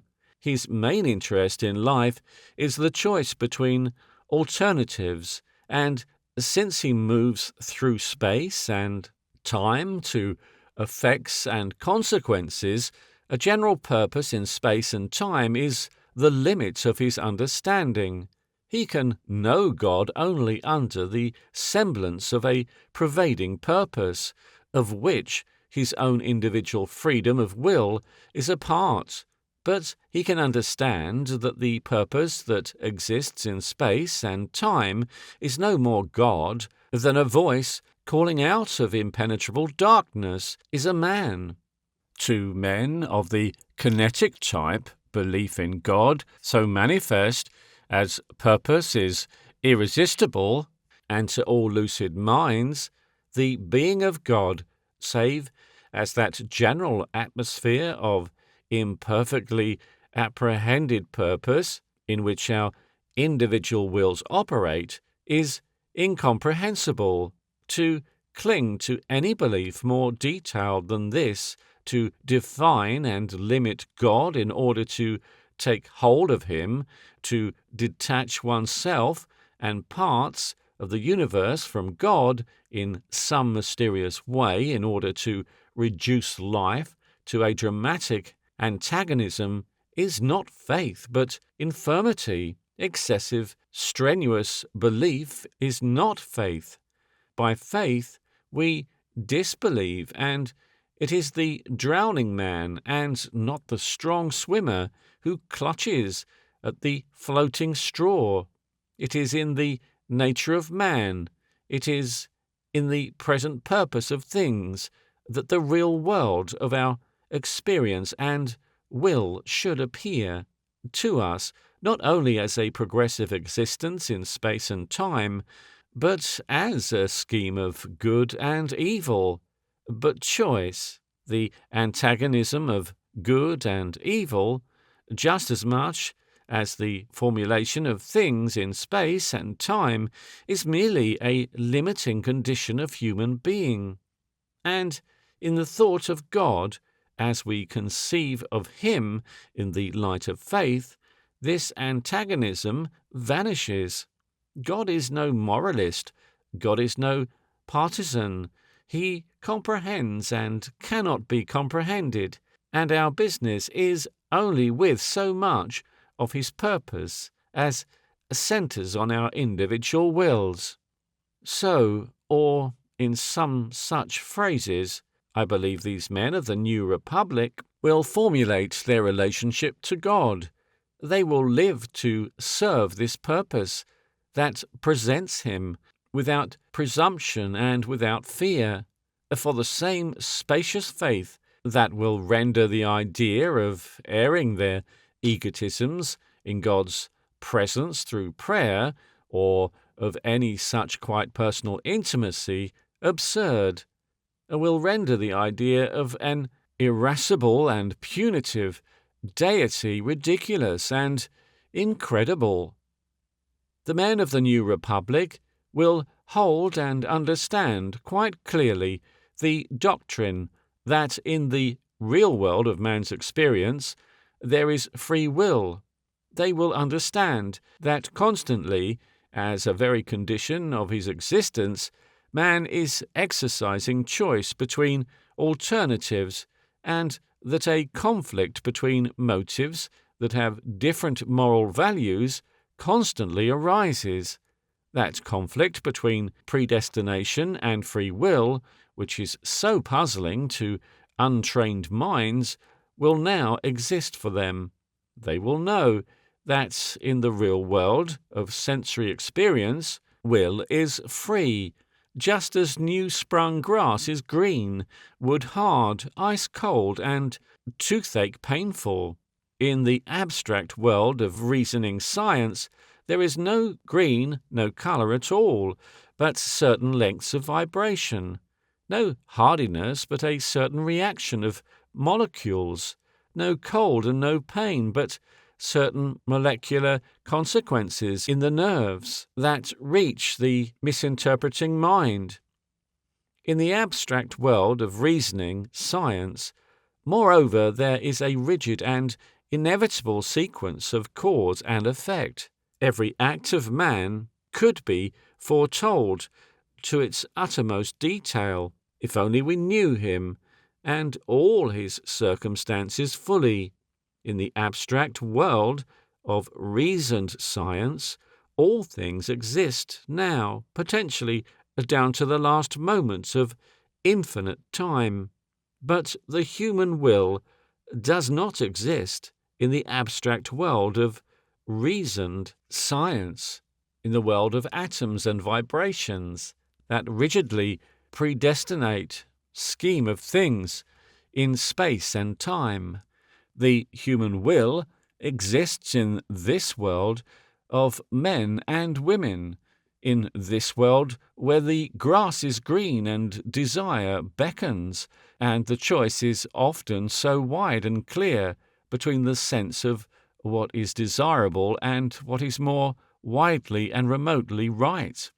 In this world of sense and daily life, these men will believe with an absolute conviction that there is free will and a personal moral responsibility in relation to that indistinctly seen purpose, which is the sufficient revelation of God to them, so far as this sphere of being goes.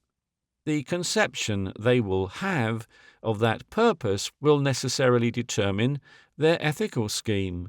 It follows manifestly that if we do really believe in Almighty God, the more strenuously and successfully we seek in ourselves and His world to understand the order and progress of things, and the more clearly we apprehend His purpose, the more assured and systematic will our ethical basis be. If, like Huxley, we do not positively believe in God, then we may still cling to an ethical system which has become an organic part of our lives and habits, and, finding it manifestly in conflict with the purpose of things, speak of the non-ethical order of the universe.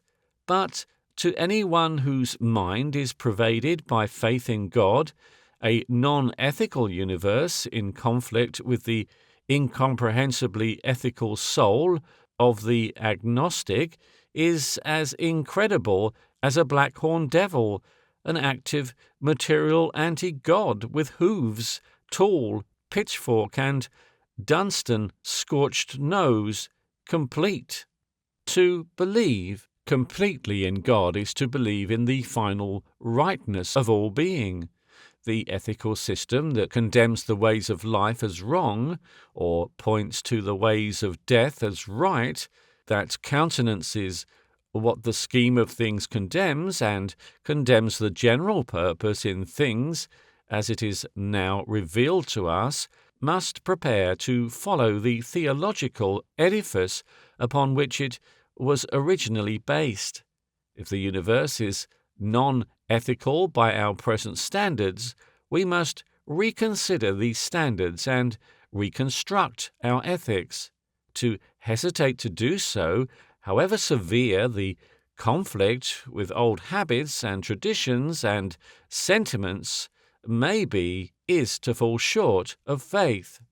Now, so far as the intellectual life of the world goes, this present time is essentially the opening phase of a period of ethical reconstruction, a reconstruction of which the new republic will possess the matured result. Throughout the 19th century, there has been such a shattering and recasting of fundamental ideas, of the preliminaries to ethical propositions, as the world has never seen before. The breaking down and rooting out of almost all the cardinal assumptions on which the minds of the 18th century dwelt securely is a process akin to, but independent of, the development of mechanism whose consequences we have traced. It is part of that process of vigorous and fearless criticism which is the reality of science, and of which the development of mechanism and all that revolution in physical and social conditions we have been tracing is merely the vast, imposing material byproduct. At present, indeed, its more obvious aspect on the moral and ethical side is destruction. Anyone can see the chips flying, but it still demands a certain faith and patience to see the form that ensues.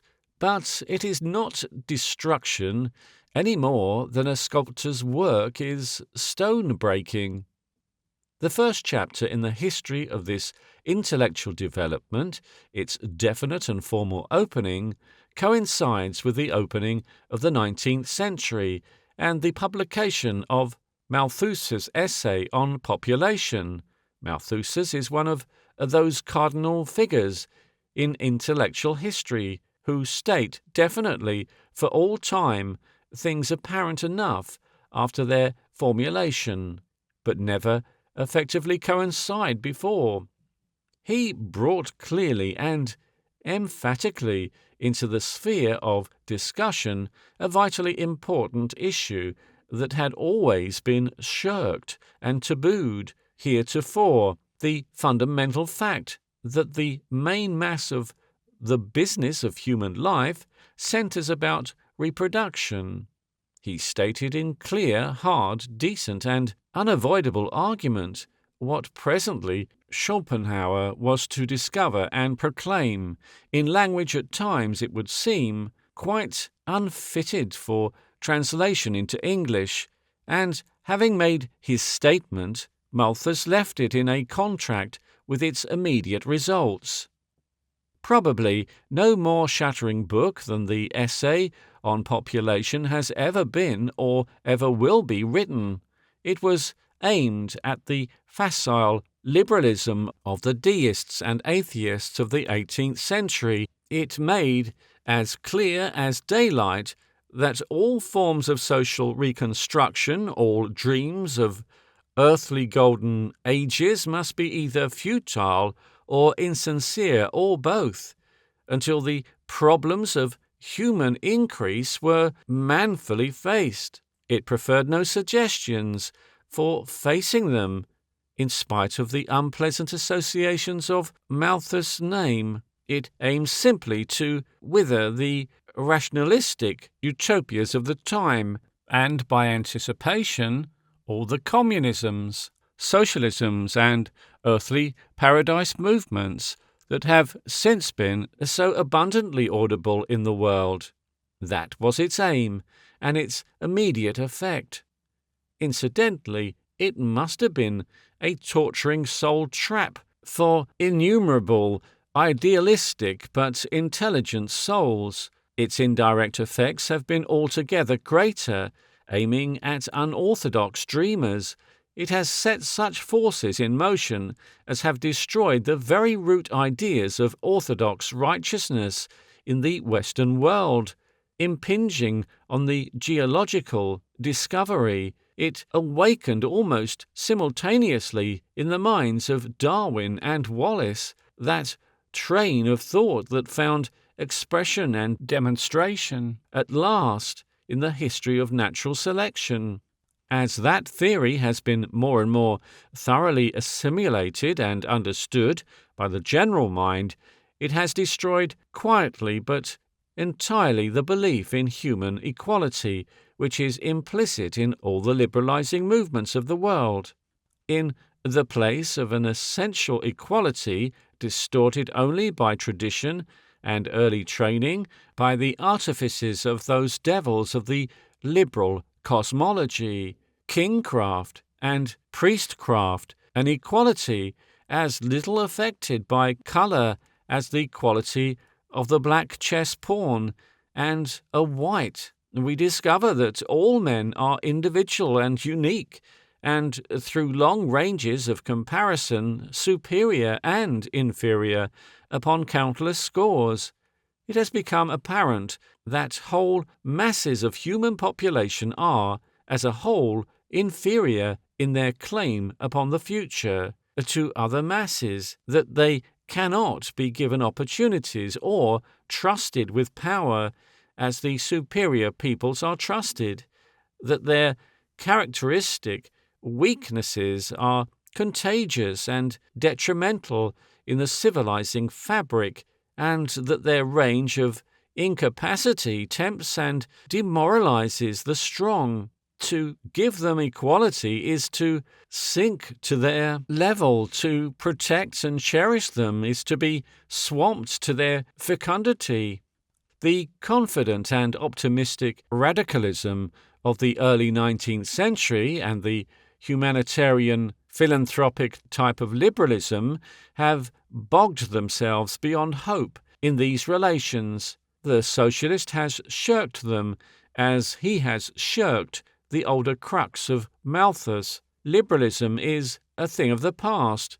It is no longer a doctrine, but a faction. There must follow some new-born thing. And as effectually has the mass of criticism that centres about Darwin destroyed the dogma of the fall upon which the whole intellectual fabric of Christianity rests.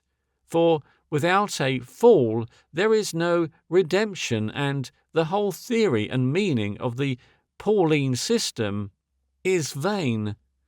In conjunction with the wide vistas opened by geological and astronomical discovery, the 19th century has indeed lost the very habit of thought from which the belief in a fall arose. It is as if a hand had been put upon the head of the thoughtful man, and had turned his eyes about from the past to the future. In matters of intelligence, at least, if not yet, in matters of ethics and conduct, this turning round has occurred.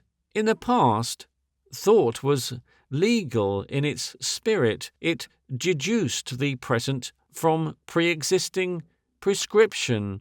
It derived everything from the offences and promises of the dead. The idea of a universe of expiation was the most natural theory amidst the processes.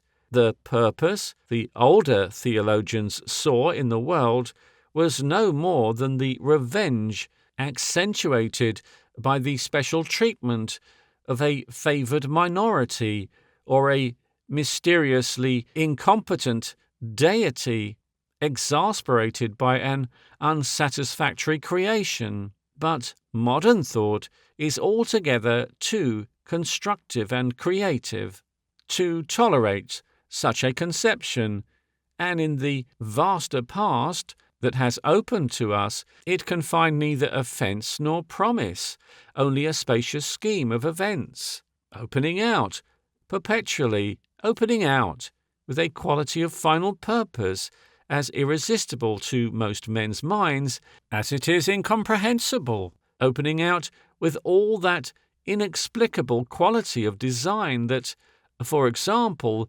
some great piece of music, some symphony of Beethoven's conveys. We see future beyond future and past behind past.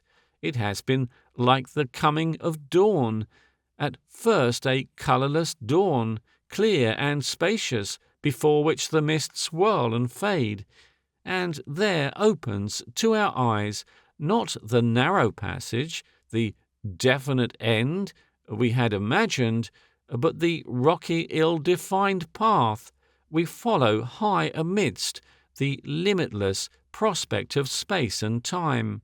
At first, the dawn is cold. There is, at times, a quality of terror, almost in the cold clearness of the morning twilight, but insensibly its coldness passes. The sky is touched with fire, and presently, up out of the dayspring in the east, the sunlight will be pouring, and these men of the new republic will be going about in the daylight of things assured. And men's concern under the ampler view will no longer be to work out a system of penalties for the sins of dead men, but to understand and participate in this great development that now dawns on the human understanding. The insoluble problems of pain and death, gaunt, incomprehensible facts as they were, fall into place in the gigantic order that evolution unfolds. All things are integral in the mighty scheme. The slain builds up the slayer, the wolf grooms the horse into swiftness, and the tiger calls for wisdom and courage out of man. All things are integral, but it has been left for men to be consciously integral, to take at last a share in the process, to have wills that have caught a harmony with the universal will, as sand grains flash into splendour under the blaze of the sun.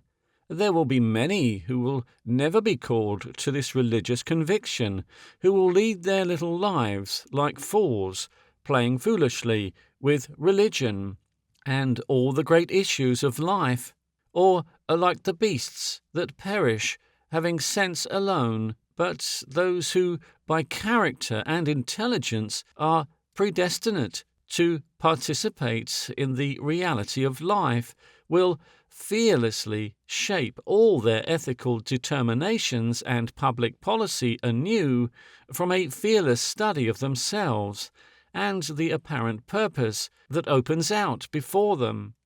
Very much of the cry for faith that sounds in contemporary life so loudly and often with so distressing a note sincerely comes from the unsatisfied egotisms of unemployed and therefore unhappy and craving people, but much is also due to the distress in the minds of active and serious men, due to the conflict of inductive knowledge with conceptions of right and wrong deducted from unsound but uncriticized first principles. The old ethical principles, the principle of equivalence or justice, the principle of self-sacrifice, the various vague and arbitrary ideas of purity, chastity, and sexual sin, came like rays out of the theological and philosophical lanterns men carried in the darkness. The ray of the lantern indicated and directed, and one followed it as one follows a path, But now there has come a new view of man's place in the scheme of time and space, a new illumination, dawn, the lantern rays fade in the growing brightness, and the lanterns that shone so brightly are becoming smoky and dim. To many men, this is no more than a waning of lanterns, and they call for new ones, or a trimming of the old. They blame the day for putting out these flares, and some go apart, out of the glare of life, into corners of obscurity, where the radiation of the lantern may still be faintly traced. But indeed, with the new light there has come the time for new methods. The time of lanterns, the time of deductions from arbitrary first principles is over. The act of faith is no longer to follow your lantern, but to put it down. We can see about us, and by the landscape we must go. Footnote. It is an interesting byway from our main thesis to speculate on the spiritual pathology of the functionless wealthy, the half-educated independent women of the middle class, and the people of the abyss, while the segregating new middle class, whose religious and moral development forms our main interest, is developing its spacious and confident theism. There will be, I imagine, steady decay in the various Protestant congregations. They have played a noble part in the history of the world. Their spirit will live forever, but their formula and organization wax old like a garment. Their moral austerity, that touch of contempt for the unsubstantial aesthetic which has always distinguished Protestantism, is naturally repellent to the irresponsible rich and to artistic people of the weaker type, and the face of Protestantism has ever been firm even to hardness against the self-indulgent, the idler, and the prolific, useless poor. The rich, as a class, and the people of the abyss, so far as they move towards any existing religious body, will be attracted by the moral kindness, the picturesque organization and venerable tradition of the Roman Catholic Church. We are only in the very beginning of a great Roman Catholic revival. The diversified countryside of the coming time will show many a splendid cathedral, many an elaborate monastic palace towering amidst the abounding colleges and technical schools, along the moving platforms of the urban centre, and athwart the shining advertisements that will adorn them will go the ceremonial procession, all glorious with banners and censer-bearers, and the meek blue-shaven priests and bare-footed, rope-girdled holy men, and the artful politician of the coming days, until the broom of the new republic sweep him up, will arrange the miraculous planks of his platform, always with an eye upon the priest within the ample sheltering arms of the Mother Church. Many eccentric cults will develop. The curious may study the works of M. Huysman to learn of the mystical propitiation of God, who made heaven and earth by the bedsores of hysterical girls. The future, as I see it, swarms with Dirtles and Sister Teresas, countless ecstatic nuns, holding their Maker as it were in deliciae, will shelter from the world in simple but costly refuges of refined austerity. Where miracles are needed, miracles will occur. Except for a few queer people nourished on Maria Monk and such like anti-papal pornography, I doubt if there will be any Protestants left among the irresponsible rich. Those who do not follow the main current will probably take up with weird science, denouncing sects of faith-healing type, or with such pseudo-scientific gibberish as theosophy. Mrs. Piper, in an intelligent attitude and with only the whites of her eyes showing, has restored the waning faith of Professor James in human immorality, and I do not see why that lady should stick at one dogma amidst the present quite insatiable demand for creeds. Shintoism, and either a cleaned or more probably a scented obi might in vigorous hands be pushed to a very considerable success in the coming years, and I do not see any absolute impossibility in the idea of an after-dinner witch-smelling in Park Lane with a witch-doctor dressed in feathers. It might be made amazingly picturesque. People would attend it with an air of intellectual liberality, not of course believing in it absolutely, but admitting there must be something in it, that something in it. The fool hath said in his heart, there is no God, and after that he is ready to do anything with his mind and soul. It is by faith we disbelieve. And of course, there will be much outspoken atheism and anti-religion of the type of the Parisian devil-worship imbecilities. Young men of means will determine to be wicked. They will do silly things that will strike them as being indecent and blasphemous and dreadful, black masses and such like nonsense, and then they will get scared. The sort of thing it will be to shock orthodox maidens' aunts and make Olympus ring with laughter, a taking sort of nonsense already loose, I find among very young men, is to say. Understand, I am non-moral. Two thoroughly respectable young gentlemen coming from quite different circles have recently introduced their souls to me in this same formula. Both, I rejoice to remark, are married. Both are steady and industrious young men, trustworthy in word and contract, dressed in accordance with current conceptions, and behaving with perfect decorum. One, no doubt, for sinister ends, aspires to better the world through a socialistic propaganda. That is all. But in a tight corner some day, that silly little formula may just suffice to trip up one or other of these men. Too many of the irresponsible rich, however, that little understand I am non-moral, may prove of priceless worth. End of footnote.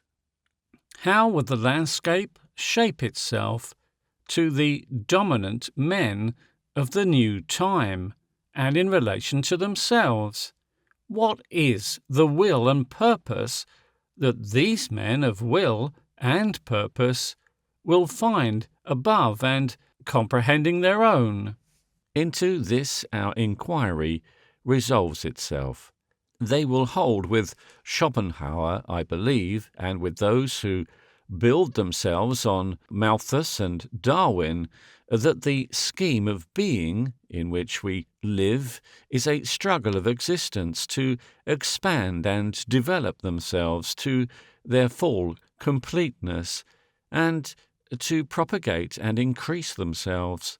But, being men of action, will feel nothing of the glamour of misery that irresponsible and sexually vitiated shareholder Schopenhauer threw over this recognition.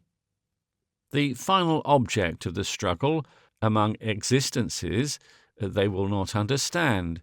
They will have abandoned the search for ultimates. They will state this scheme of a struggle as a proximate object, sufficiently remote and spacious to enclose and explain all their possible activities. They will seek God's purpose in the sphere of their activities and desire no more, as the soldier in battle desires no more, than the immediate conflict before him. They will admit failure as an individual aspect of things, as a soldier seeking victory admits the possibility of death, but they will refuse to admit, as a part of their faith in God, that any existence, even if it is an existence that is presently entirely erased, can be needless or vain. It will have reacted on the existences that survive. It will be justified forever in the modification it has produced in them. They will find in themselves, it must be remembered, I am speaking of a class that has naturally segregated, and not of men as a whole, a desire, a passion, almost to create and organize, to put in order, to get the maximum result from certain possibilities. They will all be artists in reality, with a passion for simplicity and directness, and an impatience of confusion and inefficiency. The determining frame of their ethics, the more spacious scheme to which they will shape the schemes of their individual wills, will be the elaboration of that future world state to which all things are pointing. They will not conceive of it as a millennial paradise, a blissful, inconsequent stagnation, but as a world state of active, ampler human beings, full of knowledge and energy, free from much of the baseness and limitations, the needless pains and dishonours of the world disorder of today, but still struggling against ampler but still too narrow restrictions, and for still more spacious objects than our vistas have revealed. For that, as a general end, for the special work that contributes to it as an individual end, they will make the plans and the limiting rules of their lives. It is manifest that a reconstructed ethical system, reconstructed in the light of modern science, and to meet the needs of such temperaments and characters as the evolution of mechanism will draw together and develop, will give very different values from those given by the existing system, if they can be called systems, to almost all the great matters of conduct. Under scientific analysis, the essential facts of life are very clearly shown to be two: birth and death. All life is the effort of the thing born, driven by fears, guided by instincts and desires, to evade death, to evade even the partial death of crippling or cramping or restriction, and to attain to effective procreation, to the victory of another birth. Procreation is the triumph of the living being over death, and in the case of man, who adds mind to his body, it is not only in his child, but in the dissemination of his thought, the expression of his mind, in things done and made, that his triumph is to be found. And the ethical system of these men of the new republic, the ethical system which will dominate the world state, will be shaped primarily to favour the procreation of what is fine and efficient and beautiful in humanity, beautiful and strong bodies, clear and powerful minds, and a growing body of knowledge, and to check the procreation of base and servile types, of fear-driven and cowardly souls, of all that is mean and ugly, and bestial in the souls, bodies, or habits of men. To do the latter is to do the former. The two things are inseparable, and the method that nature has followed hitherto in the shaping of the world, whereby weakness was prevented from propagating weakness, and cowardice and feebleness were saved from the accomplishment of their desires, the method that has only one alternative, the method that must in some cases still be called in to the help of man, is death. In the new vision, death is no inexplicable horror, no pointless terminal terror to the mysteries of life. It is the end of all the pain of life, the end of the bitterness of failure, the merciful obliteration of weak and silly and pointless things. The new ethics will hold life to be a privilege and a responsibility, not a sort of night refuge for base spirits out of the void, and the alternative in right conduct between living fully, beautifully and efficiently will be to die. For a multitude of contemptible and silly creatures, fear-driven and helpless and useless, unhappy or hatefully happy in the midst of squalid dishonour, feeble, ugly, inefficient, born of unrestrained lusts, and increasing and multiplying through sheer incontinence and stupidity, the men of the new republic will have little pity and less benevolence. To make life convenient for the breeding of such people will seem to them not the most virtuous and amiable thing in the world, as it is held to be now, but an exceptionally abominable proceeding. Procrastination is an avoidable thing for sane persons of even the most furious passions, and the men of the new republic will hold that the procrastination of children who, by the circumstances of their parentage, must be deceased bodily or mentally, I do not think it will be difficult for the medical science of the coming time to define such circumstances, is absolutely the most loathsome of all conceivable sins.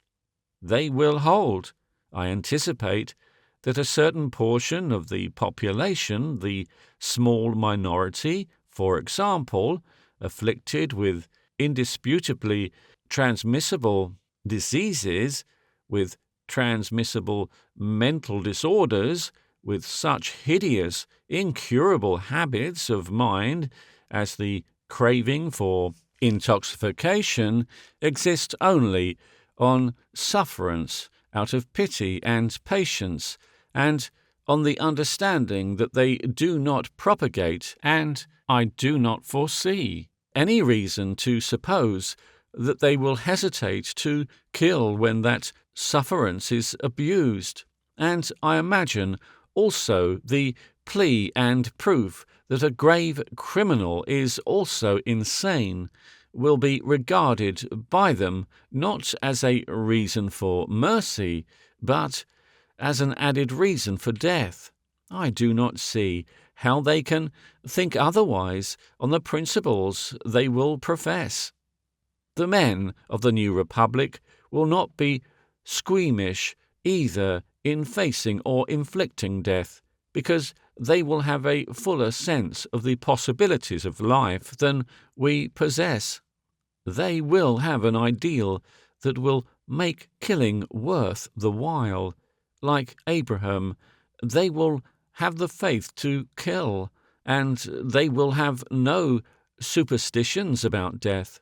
They will naturally regard the modest suicide of incurable melancholy or diseased or helpless persons as a high and courageous act of duty rather than a crime, and since they will regard, as indeed all men raised above a brutish level do regard, a very long term of imprisonment as infinitely worse than death, as being indeed death with a living misery added to its natural terror, they will, I conceive, where the whole tenor of a man's actions, and not simply some incidental or impulse action, seems to prove him unfitted for free life in the world, consider him carefully and condemn him and remove him from being.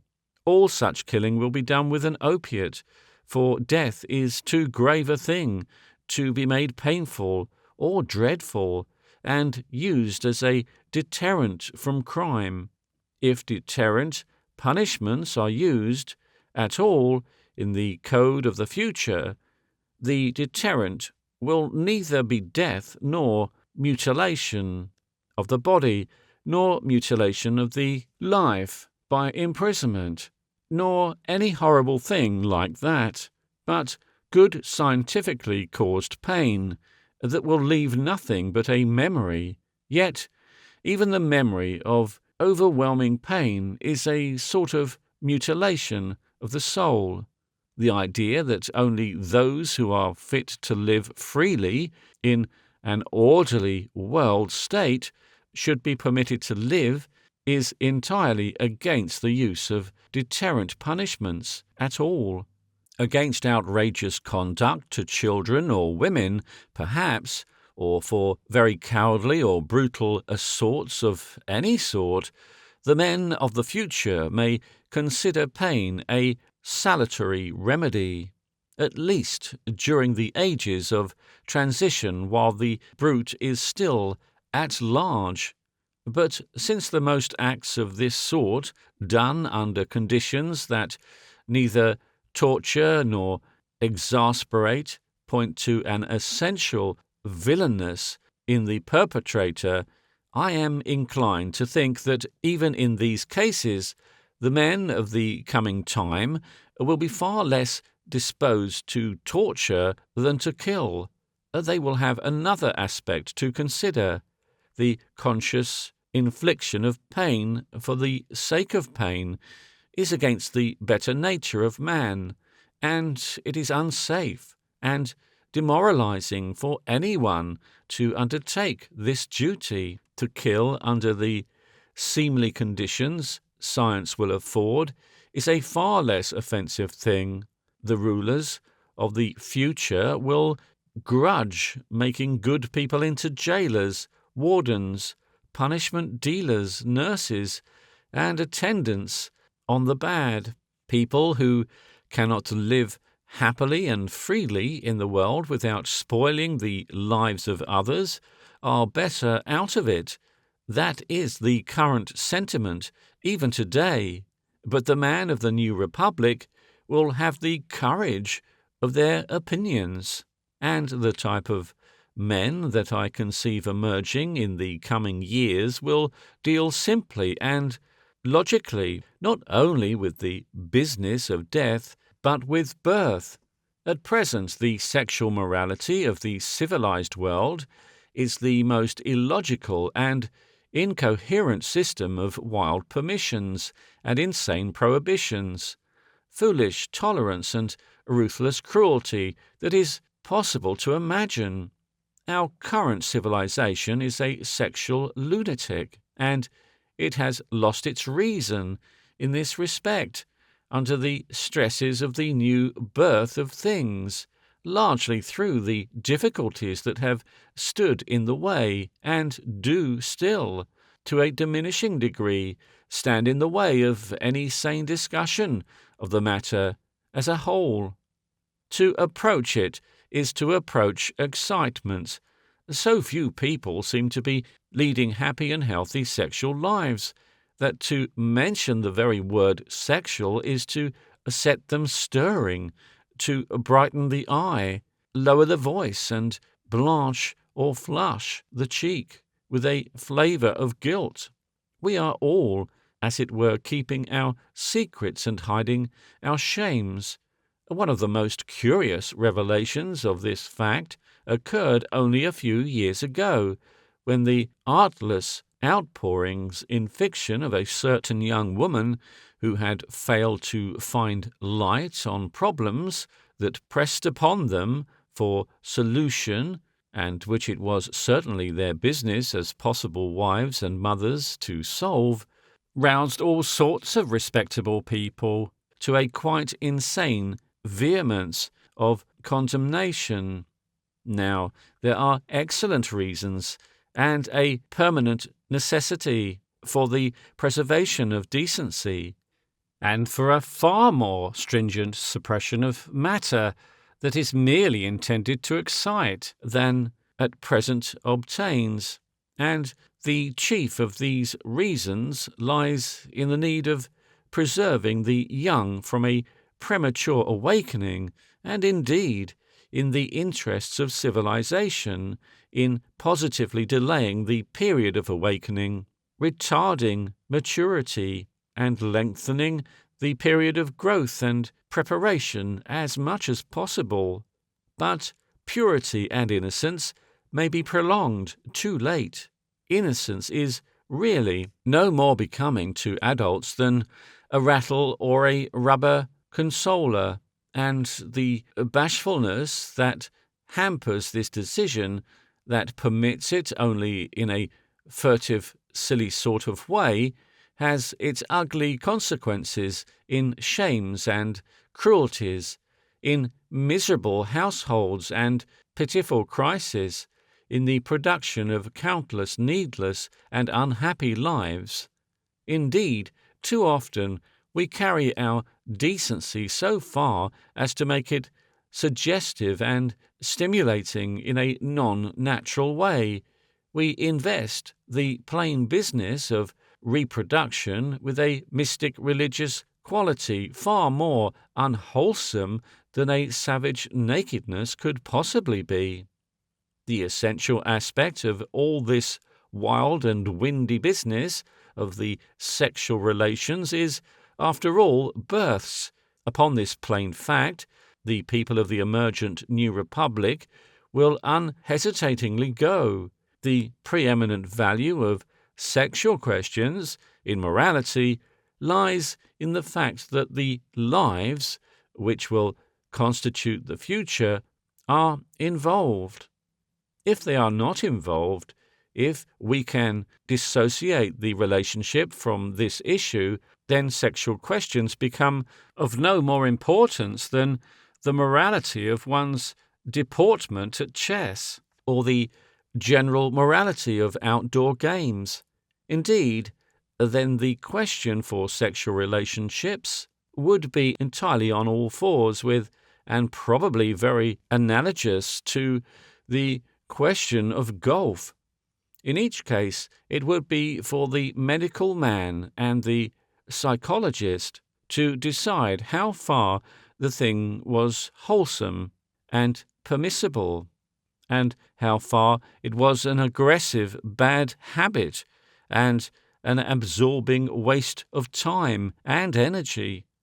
An able-bodied man, continually addicted to love-making that had no result in offspring, would be just as silly and morally objectionable as an able-bodied man who devoted his chief energies to hitting little balls over golf links.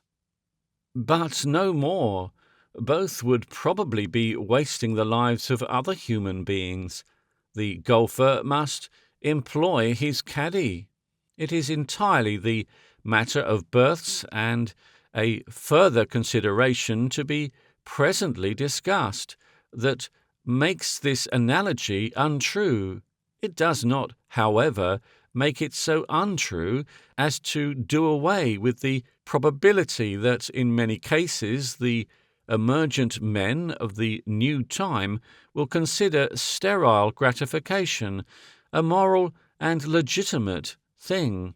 St. Paul tells us that It is better to marry than to burn, but to beget children on that account will appear, I imagine, to these coming men as an absolutely loathsome proceeding.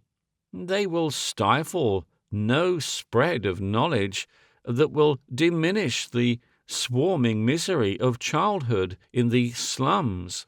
They will regard the disinclination of the witless society women to become a mother as a most admirable trait in her folly. In our bashfulness about these things, we talk an admirable lot of nonsense. All this uproar one hears about the rapid multiplication of the unfit and the future of the lower races takes on an entirely different complexion directly we face known, if inadequate, facts. Most of the human types that by civilized standards are undesirable are quite willing to die out through such suppressions if the world will only encourage them a little. They multiply in sheer ignorance, but they do not desire multiplication, even now, and they can easily be made to dread it. Sensuality aims not at life, but at itself. I believe that the men of the new republic will deliberately shape their public policy along these lines. They will root out and illuminate urban rookeries and all places where the base can drift to multiply. They will contrive a land legislation that will keep the black or yellow or mean white squatter on the move. They will see to it that no parent can make a profit out of a child, so that childbearing shall cease to be a hopeful speculation for the unemployed poor, and they will make the maintenance of a child the first charge upon the parents who have brought it into the world. Only in this way can progress escape being clogged by the products of the security it creates. The development of science has lifted famine and pestilence from the shoulders of man, and it will yet lift war for some other end than to give him a spell of promiscuous and finally cruel and horrible reproduction. No doubt, the sentimentalist and all whose moral sense has been vigorously trained in the old school will find this rather a dreadful suggestion. It amounts to saying that for the abyss to become a hotbed of sterile immorality will fall in with the deliberate policy of the ruling class in the days to come. At any rate, it will be a terminating evil. At present, the abyss is a hotbed breeding undesirable and too often fearfully miserable children. That is something more than a sentimental horror. Under the really very horrible morality of today, the spectacle of mean-spirited, undersized, deceased little man, quite incapable of earning a decent living, even for himself, married to some underfed, ignorant, ill-shaped, plain and diseased little woman, and guilty of the lives of 10 or 12 ugly, ailing children, is regarded as an extremely edifying spectacle, and the two parents consider their reproductive excesses as giving them a distinct claim upon less fecund and more prosperous people. Benevolent persons throw themselves with peculiar ardour into a case of this sort, and quite passionate efforts are made to strengthen the mother against further eventualities and protect the children until they attain to nubile years, until the attention of the benevolent persons is presently distracted by a new case. Yet so powerful is the suggestion of current opinions that few people seem to see nowadays just what a horrible and criminal thing this sort of family, seen from the point of view of social psychology, appears. And directly such principles as these come into effective operation, and I believe that the next 100 years will see this new phase of the human history beginning.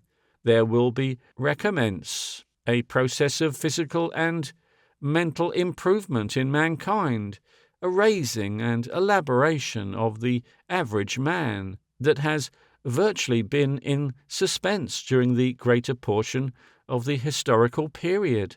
It is possible that in the last 100 years, in the more civilized states of the world, the average of humanity has positively fallen.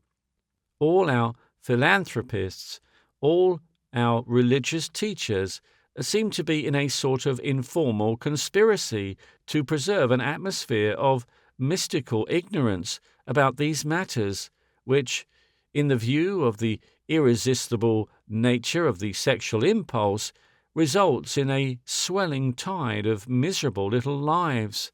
Consider what it will mean to have perhaps half the population of the world in every generation restrained from or tempted to evade reproduction. This thing, this euthanasia of the weak and sensual, is possible on the principles that will probably animate the predominant classes of the new time.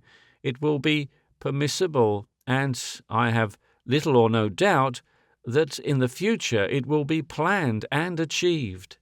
If birth were all the making of a civilized man, the men of the future, on the general principles we have inputted to them, would under no circumstances find the birth of a child healthy in body and brain more than the most venial of offences.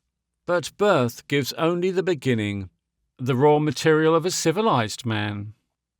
The perfect civilized man is not only a sound, strong body, but a very elaborate fabric of mind. He is a fabric of moral suggestions that become mental habits, a magazine of more or less systemized ideas, a scheme of knowledge and training and an aesthetic culture. He is the child not only of parents but of a home and of an education. He has to be carefully guarded from physical and moral contagions. A reasonable probability of ensuring home and education and protection without any parasitic dependence on people outside the kin of the child will be a necessary condition to a moral birth under such general principles as we have supposed. Now, this sweeps out of reason any such promiscuity of healthy people as the late Mr. Grant Allen is supposed to have advocated, but, so far as I can understand him, did not. But whether it works out to the taking over of the permanent monogamous marriage of the old morality as a going concern is another matter. Upon this matter, I must confess my views of the trend of things in the future do not seem to be finally shaped. The question involves very obscure physiological and psychological considerations. A man who aims to become a novelist naturally pries into these matters whenever he can, but the vital facts are very often hard to come by. It is probably that a great number of people could be paired off in couples who would make permanently happy and successful monogamous homes for their sound and healthy children.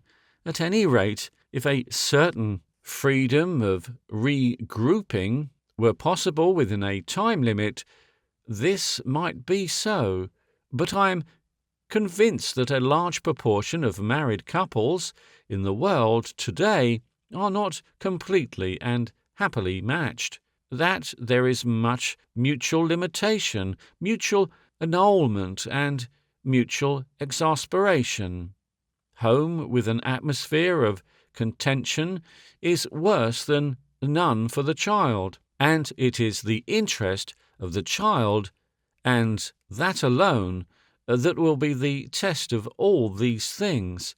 I do not think that the arrangement in couples is universally applicable, or that celibacy, tempered by sterile vice, should be its only alternative, nor can I see why the union of two childless people should have an indissoluble permanence or prohibit an ampler grouping. The question is greatly complicated by the economic disadvantage of women, which makes wifehood the chief feminine profession, while only for an incidental sort of man is marriage a source of income, and further by the fact that most women have a period of maximum attractiveness after which it would be grossly unfair to cast them aside. From the point of view we are discussing, the efficient mother who can make the best of her children is the most important sort of person in this state. She is a primary necessity to the coming civilization. Can the wife, in any sort of polygamic arrangements, or a woman of no assured status, attain to the maternal possibilities of the ideal monogamous wife? One is disposed to answer, no, but then, on the other hand, does the ordinary monogamous wife do that?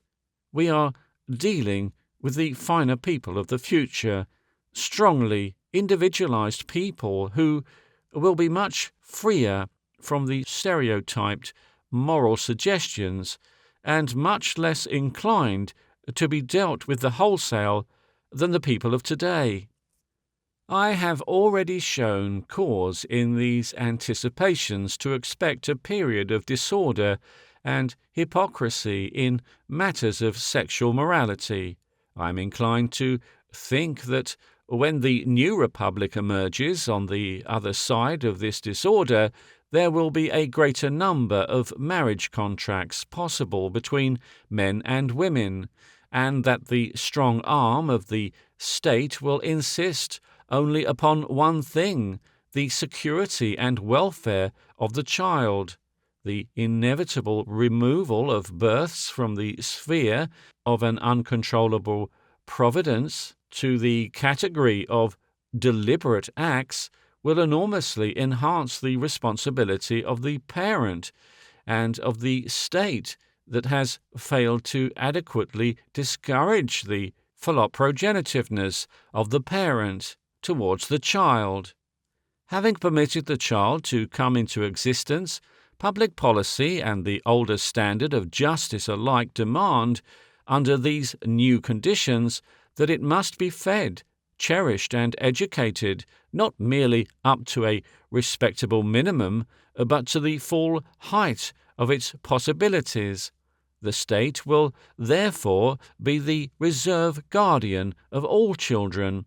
If they are being undernourished, if their education is being neglected, the state will step in, take over the responsibility of their management, and enforce their charge upon the parents. The first liability of a parent will be his child, and for his child, even the dues of that darling of our current law, the landlord, will stand second to that. This conception of the responsibility of the parents and the state to the child and the future runs quite counter to the general ideas of today. These general ideas distort grim realities under the most pious and ample of professions. All the Christian states of today are, as a matter of fact, engaged in slave breeding, the chief result, though of course it is not the intention, of the activities of priest and moralist today in these matters is to lure a vast multitude of little souls into this world, for whom there is neither sufficient food, nor love, nor schools, nor any prospect at all in life but the insufficient bread of servitude.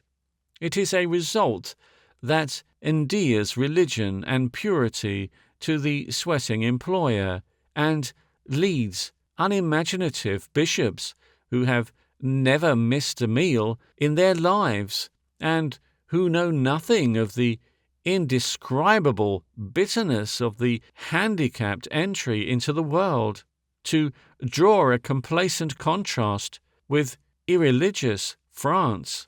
It is a result that must necessarily be recognized in its reality and faced by these men who will presently emerge to rule the world, men who will have neither the plea of ignorance nor moral stupidity nor dogmatic revelation to excuse such elaborate cruelty.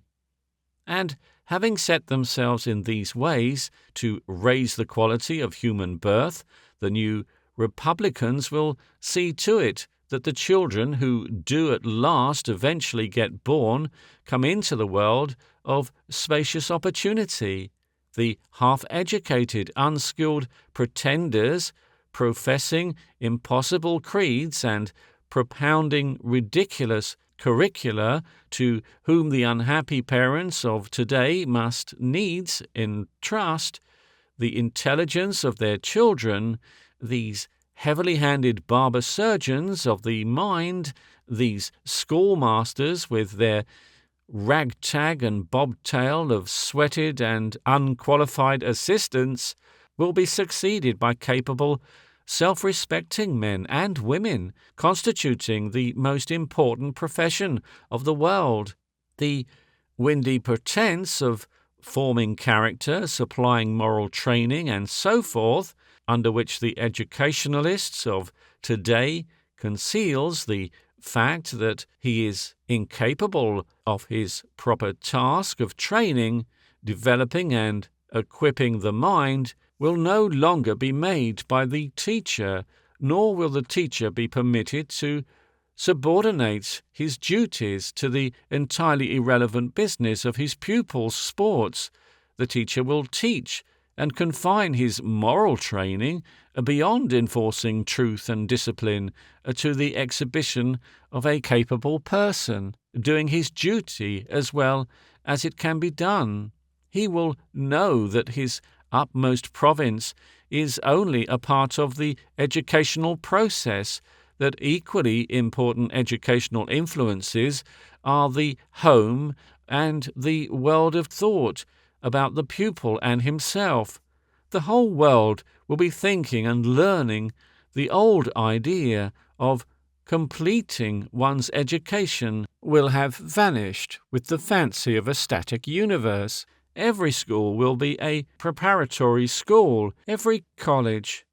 The school and college will probably give only the keys and apparatus of thought, a necessary language or so, thoroughly done, a second mathematical training, drawing, a wide and reasoned view of philosophy, some good exercises in dialectics, a training in the use of those stores of fact that science has made. So equipped, the young man and young woman will go on to the technical school of their chosen profession and to the criticism of contemporary practice for their special efficiency, and to the literature of contemporary thought for their general development.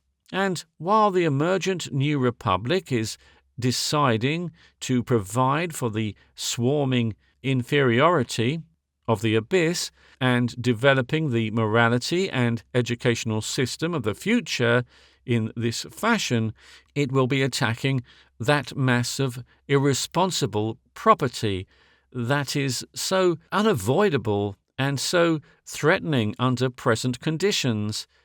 The attack will, of course, be made along lines that the developing science of economics will trace in the days immediately before us, a scheme of death duties and of heavy graduated taxes upon irresponsible incomes, with perhaps, in addition, a system of terminable liability for borrowers, will probably suffice to control the growth of this creditor elephantiasis.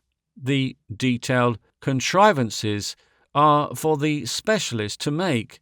If there is such a thing as bitterness in the public acts of the new Republicans, it will probably be found in the measures that will be directed against these who are parasitic, or who attempt to be parasitic, upon the social body, either by means of gambling, by manipulating the medium of exchange, or by such interventions upon legitimate transactions as, for example, the legal trade union in Great Britain contrives in the case of house property and land, simply because he fails more often than he succeeds.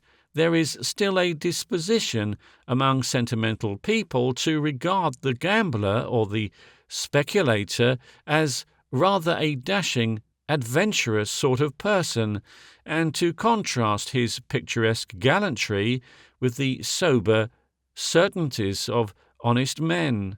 The men of the new republic will be obtuse to the glamour of such romance. They will regard the gambler as simply a mean creature who hangs about the social body in the hope of getting something for nothing, who runs risks to filch the possessions of other men, exactly as a thief does. They will put the two on a footing, and the generous gambler, like the kindly drunkard, in the face of their effectual provision for his little weakness, will cease to complain that his worst enemy is himself.